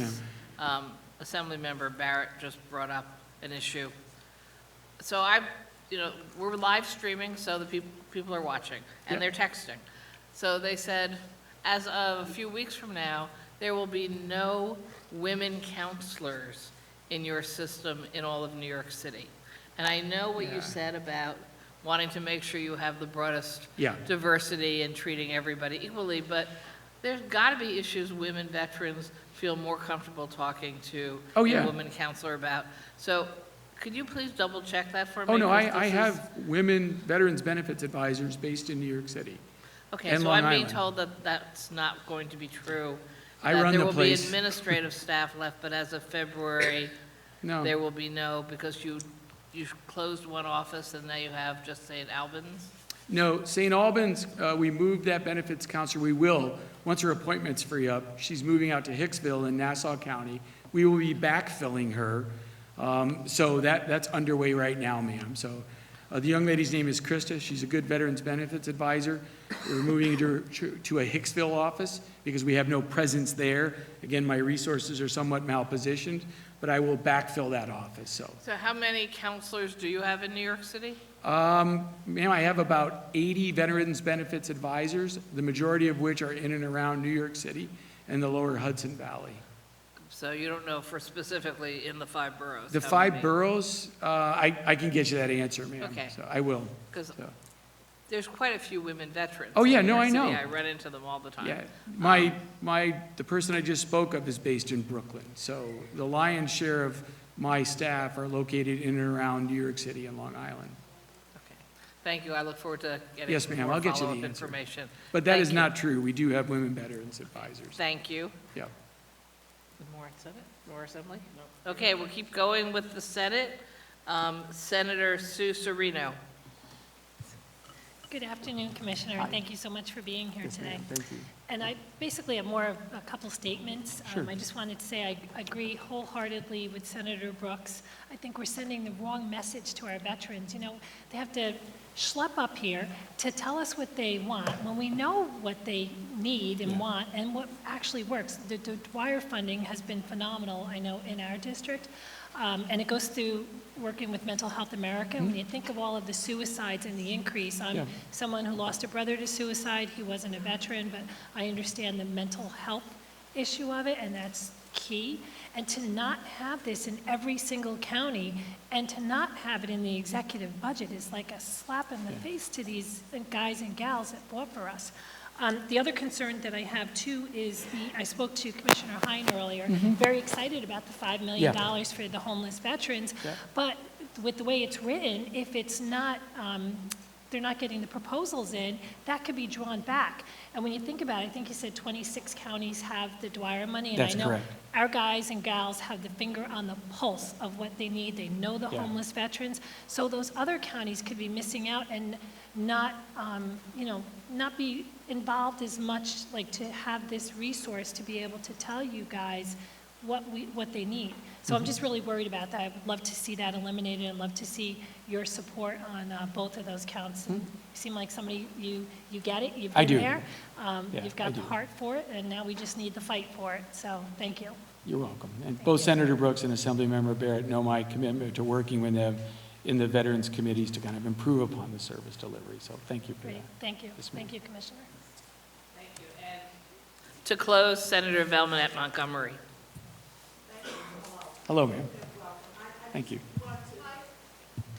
Hi, I'm sorry. I would be remiss if I didn't mention the group that I always talk about, and I want to start by thanking you for the attention that you pay, the group that we in Brooklyn consider our veterans organization. Yes, ma'am. It's the Black Vets for Social Justice. Know that them you well. know very well, yes. Wen- And I thank good you for friends that. with Wendy. Yes, great. And you mentioned, I see 5 million for housing for veterans. Yes. That's wonderful. We certainly would like to see much more, but at least it's on your agenda. Yes, ma'am. And we appreciate that. I want to just say to you that I have 2 armories in my district that house men, African-American, black and brown men, basically. And many of those men are veterans.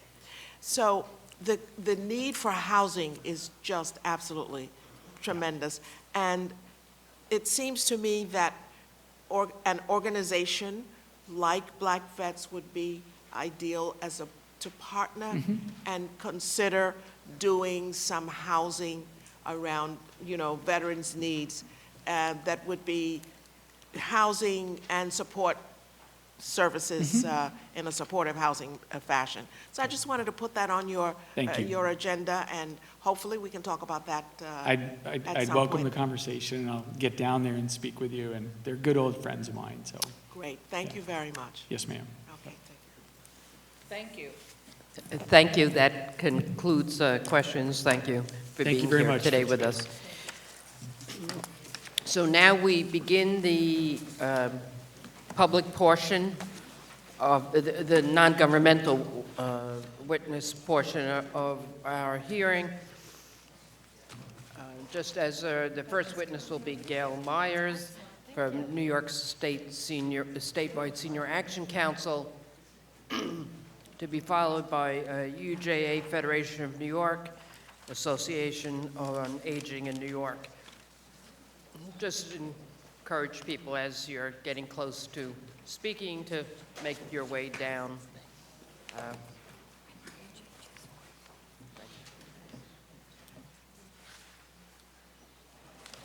And a reminder, just in timing, the witnesses have up to 5 minutes, and members have 3 minutes if you choose to ask a question. Gail, go ahead. Thank you very much. I really appreciate the opportunity to testify today, and thank you all for the work you do to support the needs of older New Yorkers. I will not be reading my very detailed and extensive testimony, because I know you will be as soon as I leave. But I want to give a special shout out to Senator Montgomery for her many years of leadership and advocacy for vulnerable populations, so thank you for that. I'll start with the 2 programs that we have that are funded through the New York State Office for Aging. One is our Patients' Rights and Advocacy Hotline, and the other is our Managed Care Consumer Assistance Program. We have detail on our programs and the services that we offer, but I want to get to the budget ask. And the budget ask is for the legislature to restore our program to the current fiscal year level as you're contemplating next fiscal year. The executive put in the budget for $31,500 to run our program. In the last 2 years, the legislature has added $100,000 to that, which we very much appreciate and need. Secondly, we ask you to reappropriate the $100,000 that you put in the budget in 1920. Because due to problems in contracting, we still have not gotten that money, so please have it roll over because the loss of that on services already done would be devastating. The second is our Managed Care Consumer Assistance Program. We have a line in the budget along with 6 other agencies to provide services and counseling to older New Yorkers. In addition to what we do for Medicare and EPIC enrollment, we also provide enrollment assistance in the Medicare Savings Program, which I will be talking about in some more depth. And that gives low-income Medicare enrollees premium relief and also Extra Help, which is a federal program for prescription drug assistance, 100% funded, that last part by the feds. What is disturbing is that only 38% of currently eligible New Yorkers are receiving that benefit. That is far under the national average of 51%, and it makes us 6th from the bottom in the country of New York, of states that have penetrated moving up in enrollment on that. So because of that, we're asking for the MCAP programs to receive $1 million in additional funding spread out among our 6 not-for-profit agencies so that we can increase the opportunity to get people enrolled in a necessary benefit. Now, I wanted to talk a little bit about unmet need. The $15 million that was added to the budget by the governor and that you all worked very hard to have included last year and is back in the budget again this year addresses need, but we think it really focuses on past waiting lists, and there is so much more to do to ensure access to services for older New Yorkers based on the demographic data. Now, very much thank Senators Prasad and May for your committee's work and holding that hearing on poverty, and also for Mr. Bronson and the Aging Committee in the Assembly for holding a hearing on services in this fall. It really helped, and of course your staff, it really helped us focus on being able to report to you, and as a result, we've completed a county-by-county compilation of data regarding older residents who may be relying or need to rely on aging services. And I don't think we should be shocked, as we're seeing in the very, very predictable high use of long-term care in the Medicaid budget. We should also be able to predict that that same is true for people who would be relying on aging services. So based on the census for New York statewide, as I said, we have this county by county, but in the state, we've got 33% of older residents, 65 and older, living with a disability. 65 and older, about 9% have difficulty in self-care, about 6% have difficulty in independent living. Those are people that would be, depending on their income and eligibility, prime candidates for expanded services from the Offices for Aging. From the government, from the GAO report from the federal government, they looked at the services funded by the Older Americans Act, which comes into the state in large part funds NYSOFA services. They found that of food insecure older adults, 83% of them do not receive any meals from aging funding services. 2/3 of older Americans who struggle with activities of daily living receive limited or no home-based care. 20% of older Americans are potentially at risk for needing transportation. Now, that information from the GAO was being used by our Congress's committee to look at funding for the Older Americans Act. And the House of Representatives has recommended that for the first of 5 years, something's broken with the clock. For the first of 5 years, there needs to be a 7% increase and 6% increases in the years that follow. We have recommendations on capacity and reporting. We have recommendations on increasing the home care worker shortage initiatives and ask for a $15 million investment over 3 years. We have concerns about the long-term care ombudsman program. There was a 37% decrease in volunteers in that program. And then on the last two issues, very, very quickly, we have proposals that we will talk to the Health Committee, the Ways and Means and Finance about on how to achieve some savings on the Medicaid side of the budget by expanding the Medicare Savings Program and also by improving eligibility requirements. The state of Louisiana took one option and saved $2 million per year. So we think that there's some savings to be had there that would improve benefits for seniors. And we ask you to look at the EPIC program to improve the transparency and accountability surrounding the programmatic changes, because there have been some things, including our concern about the second year of a proposed cut in the program, where there have been benefits that have been cut within EPIC that we would like to see restored. Thank you. Sorry. Thank you. You were very comprehensive. We have no questions. Got to talk faster next year, Gail. Thank you. Next, we will have, yes, UJA Federation of New York. Oh, you wanted to ask a question? Sorry. Right. Sorry. Come back, Yeah, please. Nope. Chair Rachel May. Thank you, Gail. And thank you for mentioning the Home Care Jobs Innovation Fund. I think that's an important one. I wanted to follow up about the hearing we had about SNAP and low-income New Yorkers, but we talked a lot about the senior issues. And most of what came out of that hearing, because we held it before the federal government cut those benefits, and basically what everyone was saying is we've got to make sure the federal government doesn't do that. And that was basically the outcome of that hearing, but they did it anyway. So are you already seeing any results from that, and what should we be doing? It was very frustrating to come out of that and say, oh, all we can do is stop the federal government from doing this. Well, there could be an investment. When I look at this, I look at it from a senior perspective, because that's the population that we deal with mostly, but of course this affects children and everybody in New York State.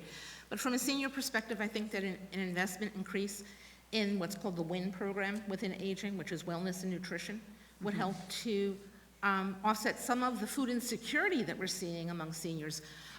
Calls that we're getting, what we find is that the anxiety level raised in a very large way as a result of the potential for federal cuts.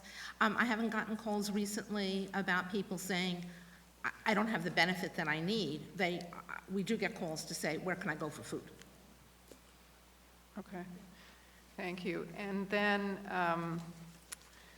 the one other thing I wanted to ask about was, the 7% increase that you recommend for over what the core NYSOFA programs.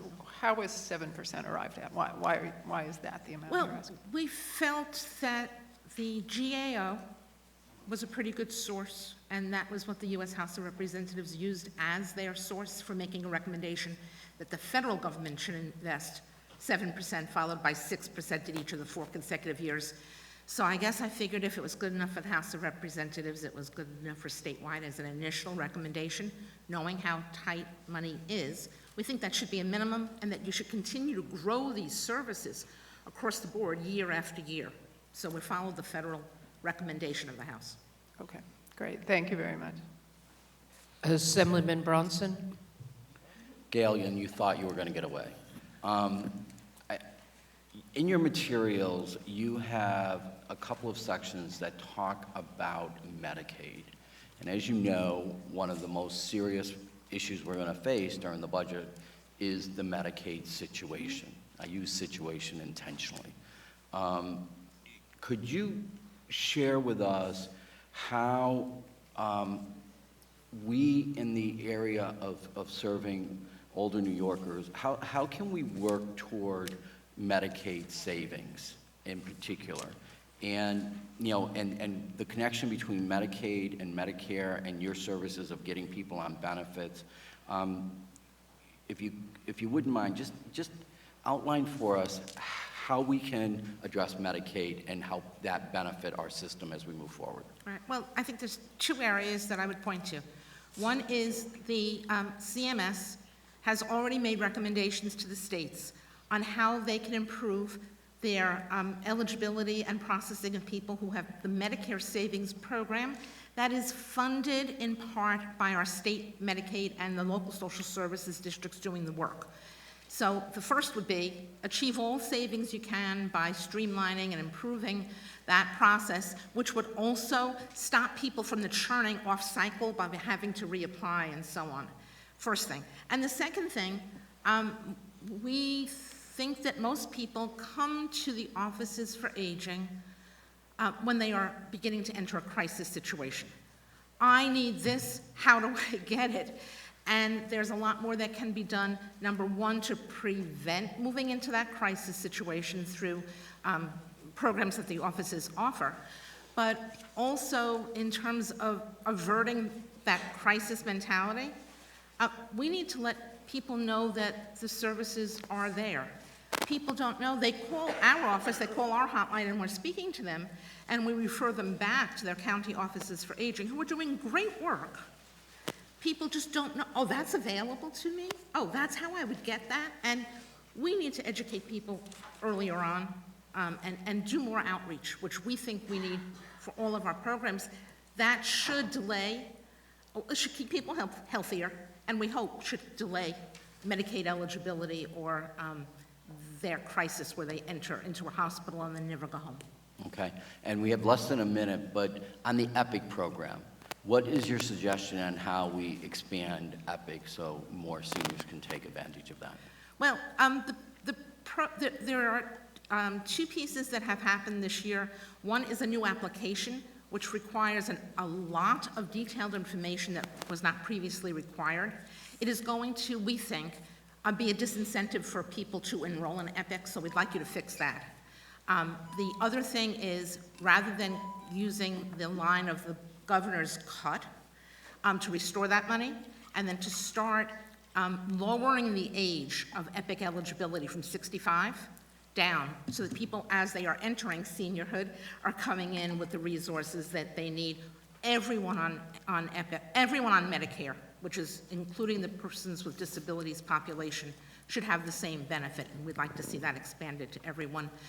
There are some bracket changes that can be made. The regs on EPIC allow a cost of living adjustment, which has not been made in recent memory. Things like not throwing someone off because they have just a little bit more money because they've gotten a COLA increase in their pension or Social Security. So there are numerous recommendations, but we'd like to see more transparency and accountability in the system. There used to be a consumer advisory panel that doesn't exist anymore. That would help bring in more seniors into the program. And the program has declined significantly in their outreach from 9 outreach workers in the past to, I think, 3 now across the entire state. People don't know about the program and that it's there for them. Thank you. Thank you. So Can I leave this time? now you can leave. We're not gonna call you back. Ariel Saransky, Advocacy Policy Advisor, UJA Federation. Good afternoon. Thank you for the opportunity to testify. I'm just going to touch on a few points from my testimony as you have the full, longer testimony in front of you. On behalf of UJA Federation of New York, our network of nonprofit partners and those we serve, thank you for the opportunity to testify and the importance of maintaining and expanding support for the human services sector. Established more than 100 years ago, UJA is one of the nation's largest local philanthropies. We support a network of nearly 100 nonprofit organizations serving those that are the most vulnerable and in need of programs and services. UGA's network of nonprofit partners delivers programs, services, and resources that support the well-being of all New Yorkers across their lifespans.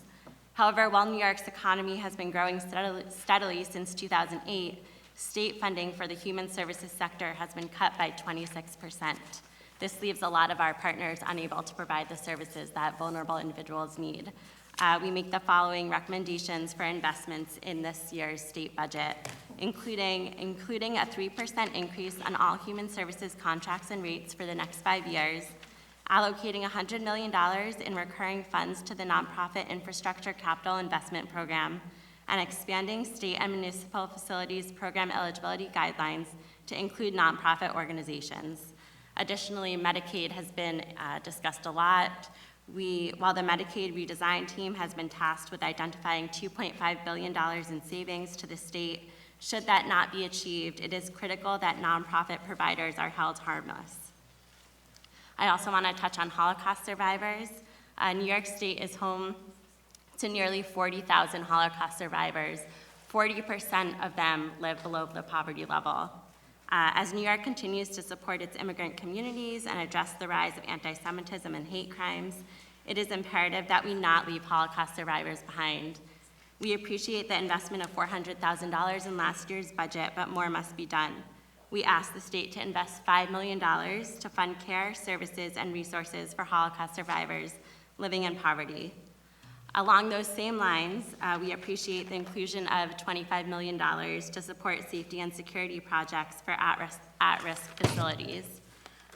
We request that eligibility guidelines for this funding be expanded to all nonprofits that are at risk due to their beliefs or ideology, including houses of worship.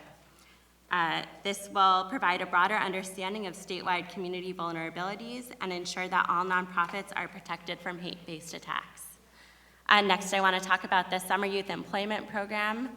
We thank you for the proposal to provide a $1 million increase for SYEP to cover the minimum wage increase. However, as Senator Savino brought up earlier, there is an issue with the Article 7 language that was in the FY 1920 budget that implemented new comprehensive background checks for both new and current employees at school-age child care license programs statewide, and this includes SYEP programs. Because of these new regulations, there is a huge backlog in the processing of these background checks, and it often takes months for background checks to go through. For a 6-week program, which is what SYEP is, this creates real barriers towards ensuring that these programs can be staffed and that these kids can have the opportunities to participate in the program. Before the regulations were in place, providers waited only 2 weeks for completed background checks. Due to the complexity of the new background checks, OCFS and local registrars require additional resources and staff to be able to perform the background checks in a timely manner. Providers also require more guidance on the background check process, specifically on how to properly staff their programs if the process is not expedited by the time the SYEP students have to start their job placements. And lastly, I just want to talk about food insecurity for a second. UGA appreciates the inclusion of a new initiative to reduce food insecurity among college students that Commissioner Hein mentioned in his testimony earlier today. This will really ensure that we can combat food insecurity on these campuses. We urge OTDA to ensure that the policy is changed in this budget cycle. And we also urge the state to consider ways to expand this to all college students, as food insecurity is a real problem, not just in community colleges. I also want to emphasize what my colleague who spoke before me said about increasing WIN funding, which is another way to combat, to reduce Medicaid costs as well. And then just along the lines of the SNAP attacks on the federal level, we have already started to see the people reducing their use of SNAP benefits and thus relying more on food pantries. So that is something that we really need to make sure we can fill some of those gaps. Thank you for the opportunity to testify, and happy to take any questions. Thank you. Thank you for being here today. Thank you. Thank you. Next, we have Association on Aging in New York, Rebecca Prevey. Did you?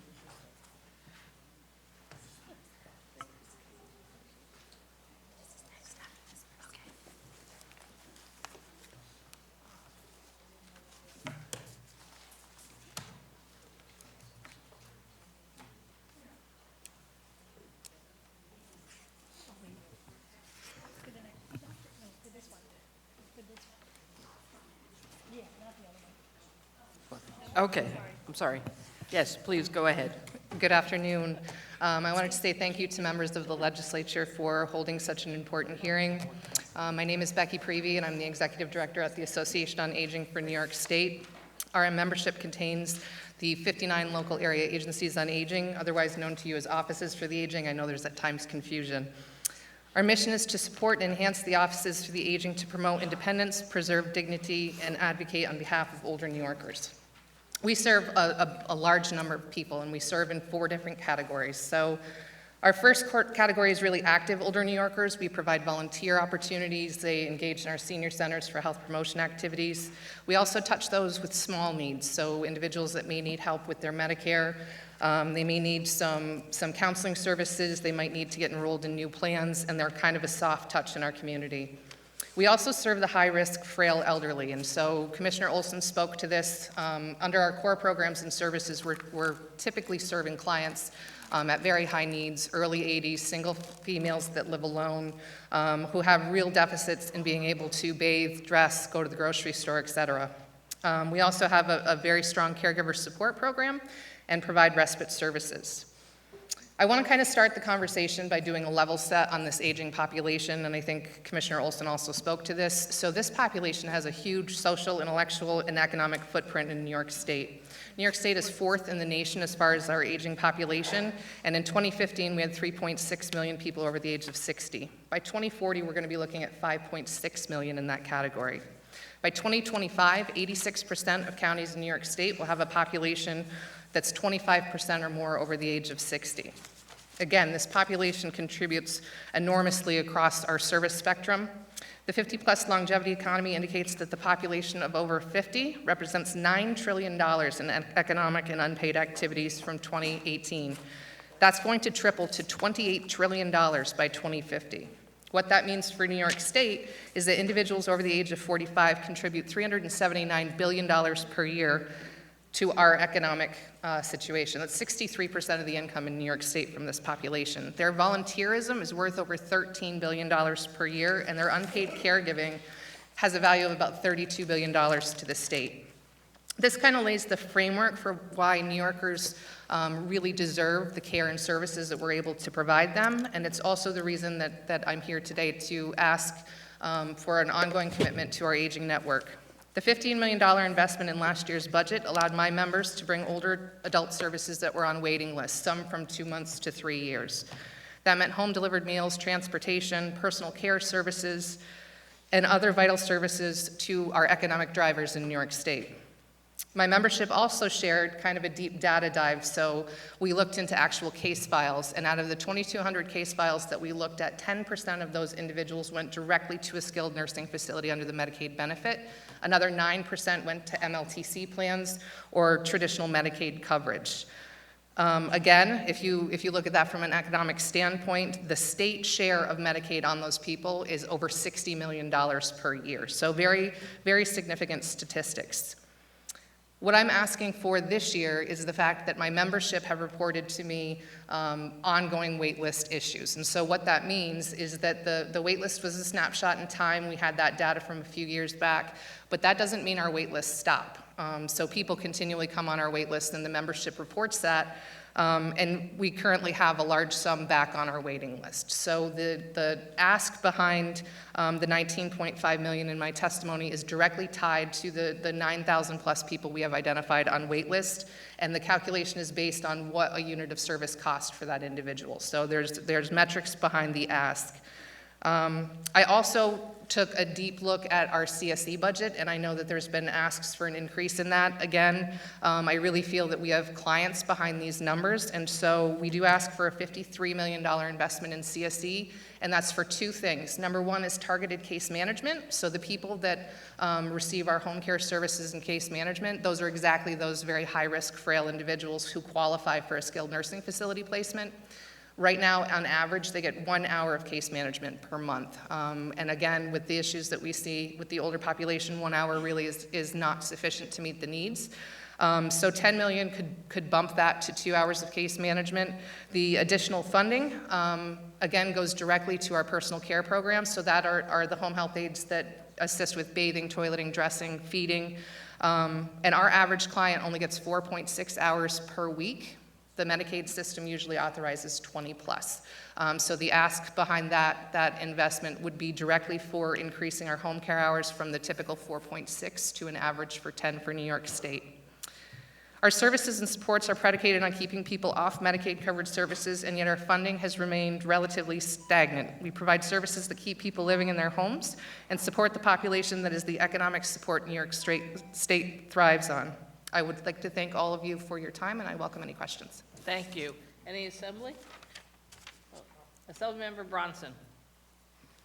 Thank you. I've talked about this earlier with other witnesses, but your numbers show that an average cost in the nursing home is $150,000 annually for an individual. Whereas if we have community-based services for individuals who would qualify to go into a nursing home, those costs are $6,300 annually.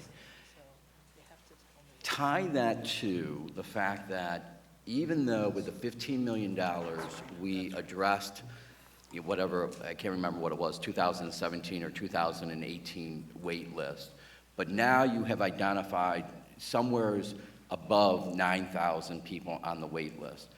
How, in those kind of savings, if we can keep people at home safe with a quality of life, how that impact on Medicaid, and shouldn't we be talking about that, number one? And then number two, do consumers have a voice on the Medicaid redesign team too? Are agencies like yours, is there a voice there for Medicaid redesign team point two? I mean, we need voices to make this argument as we're making a decision between now and April.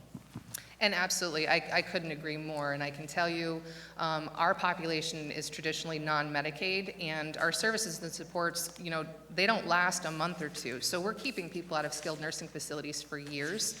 So the aggregate cost savings that I quoted, that's only for 1 year of the cost savings. So if you look at someone on our ISEP program that we've kept on for 3 years, you triple that amount. And so, as far as the MRT 2.0, I absolutely feel that the consumer and advocate portion of New York State needs to be included in that conversation. And I absolutely think, again, in the climate of Medicaid that we're looking at right now, our services are tried and true, and they're proven that they absolutely can keep people off Medicaid. Thank you very much. You're welcome. Thank you. Senator May. All right, I think that's working. Hi. Thank you, Rebecca. I just had one quick question. The 9,000 number that you have of people on the waiting list, how does that compare to what it was before the $15 million was put in? Or how many people came off the waiting list as a result of the investment? So we were actually able to get over what we anticipated off the wait list. So it was over 8,000 that came off.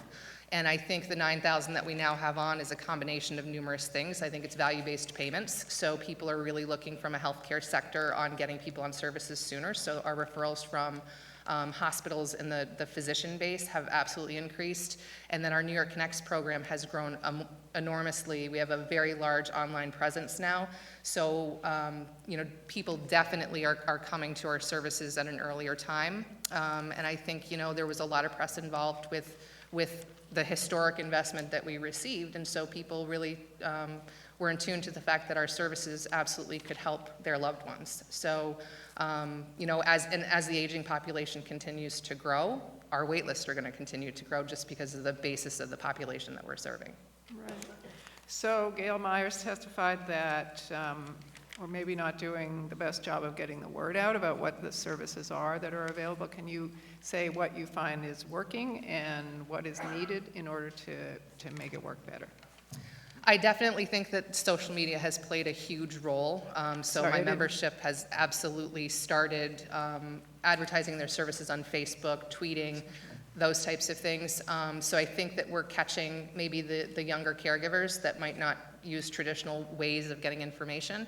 And I think our New York Connects marketing plan has been very successful. And again, it's one of those things that there are many times where people don't want to plan or think about the future when they do have needs. And so some people, kind of put blinders up until they're in that crisis mode. Okay, thank you very much. You're welcome. Thank you. Senator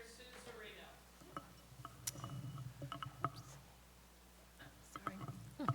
Hello, Executive Prevey. Sorry about that. Couldn't get the mic to work. But I just have to commend you on the incredibly thorough testimony that you put here today. If my colleagues haven't gotten a chance to look this over, it's amazing. You really break it down for us, and I really appreciate it.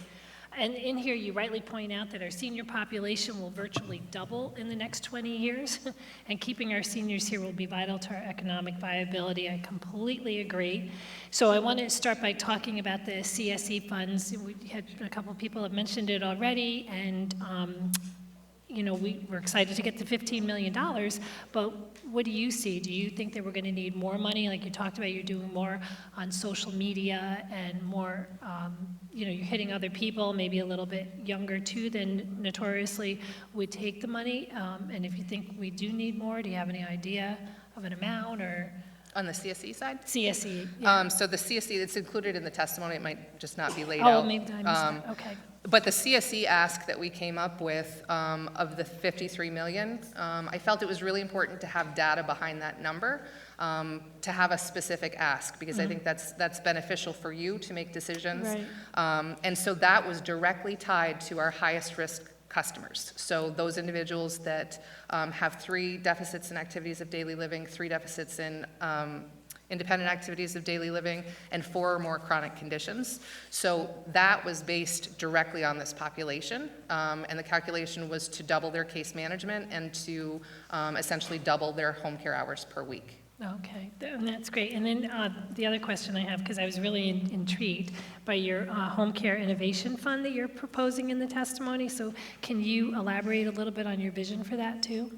Sure. So the home health aid crisis, in my previous work, I was a director at a local AAA, and we actually worked very closely on the Home Care Crisis Coalition. So we did some deep diving into this a while back.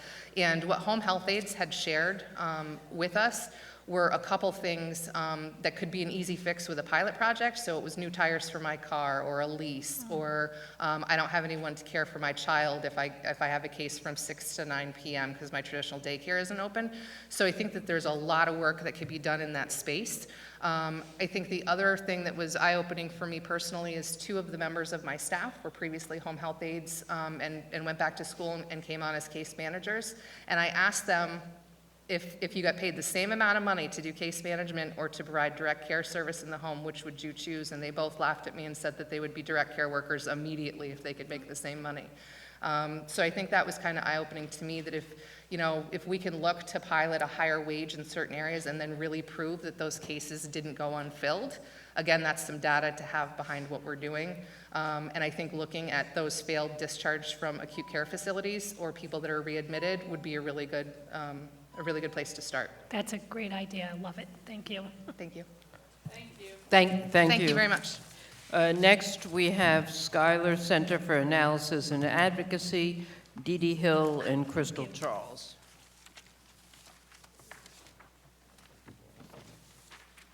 They're not going to be back much.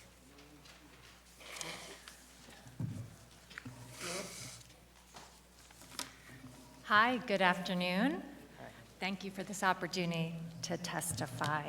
Since 1872, the Schuyler Center has been advocating to strengthen public systems that serve low-income and disenfranchised New Yorkers, particularly children and families.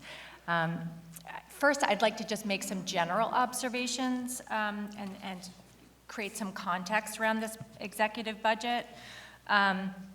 While this executive budget contains some important proposals and new investments that will benefit children and families, it is not a budget that puts children and families first. It's not a budget that, if enacted as is, will meaningfully reduce New York's high rate of child poverty. It is not a budget that will make any progress at all in addressing the state's persistent childcare availability crisis. It appears that when the many proposed cuts are implemented at the county level, including the caps on Medicaid, many New York families that are already facing the obstacles of poverty and systemic racism and ill health and disability, those families are going to be set back further. Turning to the specifics of the executive budget, there are a few issues that I want to highlight, and I promise I'm not going to go through everything in our testimony, but there are a few things. First, and I want to just touch on something that is not in the budget, but we think that all New Yorkers, and we'd like your leadership in leading, New York should make a public binding commitment to cutting child poverty in half by 2030. We think New York has, our child poverty rate has sort of lingered around 20% for more than a decade. And if we do not make a public commitment, and if we don't sort of start down the path of incrementally reducing child poverty, we will never tackle this problem. So let's do this year. Turning to child welfare, there are a number of proposals in this executive budget that we applaud.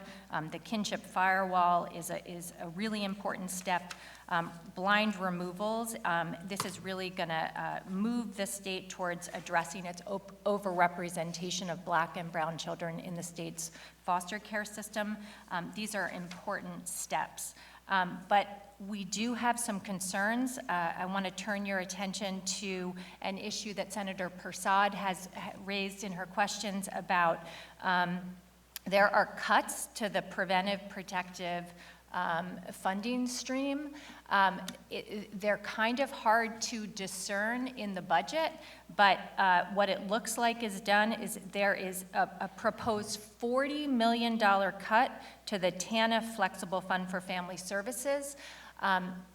These are funds that we understand counties use in a variety of ways, including to support senior services, to support child care in some counties, to support child welfare in some counties.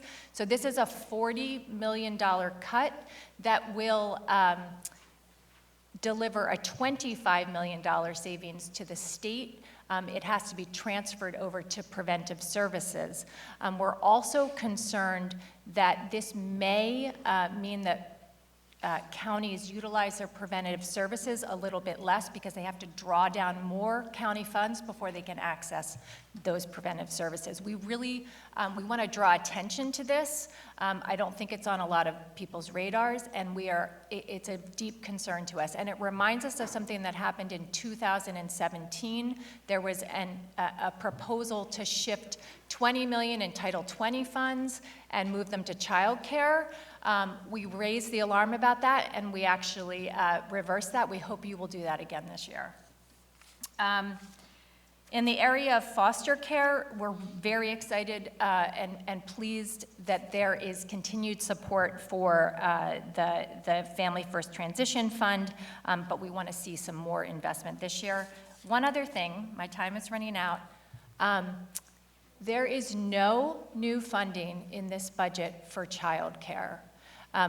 We have, the governor convened a child care availability task force a year ago. It's been working hard. It has made some, it is contemplating some very ambitious proposals, but even as the task force is taking, a half step forward and doing some really good thinking, the child care system is crumbling around us. We are moving backwards. And so we are going to be starting at a deficit when we finally get recommendations a year from now. So we urge investment in childcare this year. Thank you. Thank you, Assemblywoman Jaffe. Yes, the task force which I created has been moving forward, has really something we're going to be meeting on and to discuss their recommendations, because I think that they are recognizing that there are some of these significant issues that of concern. Regarding the child care funding for the child care in the state, impacting the children, obviously, and their future and their families who need to be able to have the children in environments that are very positive while they maintain their jobs and their work. What specific numbers and issues do you see with the budget that the governor has presented? I have concerns about that also. Can you provide some details? Yes, with respect to childcare, so I think that the headline, the most important message is there is no new state funding for childcare in the executive budget. There has been some confusion, some suggestion in the budget briefing books that the child tax credit proposal, which, and I want to be clear, we're very supportive. There is a proposal to expand the state's current child tax credit, which currently omits children under the age of 4, to expand the credit to include them, as it should. It's a child tax credit. It's designed to offset the high costs of raising children. It should include young children. However, the child tax credit is not designed, nor is it robust enough to be an answer to the child care crisis. At most, it will provide a family with an extra $330 a year in income. Again, this can be critical for a low-income family. If they have a car that is not working, they can fix it, they can go to work. It's a critical step in our efforts to reduce child poverty, but it is not a solution to the child care crisis. And the other issue with the workers in child care, there is, as I noted earlier, there is a very real issue in terms of having the availability of workers who can provide assistance and work within the child care programs. Is that something that you see of concern as well? Yes. So the other piece of the child care puzzle is that while child care is unaffordable for most New York families, it costs an average of $15,000 a year. At the same time, the child care workforce is very underpaid. Most of the 60% of the workforce actually has to rely on some sort of public assistance because they are paid wages that are that low. So we need to, certainly, thank you. So we need to certainly move forward in terms of having the governor provide more funds for our child care programs and to be able to also expand the opportunities for the salaries for our child care workers so that we are able to have that kind of availability and programs to assure that all of our children are in positive environments. But thank you. Thank you so much. Thank you for being here. Thank you. Next, we have the Council of Family and Child Care Agencies, followed by Early Care and Learning Council, followed by New York State Network for Youth Success.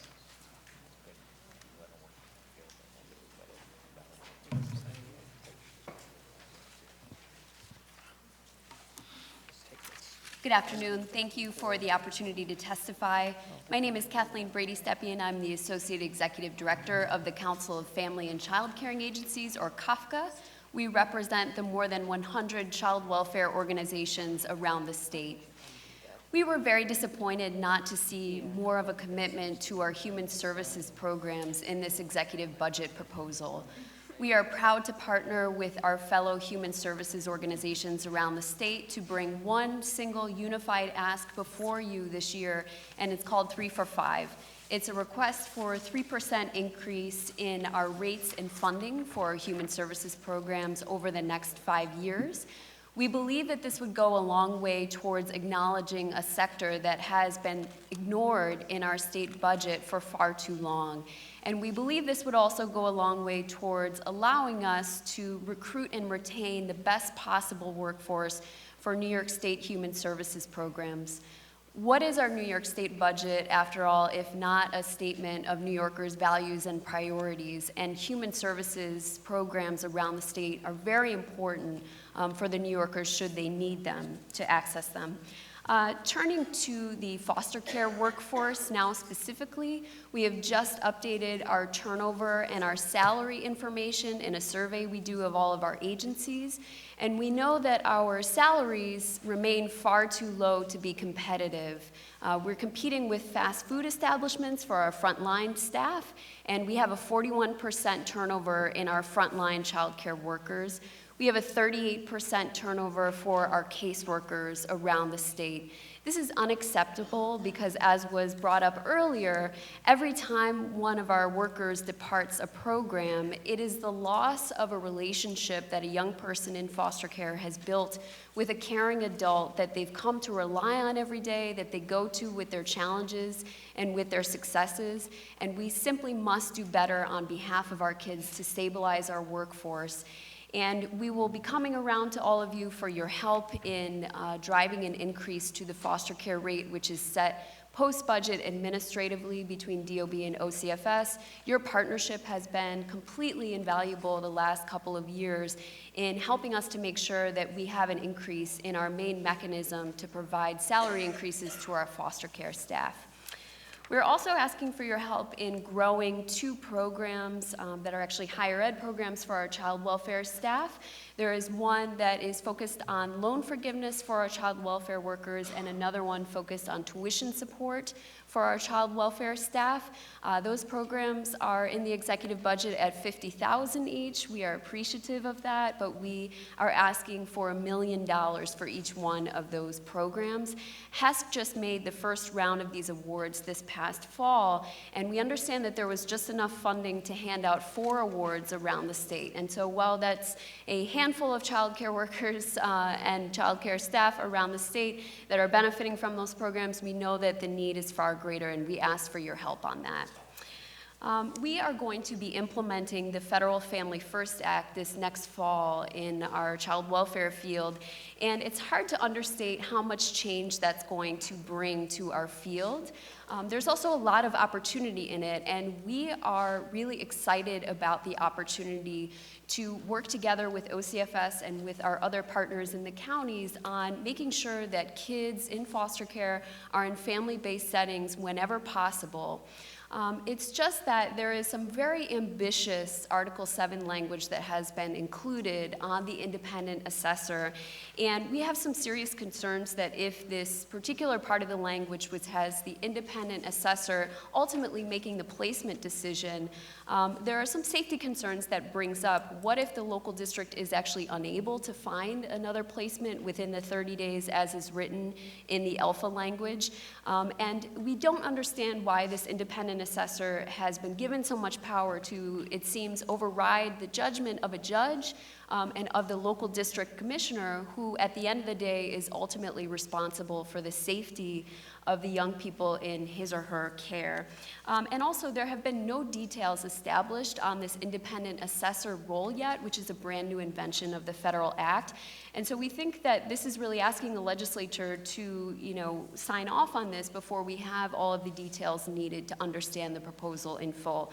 So we're asking for your help in just making sure that that language makes sense for the system that we need. We know that we need to invest a lot more in building the amount of foster homes that we need and supporting our kinship caregivers around the state. And the amount of transition funding that's in the budget is just simply not enough to do that yet. So we're asking for your help with that as well. Thank you for the opportunity to testify. Thank you, Assemblyman Rah. Thank you. Good afternoon. I just had a couple questions. In terms of the share for special education placement, can you tell us about what the impact was when that shift was made in New York City? Just, in terms of what we can expect it's going to have on the system and the rest of the state if this was to go through. Thank you for that question. Our understanding is that it hasn't had too much of an impact on the number of placements that were made from the New York City School District when this shift went through a couple of years ago at the New York City level. Ultimately, it is up to the school district to make the best decision on behalf of the young people that they see before them. I think what's important to point out is that, as Senator Krueger brought up before, this is something that was done to New York City a couple of years ago in the budget, and here we're hearing in this year that it is now parity, that it's going to be carried out statewide. And so, the impact on the school districts, it seems like, is about $25 million that they're picking up this share. And we are trying to figure out some data in terms of answering your question on what kind of impact there was in New York City. Yeah, 'cause I'd assume any cost shift to a municipality, obviously, has an impact on their budgeting, and outside of New York City with, tax cap and things of that nature, it makes it that much more difficult. And obviously, you're dealing with independent school districts that are much smaller as well. One other issue I wanted to ask you about, the alpha language and Family First. I think what I'm getting is that this really goes further than the federal government is really asking us to go. Is that correct? It does, and just that one particular part of it, which has the requirement that the local district would have to remove the young person out of the QRTP within 30 days, that's not required by federal law. So OCFS and the executive budget are going far and above that with this proposal, yes. Thank you. Thank you. Senator Savino. Thank you, Senator Krueger. Good to see you again. I just want to make this point because we've had this discussion before. You heard me speak earlier today about my concerns about the human service workforce. But just in case people think I'm exaggerating, the starting salary for a caseworker in the nonprofit sector with a bachelor's degree is $36,994. The starting salary for an ACS worker in the city of New York with the same bachelor's degree is $49,279. That number jumps to $53,519 if they complete 6 months of probation and they are moved up to the next level, Child Protective Specialist Level 2. If you become a brand new youth development specialist in the city of New York, that's those of the workers who now service the Raise the Age program, they walk in the door at $46,000. So this gap between the nonprofit and the public sector is growing further and further apart every year. And so I join you in your support calling for the establishment of a real fund to provide social work loan forgiveness, because these agencies are not going to be able to recruit anybody or retain them, and it has as you know, it has a terrible effect on young people. And for those people who think these kids don't know the difference, I have not been a full-time caseworker since 1996. I still have young people who are on my caseload who call me, oftentimes in crisis, because they don't forget the people who made a difference in their life. And so when they're separated again, or there's disruption again, it doubly traumatizes them. So I totally support the idea of expanding the current social work loan forgiveness program to the nonprofit sector and adding as much money as we can. Thank you. Thank you so much, Senator, for your advocacy and for pointing out reality in terms of the huge disparity between us and the public sector. And the reality is that we simply cannot compete. And that's what we're finding. And also, we're often the training ground, really, for the public sector, because folks are with us for, maybe a few years, they're recent graduates, and then they move on to the public sector. There's more money, there's better benefits, and who can blame them? But as you point out, the importance of that relationship that is built is something that sustains over time. And for our young people, it's one more loss that they're experiencing after they've been through a lot. Thank you. Assemblywoman Jaffe? Thank you.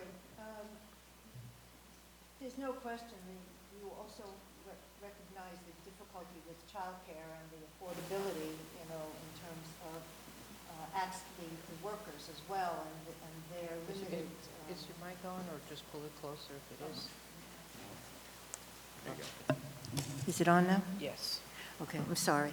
The issues of childcare workers and the salaries, the limited salaries they earn, and then with that, the affordability of childcare. You mentioned that within this context. Do you see this continuing at this time? Is it something that we need to address? How soon can we move forward with that? Yes, and so for us, the parlance of childcare workers refers to our frontline staff working in our residential foster care programs, and so no question, we have to do more to raise their pay. I think to your question about childcare more globally, my friends from the Schuyler Center just spoke before me, and I completely support everything that they said about the need to invest more in childcare, because after all, if parents don't have a safe childcare option, their children become at risk. And so I applaud your efforts and those of your colleagues, and certainly my colleagues at the Schuyler Center, for everything you're doing to make sure that there's real investment there. We need to be very vocal about that. It's really something essential for our youth and their future. We can go into that. There's so many issues. But there was something that you had discussed about the safety and living spaces for those in foster care. Could you explain a little bit more about that? Thank you for giving me time to do that. I couldn't fit it into my 5 minutes. So we have had a capital proposal the last couple of years. We are asking for an investment from the legislature for our residential foster care campuses around the state. And group homes and things of that nature. Our foster care rate was held flat for many years, and our agencies did not have the resources from the state to be able to make those capital investments. It's things like boilers, roofs, and it's also just making safety investments. We are in our residential programs under the jurisdiction of the Justice Center, and the Justice Center often wants to see camera footage of events that occurred, so it's investing in those cameras also. So we'd like to see $15 million put forward for that. There's been a nonprofit infrastructure capital investment program made in the past. In terms of a couple of years ago, there was about $120 million available for that. We also certainly support larger efforts to put more money into that. That would cover us as well. Yeah, and we don't really have the time, but the issue regarding the foster care youth in college, I've had several come to me and ask for assistance. Once they're out of that foster care system, they really are left very much with the need and with the inability to have the funding for their college program. So it's something we do need to focus on. Right, we want to grow that program this year. Thank you. Yes, thank you. Thank you. Next, we have Early Care and Learning Council.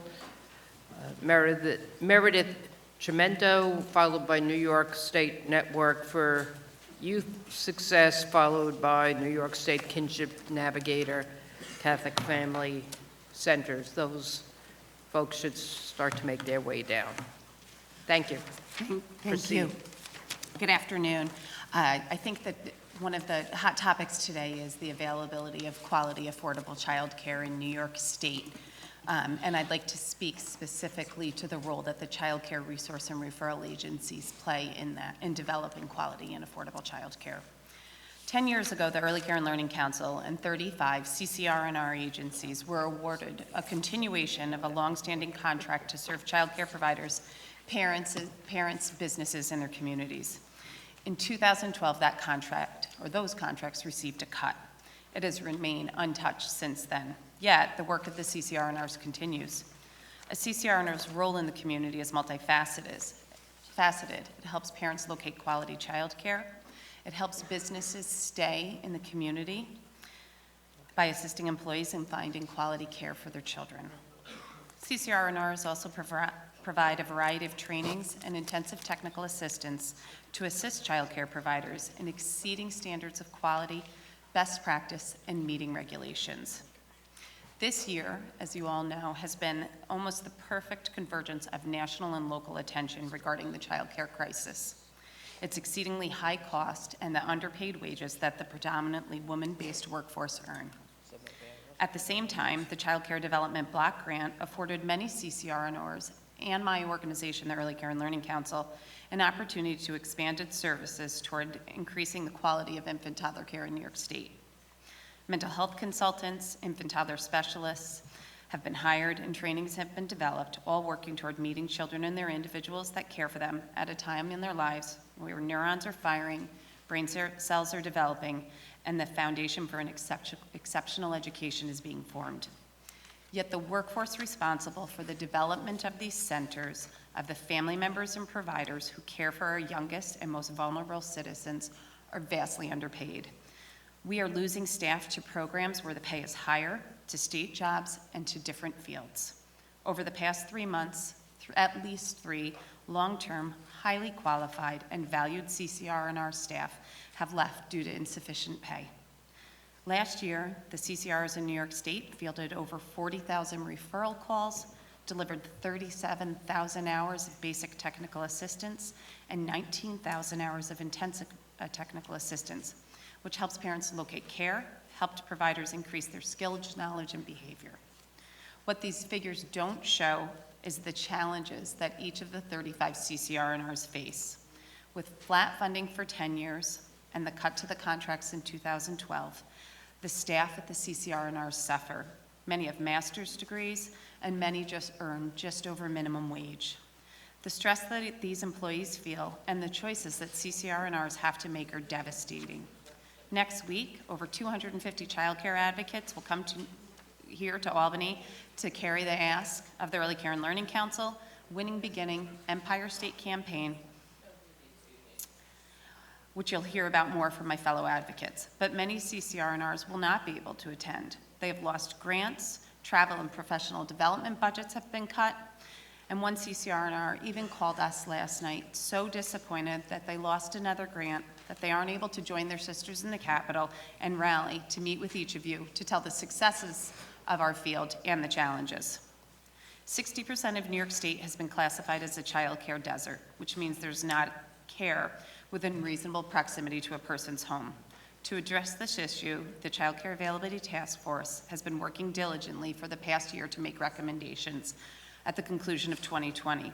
Regional Economic Development Councils have been tasked with making child care a priority, and the aforementioned historic increase in the CCDBG grant and its funding of infant toddler services in New York State have all laid a foundation for quality care in New York State. However, CCR&Rs will only be able to work with existing providers and new providers by offering boot camps, fiscal management, teaching them how to braid and blend funding, connect to local businesses and chambers to support their growth and ensure their sustainability if we receive and realize a contract increase. CCR&R staffs have gone for many years without a cost of living adjustment, without an increase, without the ability to care for their own. Some CCR&R staff earn so little that they qualify for child care subsidies themselves. I ask each of you to consider the hard work and success of the potential of ECLC and CCR&Rs. We ask you to identify $5 million to account for a lack of COLA, which will support the critical work of ECLC and position ourselves at the ready to meet the needs of the recommendations of the Governor's Task Force and the Regional Economic Development Councils. Thank you. Thank you for being here. May I? Assemblyman Jaffe, yes. Yes, I want to thank you for your comments and your focus. The child care subsidies are truly essential for our families so that they can provide the opportunity for their child to be in an environment, a very positive environment, while they're able to maintain their work. And when they are at that very, very limited level of income, it really is essential. And the after-school programs, as well, that you note, are so important to assure that our children are in environments that are very positive. It gives them emotional and social skills in a very positive way. And it is something that we need to continue to focus on. And so I thank you for that suggestion, and perhaps we can discuss this as we move forward. Absolutely. Thank you for your continued support, as always. Thank you for being here. Thank you. As I said, next we have New York State Network for Youth Success. I'm not sure if there's anybody here from New York State Kinship Navigator. I don't think anybody has signed in yet. So then we would have, following this, services and advocacy for gay, lesbian, bisexual, transgender elders, SAGE, followed by New York State Association of Training and Employment Professionals. So we have Trudy Morgan, Policy Coordinator. Please proceed. Good afternoon. Thank you for allowing me to testify today. My name is Trudy Morgan, and I'm the policy coordinator for the New York State Network for Youth Success. a little bit closer to your mouth. Is it better now? Great. Yes. Awesome. So like I said, my name is Trudy Morgan, and I'm the policy coordinator for the New York State Network for Youth Success, and I'm here to talk to you about after-school, summer, and expanded learning opportunities. And before I invite you to look at some of the research with me about the crucial impact after-school has on New York State's children, I'd like to emphasize that I am a testament of why after-school matters. I'm where I am today in my role, following my passion because I was able to participate in several after-school programs that broadened my perspective as a new immigrant, equipped me with the necessary skills and resources to navigate my academics, and served as a catalyst for my robust interest in policy and advocacy. Evidence shows that after-school programs play a critical role in improving student outcomes. A recent study looked at a broad range of after-school programs across different age groups and focus areas and found significant positive impact on students.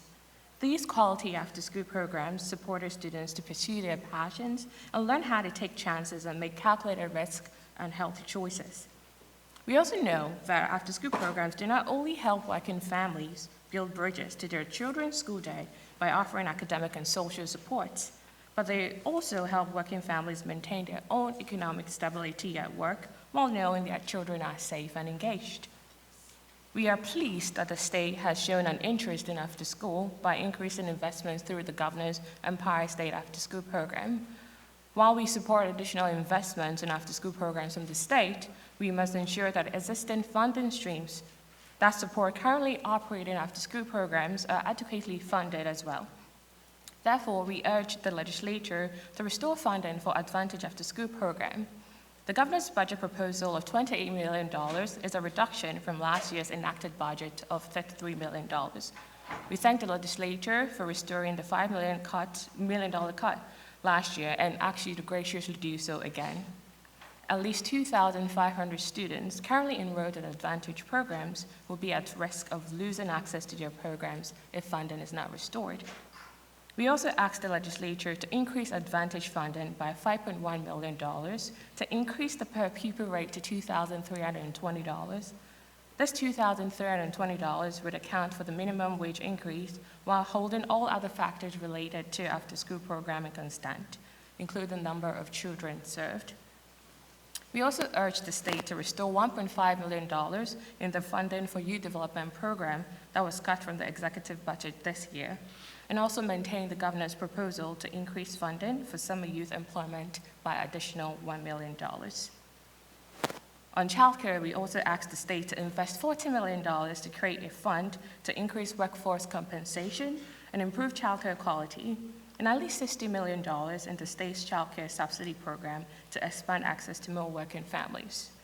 More than 1/3 of childcare allows New York to support childcare for school-age children, including after-school and summer learning programs. We also urge the state to reinstate $50,000 in childcare development block grant funds to provide technical assistance to Advantage After-School Program grantees and other school-age childcare programs around increasing program quality. These funds help create the Quality Self-Assessment Tool, which is a quality standards assessment tool created by experts and practitioners in New York State and is recommended for use by all state-funded after-school programs, including the Advantage After-School Program, the Empire State After-School Program, and external learning programs. We also urge the state to invest an additional $1.8 million towards the Educational Incentive Program for a total funding of $7 million. The Educational Incentive Program provides scholarships to assist childcare providers participating in professional development activities with intent to build provider knowledge, skills, and competencies to improve quality childcare in the state. Finally, we request that the state invest 25% of any revenue secured through the legalization of adult-use marijuana in after-school programs. In Alaska, which has allocated 12.5% of revenue from the legalization of recreational marijuana to after school, data shows that youth who participated in programs just twice a week were 40% less likely to use marijuana. I know that after school works because I am a return on investment in after school. In closing, I want to note that we are part of Women Beginning New York, and we support the coalition's agenda. Thank you very much for your time, and I'm happy to answer any questions. Thank you. Assemblywoman Ellen Jaffe. Yes, I want to thank you because you are speaking to the very real issues in terms of additional funding for childcare subsidies and so many of the other issues in the youth employment and after-school programs. All of those issues that you bring to the table here are so essential for our youth. It really is an investment in their future. And I thank you, and it's something that I stand with, and we know how important it is. So thank you very much. And thank you very much to Assemblymember Jaffe for your continued support. And Senator Roxanne Persaud.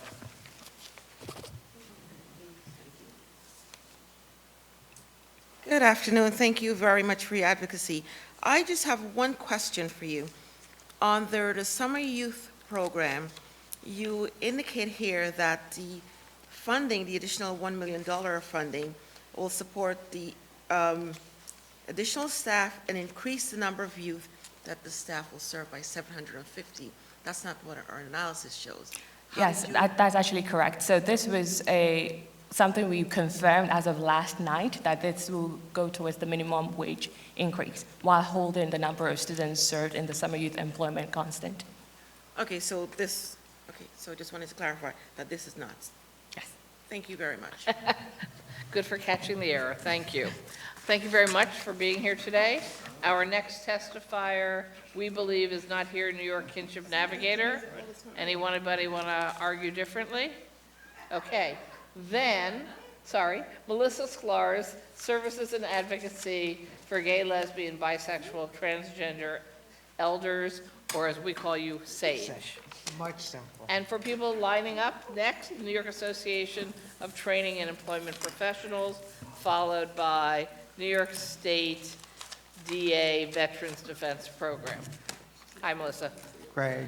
Hi, Senator. Okay, so my name is Melissa Sklarz. I'm the SAGE Senior Government Relations Strategist. Thank you for the members of the Senate and the Assembly for holding this hearing today and allowing me the opportunity to testify on behalf of SAGE.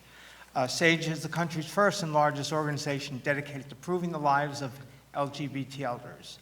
Founded in New York City in 1978, SAGE has provided services and programs to LGBT older people throughout our 5 SAGE centers across the city, 4 SAGE affiliates here in New York State, including Bayshore, Hudson Valley, Syracuse, and Rochester, and a network of affiliates across the United States.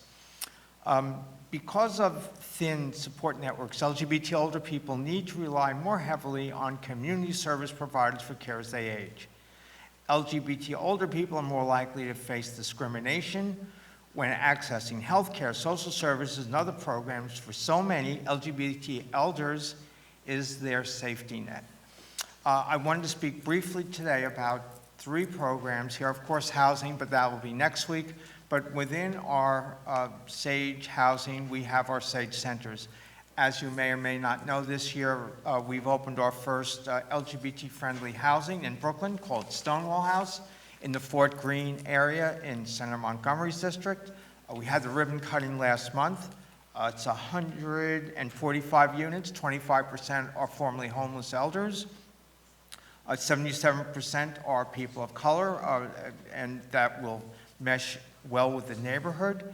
It was split between LGBT people and people from NYCHA. And this year, coming in April, we will be following up with a second house in Crotona North in the Bronx, which will have 83 units. Both of these will have SAGE centers as the first LGBT-friendly housing in New York State. The SAGE Center in Corona Park will be the largest SAGE center in the state, and the over 10,000 feet. And the one in Brooklyn will have 8,500 feet. And so, let's see, many of the elders who attend our SAGE centers daily struggle with mental illness, substance abuse, and homelessness, require intensive amount of care management and social service support. So with these houses open and to be open, we expect higher levels of needs among the residents and elders in the surrounding communities. our Sage Center is open not only to the residents, but the elder residents that are in the neighborhoods here. And so we expect to see a great influx. No one's ever complained there's too much social services for elders in New York. So we will be requiring additional investment in our care management and Sage Center programming to meet these needs. Sage requests $100,000 in support from New York State to provide comprehensive care management. Sage Center programming and support services to low-income, predominantly LGBT elder residents in and around our welcoming elder housing developments. Sage also requests a restoration of $200,000 in support of our general services and expenses in support of our state LGBT elders. In total, we request a restoration of $300,000 in fiscal year 2021. Finally, is our veteran program. We heard today Colonel McDonough and Assemblymember Barrett talked about Sage Vets. We are growing, we are expanding, most of our LGBT vets do not live in New York City, but live throughout the state. Our manager of Sage Vets has been traveling from Long Island up to the Adirondacks through the southern tier to let veterans know that their discharges can be updated and improved, that care management is available, that legal services, and the more that we can connect people to the federal system will make it easier and on New York State to have to worry less about the problems of homelessness and suicide if we can access them to the federal system. So in this fiscal year, Sage respectfully requests an increase in funding, requesting $150,000 to continue the outreach and benefits connecting to LGBT older veterans. The increased support will expand Sage Vet program and access LGBT elder veterans throughout the state through a re-grant to our Sage affiliates at Out Alliance in Rochester and in Sage Upstate in Syracuse. So thanks for the chance to do this today, and I'll be happy to answer any questions. Thank you. Anybody? Then thank you very much for being with us. Thank you. Next, we have New York Association of Training and Employment Professionals, Melinda Mack, Executive Director, followed by the New York State Veterans Defense Program. I have no idea what the DA stands for. Defenders Association Veterans Defense Program. Okay, thank you. Yes. Hi, how are you? I usually think my organization's a mouthful, so I'm glad that there's others that are also tough. Hi, everyone. Good afternoon. My name is Melinda Mack. I'm the Executive Director of the New York Association of Training and Employment Professionals, which is also known as New York State's Workforce Development Association. I'm also not going to read through my testimony, but want to spend a few minutes highlighting a few things that I think we've touched on a bit but haven't addressed yet in today's hearing. So as you know, I represent members who provide workforce development services, which are also part of the human services field, across New York State and all 62 counties. They range from really small organizations like community-based organizations to huge institutions like SUNY and CUNY. I think one of the things I want to underscore is, as you know, many of the folks that our members serve are those who need jobs, not only the most, but also will lift folks out of poverty based on their outcomes in employment. As you also know, around 42% of New Yorkers have a high school equivalency or less. And so as we continue to think about human services investment, we really should be focusing our efforts in education, job training, and employment services for the many of New Yorkers who need support and skills training to be able to access good or better jobs. I also want to just mention that we've worked with the United Way over the last couple of years to highlight those who are working poor. We do know in our state about 250,000 New Yorkers are stuck in part-time or low-wage work. These are folks who are working. These are people who have jobs, who are struggling to still make ends meet. And about 45% of New Yorkers fit into that ALICE criteria as described by the United Way. For about 20 years now, New York's strategy to solve the workforce development crisis that we're facing, and we have about 50,000 jobs right now that are open and in demand that we cannot fill, has been flat funding, cuts, or tax credits. When we look across the budget this year, the executive budget, we're about $40 million short of the enacted budget last year. However, there are some bright spots. We heard summer youth employment mentioned here, again, to offset the increase in minimum wage. There's also 2 new initiatives, one supporting environmental justice training across the state, and then also diversity in entertainment. I do want to spend a minute touching on the governor's investment last year of $175 million in workforce development, which is managed through the new Office of Workforce Development. As, again, for folks who've seen me testify before, this was a huge win for the workforce system statewide to think that there would now be dedicated resources going to education, job training, and employment to start to, address a little bit here and there what we're seeing across the state in terms of service delivery needs. At this point, about $3.4 million in funding has been awarded, and the governor has recommitted to investing in those dollars for the upcoming years. I do, however, want to draw your attention to the fact that the flexible dollars in that fund are coming out of the Pay for Success Contingency Fund, which continue to remain relatively unflexible or inflexible. We are sort of at the discretion of the Division of Budget in terms of what constraints they put on those resources. For the human services sector, again, of which many provide these economic development and workforce services, they're required to have all of the money up front in order to be able to deliver the services, and then they're reimbursed by the state based on their outcomes. It's just not tenable, it's not reasonable, and it's not the way that we know to do effective best practices in workforce development. Additionally, we prescribe performance for an outcome of employment after 1 year. If you're working with those with low basic skills, if you're supporting individuals with disabilities, if you're working with some of our hardest to serve populations, or even trying to put someone through an apprenticeship program, 1 year is not enough time in order to be able to help someone access a good or better job. The last thing I wanted to mention before I also touch on childcare is that we still also struggle across the state in being able to measure the performance of our systems. I'm sure many of the other human service organizations or folks who represent human services would say our members have to enter data into anywhere between 10 and 12 data systems across New York State. It is a huge time suck. It also does not allow us to effectively describe or showcase what we're able to do. So we often hear from you all, well, tell us how many people you've placed into employment across the state, across your many programs. I can't do it in a meaningful way.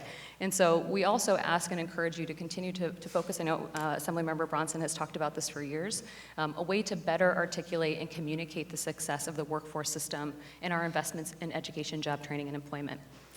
The last thing I wanted to mention is that childcare is a huge issue.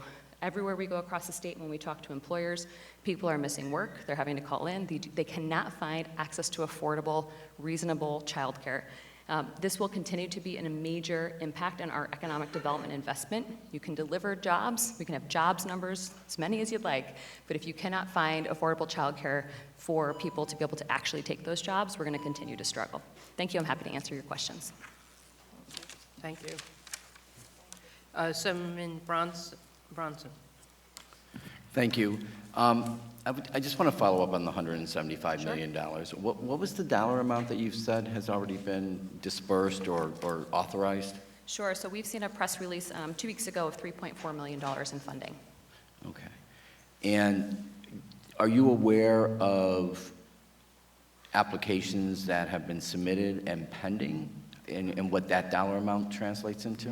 No, so I don't know the number, but I do know that there's been a number. So the way that the governor's office has structured the application process, there's a phase 1 that goes through a subcommittee of the Regional Economic Development Council where they sort of bless it, say it aligns with the regional strategy. If that makes it through that gauntlet, it then goes up to the Office of Workforce Development and the Division of Budget, in which they negotiate and decide whether or not it meets the criteria for the funding streams. It then goes through a second phase of application where then they sort of go into contract and end up supporting the work moving forward. So I do know there's a number that are sort of in that middle ground, but we certainly aren't spending the money anywhere near as fast enough. Right. And this is actually the second year that there was $175 million, but nothing happened the first year, correct? Correct. All right.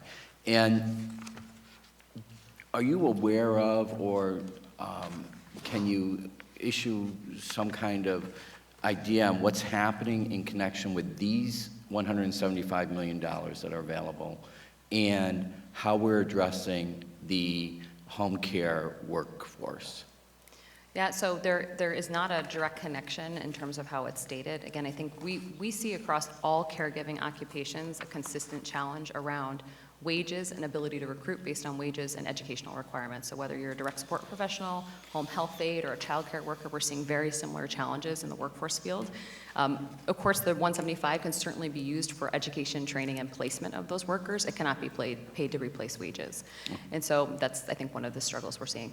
All right, and so it's been identified in home care workers, some of the struggles, some of the barriers, childcare being one of them, transportation being another, the fact that they get paid such low wages, they can't even pay for their car maintenance, yet that's an essential part of their job because they have to travel from site to site.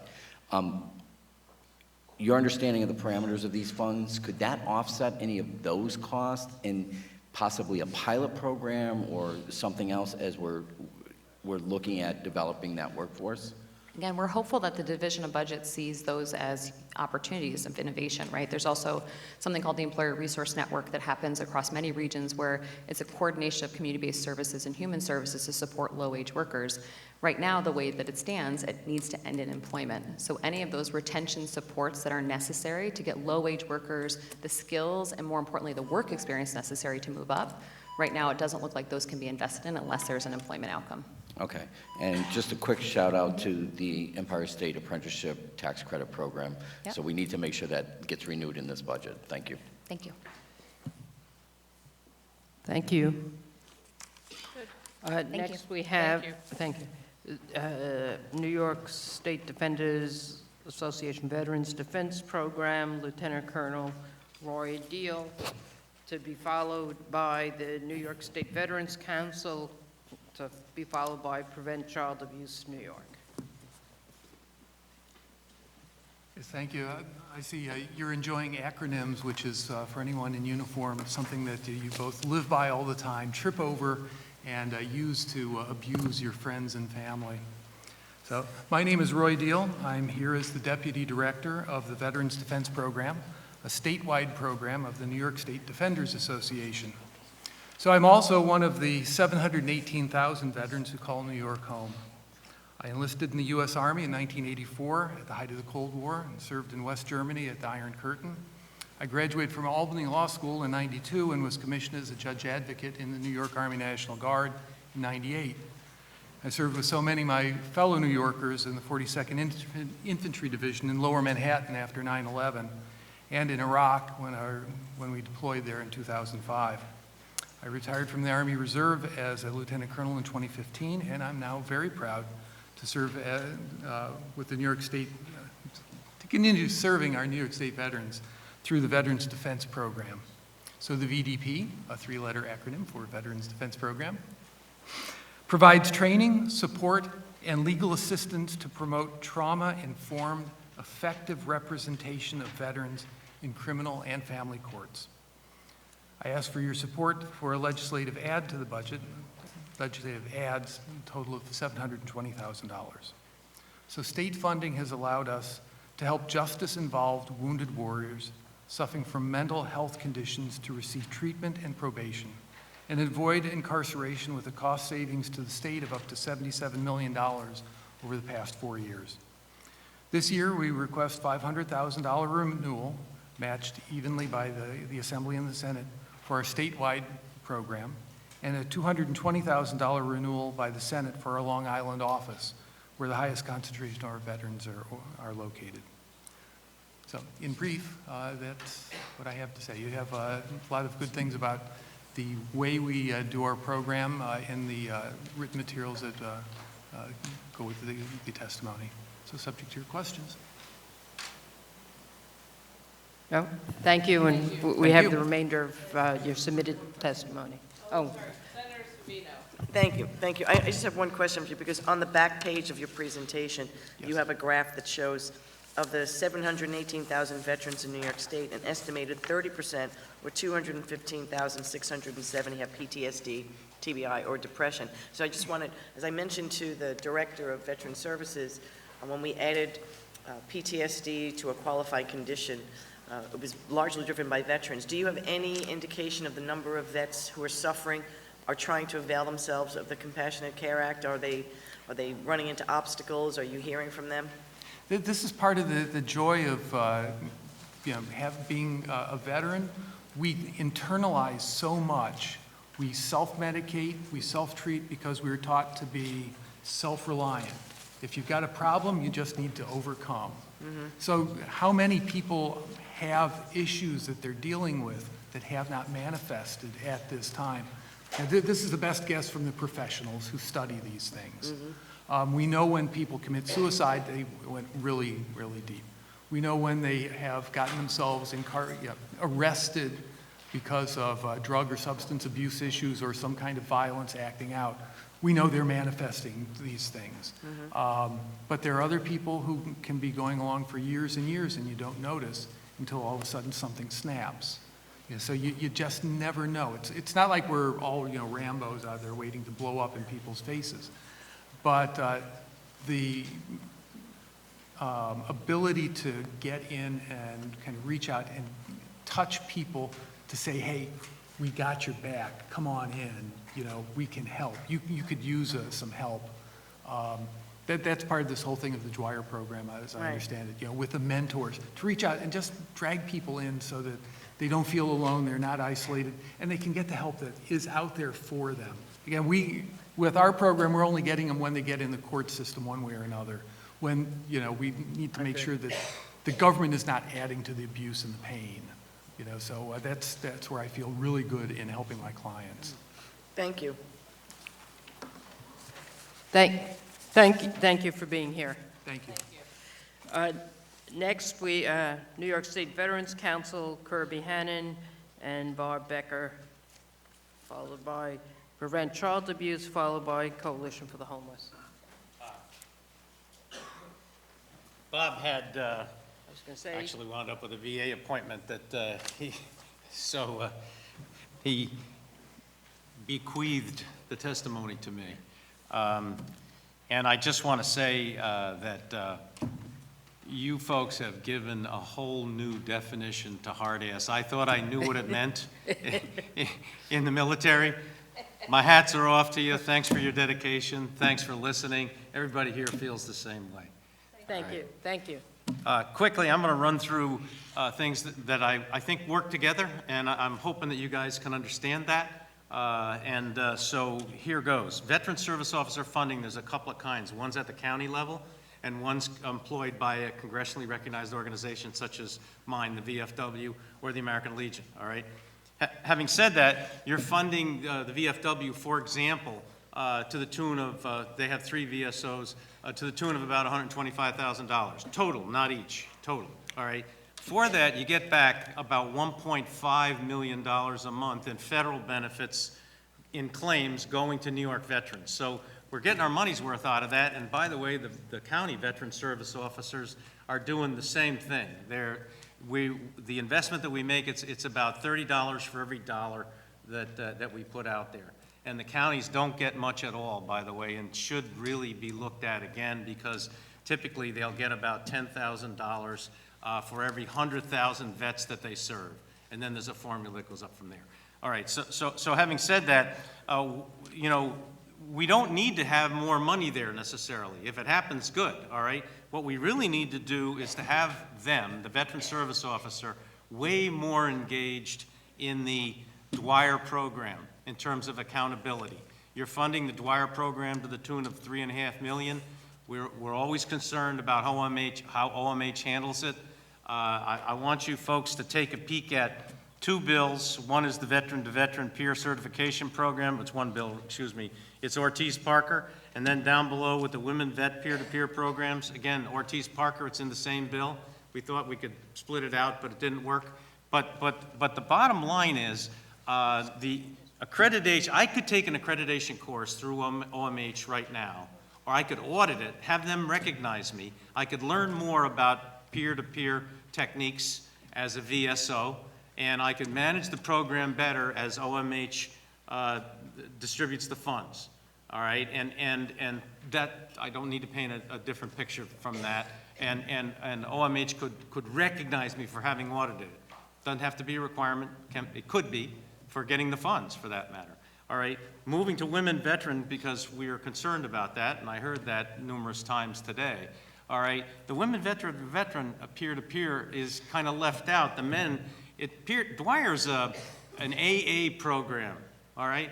It's an AA program. It's an anonymous program at the post level for veterans to help other veterans. You just heard from Roy Deal. He said the same thing, all right?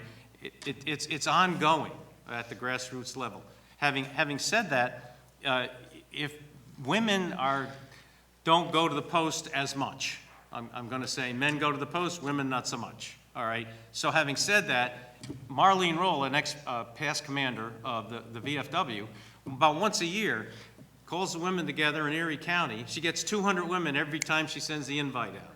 So this is what we're talking about regarding that Ortiz-Parker bill. No brick and mortar, no money. Again, the accreditation program, no money. We just want to up the culture in terms of understanding of how Dwyer can work. And I heard more about Dwyer today than I have in the last 5 years that we've been testifying. And I just want to say thank you because you've been listening. Veterans Treatment Court benefits from this because they get a monitor and a mentor that knows what they're doing. And then if they can get into additional training from OCA, they'll know how that fits into the court structure. And then we've got an alternative sentencing program that can really work. You heard from Roy Deal, Veterans Defense Program. I don't need to kill that. So there we are. Thanks. I don't blame you. You're not going to insult me if you don't have any questions. Don't worry about a thing. I get it. Kirby, you were very succinct and effective. Thank you for being here. All right, thanks. Next, Prevent Child Abuse, New York, followed by Coalition for the Homeless, followed by Empire Justice Center.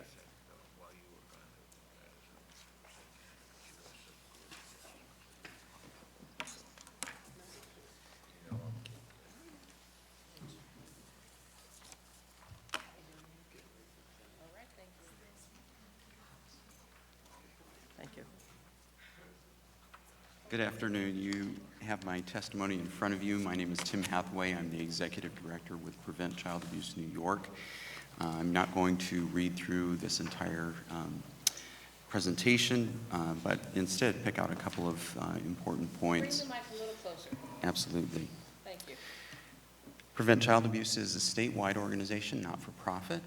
We have projects going on in Niagara Falls all the way down to the tippy toes of Long Island. So we're doing a lot of different work. What I want to call your attention to are a number of projects. Some of them have been mentioned today already. We believe primarily that child abuse prevention is a community-based activity. It's about putting the right sort of resources in communities and ensuring that those are working well on behalf of children and families. Right now, it's estimated that the average cost of one child abuse case is about $210,000. So if we have to march through the 68,000 cases that happen annually in New York State, we're talking about a lot of dollars. It's much easier to prevent those child abuse cases. And we know that there are programs at work today in the state that do that prevention work for us. I want to talk about 5 of those programs. These are all evidence-based programs. We know they work because the science tells us they work. The first one is maternal, infant, early childhood home visiting. We've heard a little bit of discussion about this today. Our budget ask around this is $200 million for parent-child home program, $1 million for Healthy Families New York, and $4 million for Nurse Family Partnerships. I will note that the cut to the private-public partnership is going to hit, in particular, the parent-child home program. So this will eat at their funding that's already in place. We're going the wrong direction if we don't do something about that cut to the public-private partnership. We also want to spend a minute on family resource centers. Family resource centers are places in communities where parents can go to find a supportive voice, to find information about child development and about other community resources. They can find many times the sort of resources that help strengthen their family in ways that we know prevent child abuse. The evidence around these programs says that in neighborhoods where family resource centers are placed, the rate of child abuse goes down. Simple prevention. We're asking, based on what we've found, discovered in our work, we're asking for a $200,000 request to place 2 additional family resource centers, one in the Mohawk Valley, where there is not one currently, and then also in another location to be determined. Housing, we've heard a little bit about housing today. Housing is child abuse prevention. We know when families have stable housing, it reduces the amount of child abuse. Assembly Bill 1620, Senate Bill 2375 would build out our current housing, affordable housing availability in the state. Childcare we have talked about many, many times today. I'm not going to spend a lot of time there, but what we know is that when childcare facilities, when providers are in place, it protects children and builds strong families. The final one there is after school. Again, we've heard a lot about after school today. Again, if kids can be in a spot where there are caring adults, when their parents are not available, we know that protects children. It supports families. It's important for us to build out that funding and replace that budget cut of $5 million that's been proposed. Also attached to my testimony in the last seconds here is the child care budget request from Winning Beginning, Empire State Campaign for Child Care. Prevent Child Abuse is a proud partner with those organizations. Thank you. Thank you for being here today. Yes. Next, Coalition for the Homeless, followed by Empire Justice Center, followed by New York Association for the Education of Young Children.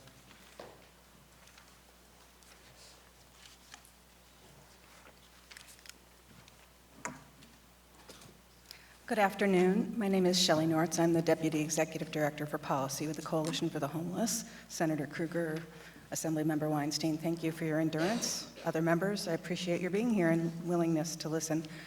I'm going to just hit the high points of my testimony. Can you hear me? Yes, okay, good. Last year saw homelessness rise again to record levels in New York State, evidence of a continuing and unchecked affordable housing crisis, as well as the most extreme income inequality found anywhere in our nation. Shockingly, nearly 253,000 New Yorkers were homeless in the 2018-2019 school year, staying in shelters or doubled up with friends and family, a number exceeding the population of every city in the state with the exception of New York City.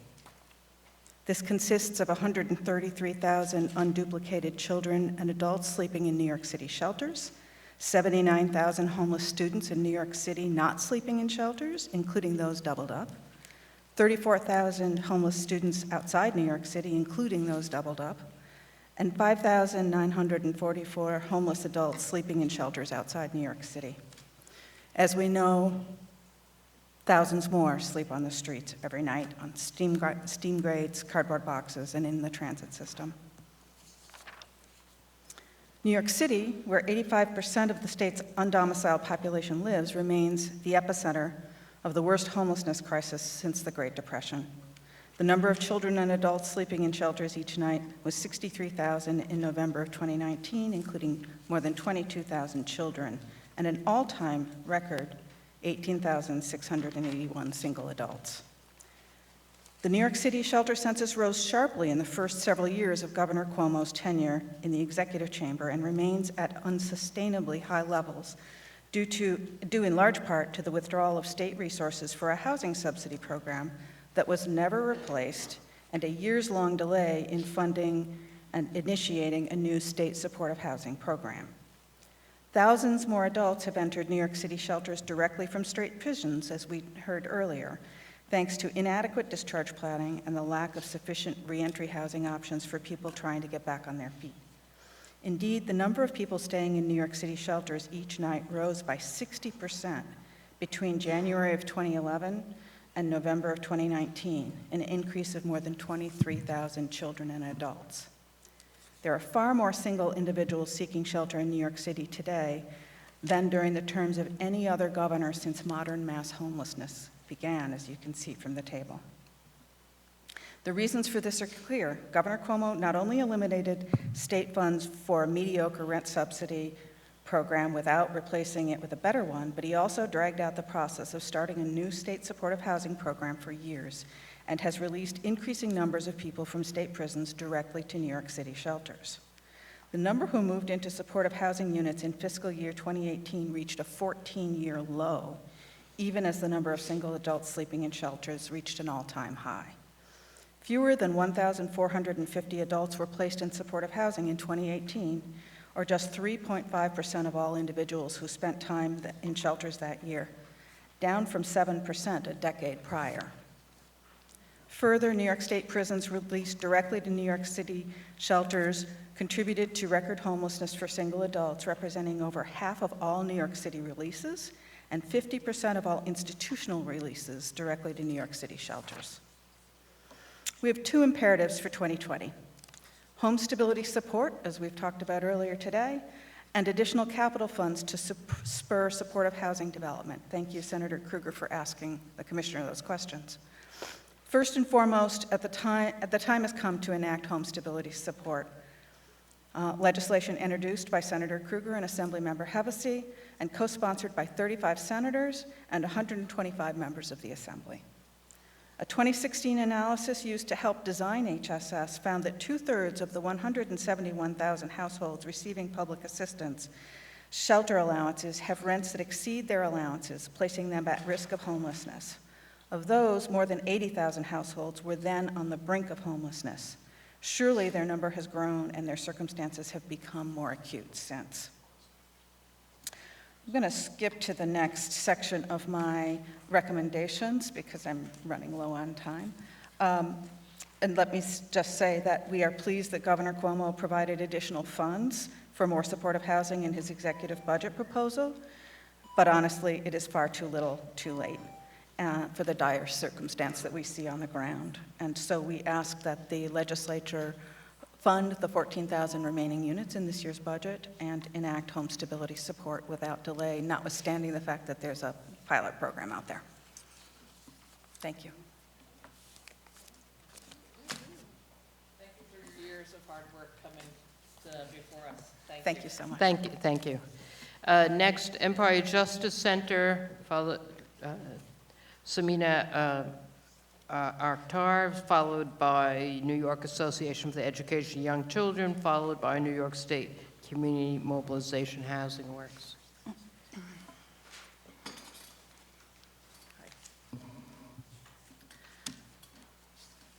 Is this about right, or you need it a little closer? Good? Okay. Good afternoon to the members of the committee. Thank you for sticking it out today. My name is Saima Akhtar. I'm a senior attorney at Empire Justice Center. I truly appreciate the opportunity to submit testimony today. I'll be giving some comments on a few selected portions of our written testimony, just as highlights and leaving the rest as a surprise for later. Empire Justice Center, as many of you already know, is a statewide legal services organization with offices in Albany, Rochester, 2 in Westchester, and Central Islip on Long Island. The organization provides support and training to legal services and other community-based organizations, undertakes policy research and analysis, and engages in legislative and administrative advocacy. We also represent low-income individuals as well as classes of New Yorkers in a wide range of areas that include civil rights, health, public assistance, domestic violence, and SSI and D disability benefits. As the members of the committee are certainly well aware, the New York State economy has actually been relatively robust in the past year. And in spite of a looming and somewhat self-inflicted budget deficit, the legislature still has the opportunity and the capacity to take action on behalf of those who are most in need. We can solidify the safety net programs and provide some real progressive change here in New York. One of the things that I want to highlight for you today is the Disability Advocacy Program, also known as DAP. DAP is a long-standing program here in New York. It's existed since the early 1980s. And what DAP does is it funds advocates in every county in the state who assist folks who have been cut off or denied federal SSI or D benefits to secure those benefits and draw down federal funds into New York. This saves the state money. It's about a $2+ return on the investment for every $1 that funds DAP. What we are seeing is that in 2019, Applicants for disability benefits began to face additional what's called a mandatory reconsideration before an actual hearing is held on a denied application.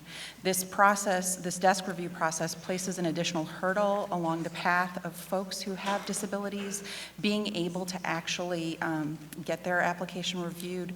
It puts them one step further away from securing benefits and receiving payment. It keeps clients poorer longer, it costs the state money, and it is an unnecessary delay that was essentially created by federal regulatory change. The DAP advocates have willingly taken on this step and have not actually sought extra funding to do it. What we are seeking at this time is essentially a repeated investment, the same, a hold harmless to where we were last year. So the executive budget provisions have certain set-asides for DAP. We are asking the legislature to add on $3 million in addition to what's already in the executive budget to keep the DAP program funded at $8.26 million this year as it was last year, even with the additional burden of the mandatory reconsideration process. Additionally, you've heard a fair amount already from my colleagues at the Schuyler Center, the Early Care and Learning Council, Winning Beginning you'll hear from, the Association for the Education of Young Children, about the critical need for child care. In your written comments are robust data and information speaking to that need. I cannot summarize that for you and do it justice. What I will say is that it is a total investment consistent with Winning Beginning New York and the Empire State Child Care Campaign, looking for $60 million to increase access to child care, and then $40 million to increase workforce compensation and quality of care. This is critical. Childcare, as you know, is a work support, and while we are looking at low-wage workers and keeping them here, we are also looking at other portions of the safety net being attacked at the federal level. For those of you I don't know, my primary practice is in the area of SNAP benefits, and what I am thinking about is the fact that SNAP is under attack at the federal level. SNAP benefits potentially stand to be reduced, and to the extent that we can take the heat off of low-income families and support them in other ways, this is an opportunity to support families who are going to potentially lose SNAP. There is shifting that can happen here and should. And to that end, just in the smidge of time, I know there was a question previously put by the committee, I believe it was Senator May, who asked about preserving SNAP benefits and whether or not there was any opportunity to do that at this time. I did just want to take this opportunity to suggest that it would be useful if in New York we moved to a voluntary rather than a mandatory employment and training. Right now, the employment and training options are distributed by county. Some counties do a mandatory program. To the extent that there will be additional folks who are forced into employment and training with the loss of ABOD waivers later this year, freeing those slots would mean that there's administrative flexibility at the county level that would not otherwise be had. Thank you for your time today. Thank you for that, and for your testimony as well as the extensive information in your submission. It's a dissertation, we'll spend a little more time on it. Absolutely. Thank you. Thank you. Next, New York Association for Education of Young Children, Kristen Kerr, Executive Director.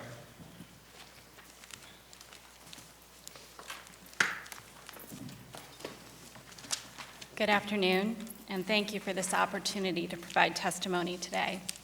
As mentioned, I am Kristen Kerr, the Executive Director of the Association for the Education of Young Children. Our mission is to promote excellence in early care and education for New York State children and families through education, advocacy, and the support of the profession. As a statewide membership organization of over 3,000 early childhood educators, we represent the workforce that shapes the lives of New York's youngest learners. These members work across settings and are integral in their communities, ensuring that parents can work with the peace of mind that their children are safe, learning, and well cared for. However, our state economy cannot reach its full potential when the workforce it relies on operates in the confines of a broken system in a state of market failure.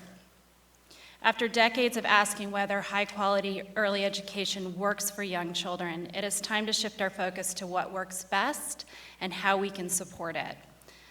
As we advocate for change at the federal level, we cannot afford to wait for Congress to act. New York's children and families and early childhood educators need us now.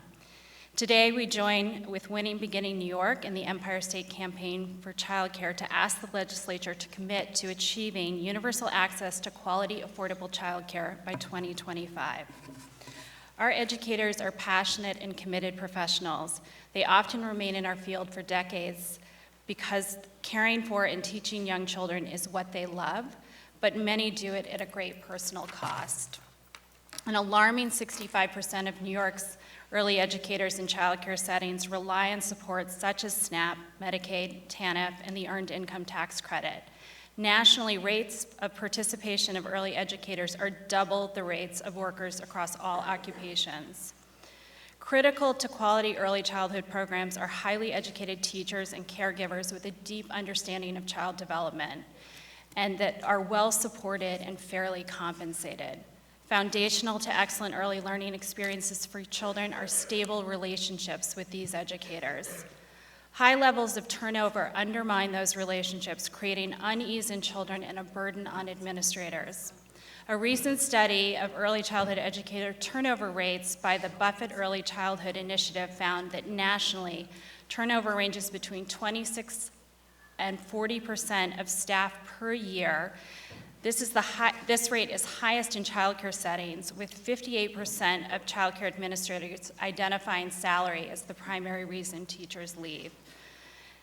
As the minimum wage increases, we have seen an already dire problem worsen. Wage compression has diminished minimal wage differences between new aides and assistants and veteran early educators with advanced degrees.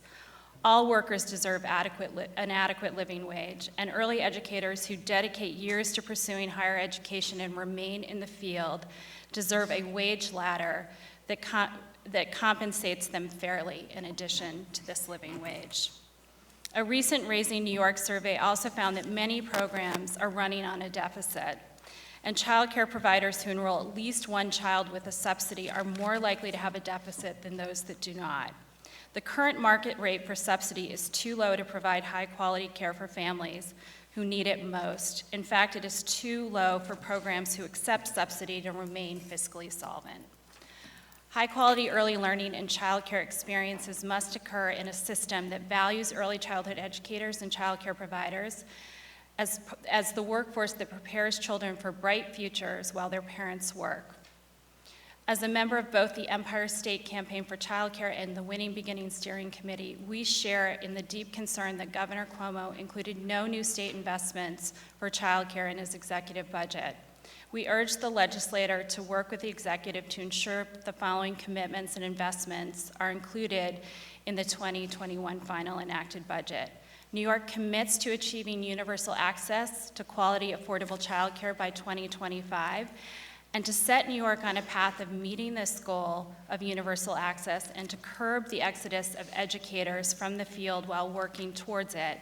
New York makes significant building block investments in childcare this year, including investing at least $40 million to create a fund to increase workforce compensation and improve the quality of these programs, and at least $60 million in the state's child care subsidy program to expand access to more working families by making eligibility levels and copays more fair and uniform across the state. Thank you for considering our budget request, and we look forward to continuing to work with you to support the children and families and early educators of New York. Thank you. Thank you for being here. Next, we have New York State Community Mobilization Housing Works, Elizabeth Deutsch, Jaron Benjamin, Reed. Oh, okay, good. I was wondering how three people were going to share 5 minutes. They were just the backups. Okay, thank you. I'm going to try not to read my testimony, but there's things in here that I don't want to miss. Okay. Thank you for the opportunity to present testimony on to the joint budget hearing on human services. My name is Elizabeth Deutsch, and I am the Director of New York State and New England Community Mobilization for Housing Works, a healing community of people living with and affected by HIV/AIDS. Housing Works is part of the End the AIDS New York 2020 Community Coalition, a group of over 90 healthcare centers, hospitals, and community-based organizations across the state. Housing Works and the Community Coalition are fully committed to realizing the goals of our historic state blueprint for ending the epidemic for all New Yorkers by the end of the year 2020. Safe, stable housing is essential to support effective antiretroviral treatment that sustains optimal health for people with HIV and makes it impossible to transmit HIV to others. Indeed, New York State data show that unstable housing is the single strongest predictor of poor HIV outcomes and health disparities. The Blueprint's housing recommendations have been fully implemented in New York City since 2016, where the local Department of Social Services employs the New York State HIV Enhanced Shelter Allowance Program to offer every income-eligible person with HIV access to a rental subsidy sufficient to afford housing stability, and provides a 30% rent cap, affordable housing protection for persons who rely on disability benefits or other fixed income. Upstate and on Long Island, however, as many as 4,200 low-income households living with HIV remain homeless or unstably housed. Because the state law limits the 30% rent cap to residents of New York City, and the 1980s regulations governing the HIV Enhanced Shelter Allowance set maximum rent at just $480 per month, and only the New York City local Department of Social Services approves rental subsidies in line with fair market rents. It is time to ensure that homeless and unstably housed New Yorkers with HIV throughout the state have equal access to vital New York State housing supports by enabling all local districts to approve rents in line with local fair market rents and extending the 30% affordable housing protection to eligible low-income persons with HIV in every part of New York State. Indeed, the ongoing failure to meet this housing need threatens to undermine the ETE plan. I'm sorry, I'm going to jump ahead because I'm afraid of running out of time. ETE Community Coalition members have been told by social services commissioners outside of New York that they lack the resources required to expand housing options for their community members with HIV who remain homeless or unstably housed. So we were very pleased that the New York State fiscal year 2020 budget included our proposal to make $5 million in New York State funding available to enable departments of social services outside of New York City to voluntarily partner with local payers and community-based organizations to pilot innovative strategies to fund meaningful rental assistance for homeless and unstably housed low-income New Yorkers. This New York State funding would leverage matching dollars from local partners for a total of $10 million annual HIV housing funding investment. Ample evidence shows that dollars spent on HIV rental assistance generate Medicaid savings from avoided emergency and inpatient care that offsets the cost of housing supports.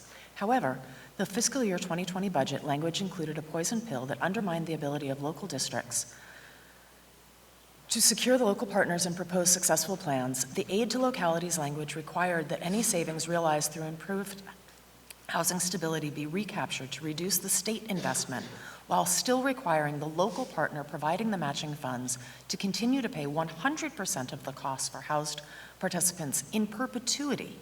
As we predicted when advocating for a fix for this budget last year, no local districts took us up on the offer. And consequently, no one was housed last year. We are pleased that the fiscal year 2021 executive budget again includes $5 million in annual funding for the pilot program, as well as the reappropriation of the $5 million that went unspent last year. However, we are very dismayed that the proposed language continues to include the same undermining language.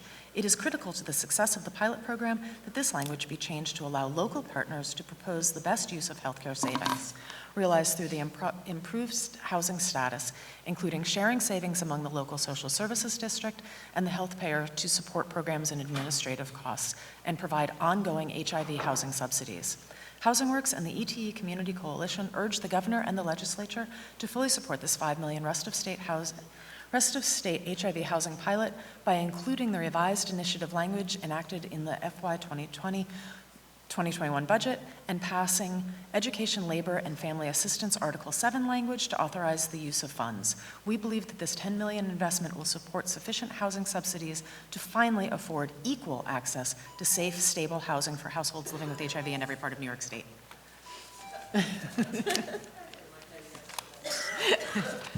Thank you for, I don't believe, there are no questions, thank you.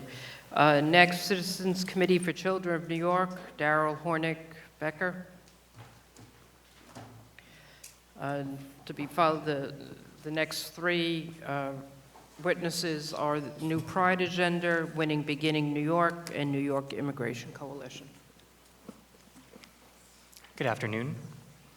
My name is Daryl Hornick Becker, and I am a Policy and Advocacy Associate at the Citizens Committee for Children of New York. CCC is a 75-year-old independent, multi-issue child advocacy organization dedicated to ensuring that every New York child is healthy, housed, educated, and safe. I would like to thank Chair Weinstein, Chair Kruger, and all the members of the Assembly Ways and Means and Senate Finance Committees for holding today's hearing. CCC recognizes the need to be fiscally prudent given the current budget deficit.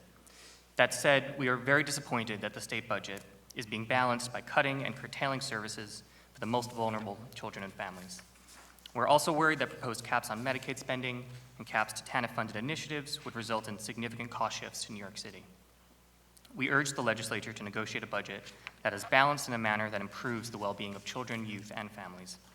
For further detail, I refer you to my written testimony. Today I'll be summarizing some key issues across the human services sector. For childcare, the executive budget proposes no solutions to the current crisis that is facing New York. High-quality childcare is an expensive necessity, and helpful subsidies currently serve fewer than 20% of low-income families. Additionally, early childhood educators in many regions of the state are paid so little that many are living in or near poverty. The governor commissioned a childcare task force over 2 years ago, and yet the executive budget includes no significant new investments. It does include an expansion of the childcare tax credit, but it would be a mistake to think that a credit of $330 per year could have a meaningful impact on families facing average childcare costs of $15,000 annually per child. We urge the Assembly and Senate to invest $100 million in childcare, $40 million to create a fund to increase salaries, and $60 million for subsidies to increase eligibility and decrease families' co-payments. CCC was also disappointed to see only a small investment for statewide universal pre-K that would impact an estimated 2,000 children, despite the 77,000 4-year-olds outside of New York City without access to full-day pre-K. We urge the legislature to invest $150 million in universal pre-K, to add seats, and to fund regional assistance centers. In the area of after school, we applaud the governor for adding $10 million in the fourth round of Empire State after-school grants, but we're disappointed to see the same budget propose a $5 million cut to the Advantage after-school program that would force 2,500 children to lose their after-school programming. We urge the legislature to restore that funding and to add an additional $5 million to increase per pupil rates to maintain services and to accommodate rising operational costs. Turning to child welfare, CCC is deeply concerned with the executive budget's proposed $25 million reduction in funds to OCFS. The state also continues to reduce reimbursements of preventive services to 62%, despite statute requiring a 65% match. We urge the legislature to restore these funds, invest in preventive services, and help decrease the number of children placed in foster care. We're also concerned that the state continues to fund King Gap out within the foster care block grant, causing it to be underutilized across the state. There's a clear opportunity to expand the use of King Gap by funding it outside of the block grant, similar to how adoption subsidies are funded. In the area of juvenile justice, CCC was very excited to see the new section of correction law requiring all adolescent offenders to be transferred from DOCs to OCFS facilities. To build on this progress, CCC urges the legislature to consider several youth justice initiatives. First, we are demanding an end to all forms of solitary confinement in adolescent facilities, reversing current practice that permits children to be held in isolation for 18 to 22 hours a day. Second, we are asking to create a new young adult status up to age 25, allowing youth 19 years and older the same protections as offered under the youthful offender law. And third, we're asking to lower the age of juvenile delinquency from 7 to 12 to end the prosecution of children who, under current law, can be subject to police questioning and confinement. In the area of homelessness, CCC was pleased to see the executive budget's investment in supportive housing, but it is unclear how it will be prioritized to impact families experiencing homelessness, who make up the majority of residents in shelters. We urge the legislature to combat family homelessness by addressing one of its lead drivers, domestic violence. This year's budget should include flexible funding for a rapid rehousing for domestic violence survivors pilot program, a HUD-approved model that connects survivors to safe, affordable, permanent housing. The human services sector is a critical component of the fabric of our state, but budget reductions and cost shifts to localities ultimately impede the sector's ability to respond to the needs of vulnerable New Yorkers. The current budget deficit must not be balanced on the backs of New York's children and families. Thank you for this opportunity to testify. Thank you. Thank you for being here. Next, Cynthia Dames, New Pride Agenda.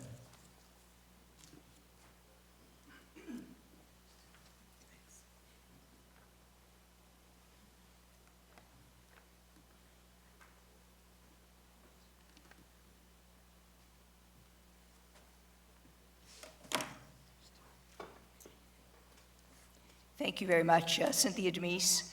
I know many of you from my prior life doing government affairs for nonprofits, some old friends, some new friends, and I have embarked on one last mission to try to move the ball. Thank you. Nice seeing you again.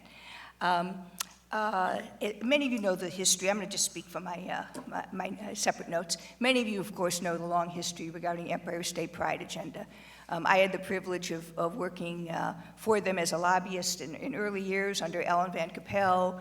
We worked very hard regarding the passage of marriage equality in the Assembly, and of course, we're enormously gratified by its full conclusion and implementation. A number of us were dismayed when ESPA closed down because we felt there's a variety of discriminatory issues that continue, particularly for young people, people of color, transgender community, communities, LGBTQ communities in poverty, and really a remarkable dearth of LGBTQ-sensitive services upstate, really, really striking. And so we formed the new Pride Agenda, more women-led, more diverse, a variety of trans membership. We've just got new board members from Rochester. We're recruiting in Buffalo, Long Island, Western New York, et cetera. We are committed to developing a statewide, ground-up LGBTQ organization. We're focusing on civic engagement, beginning in New York City, but we'll do that as well upstate, and of course, advocacy.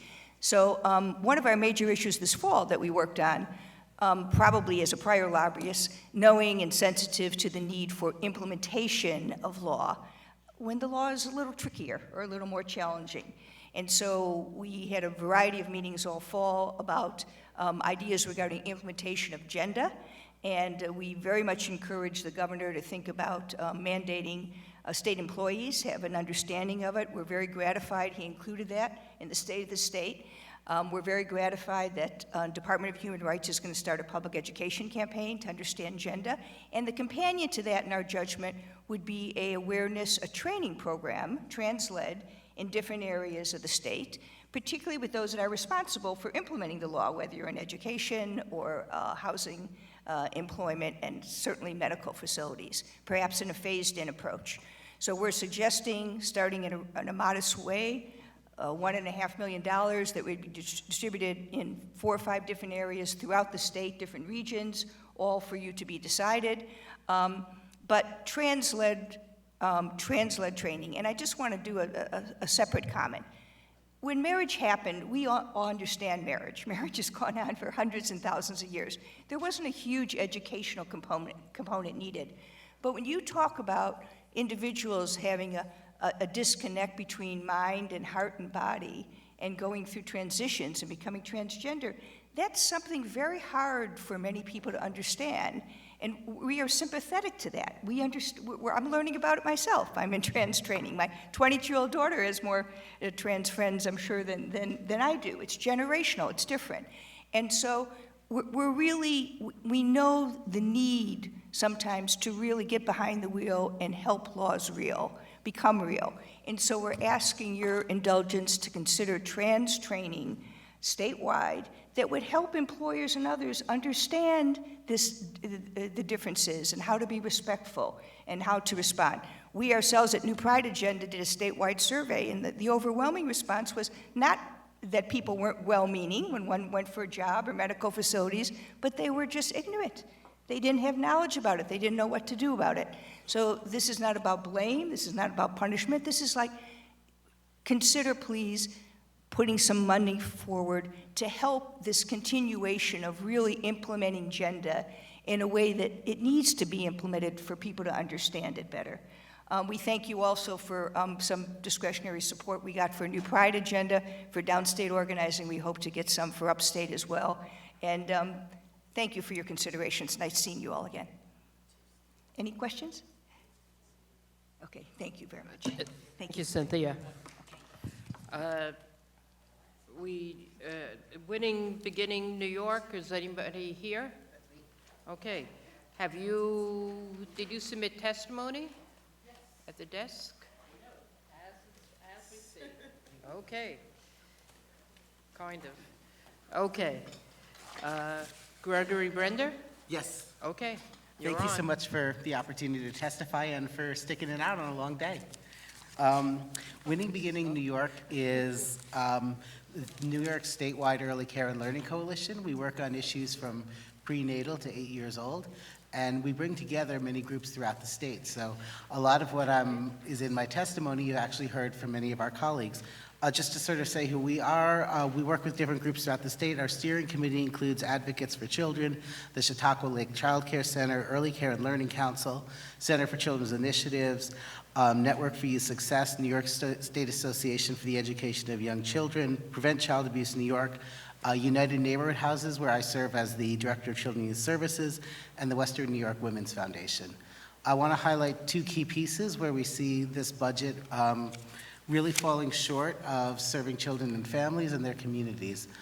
First, as you've heard from several of my colleagues around childcare, there's deep disappointment that despite the convening of a task force starting in 2018 and the need from communities throughout the state, that the executive budget takes no action to address really the crisis in childcare for New York's children and families. Working with many of the community-based organizations who provide childcare, we see how desperate so many families are to get their children into something affordable, and how difficult it is for those families to afford childcare. And so we ask that the legislature not wait until this task force completes its convenings, but takes action in this budget to move forward to expanding childcare. In particular, we ask that New York commits to achieving universal access to quality, affordable childcare by 2025, starting with two investments this year. One is to invest at least $40 million to create a fund that will increase workforce compensation and improve childcare quality. Program quality, making sure that these are places where people want to have their children, and making sure that that childcare programs are the kind of programs that really build on the benefits of childcare, requires a staff who are stable, who are well compensated, and who are well trained. And then also investing $60 million to both increase families' eligibility so that more low-income families can access childcare, as well as to decrease the co-pays that parents pay, because even with subsidies, many parents are struggling to pay for childcare.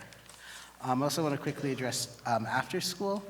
For now, I think the 9th year in a row, the governor's budget has proposed cutting $5 million from the Advantage After School program. This would affect 2,500 children. This is not something, when we know that families are trying to get their kids into after school, when we know how important it is for families' work schedules and for children's development, this is not a cut that should be proposed. We also want to ask the legislature to push to increase rates in both the Advantage After School program and the Empire State After School program to $23.20 per child. These are programs that in many cases are struggling to pay their staff and struggling to maintain quality. So thank you for the opportunity to testify, and are there any questions? Okay, thank you very much. Thank you for being here. Thanks. And final witness today's hearing, New York Immigration Coalition, Elena Cantillo.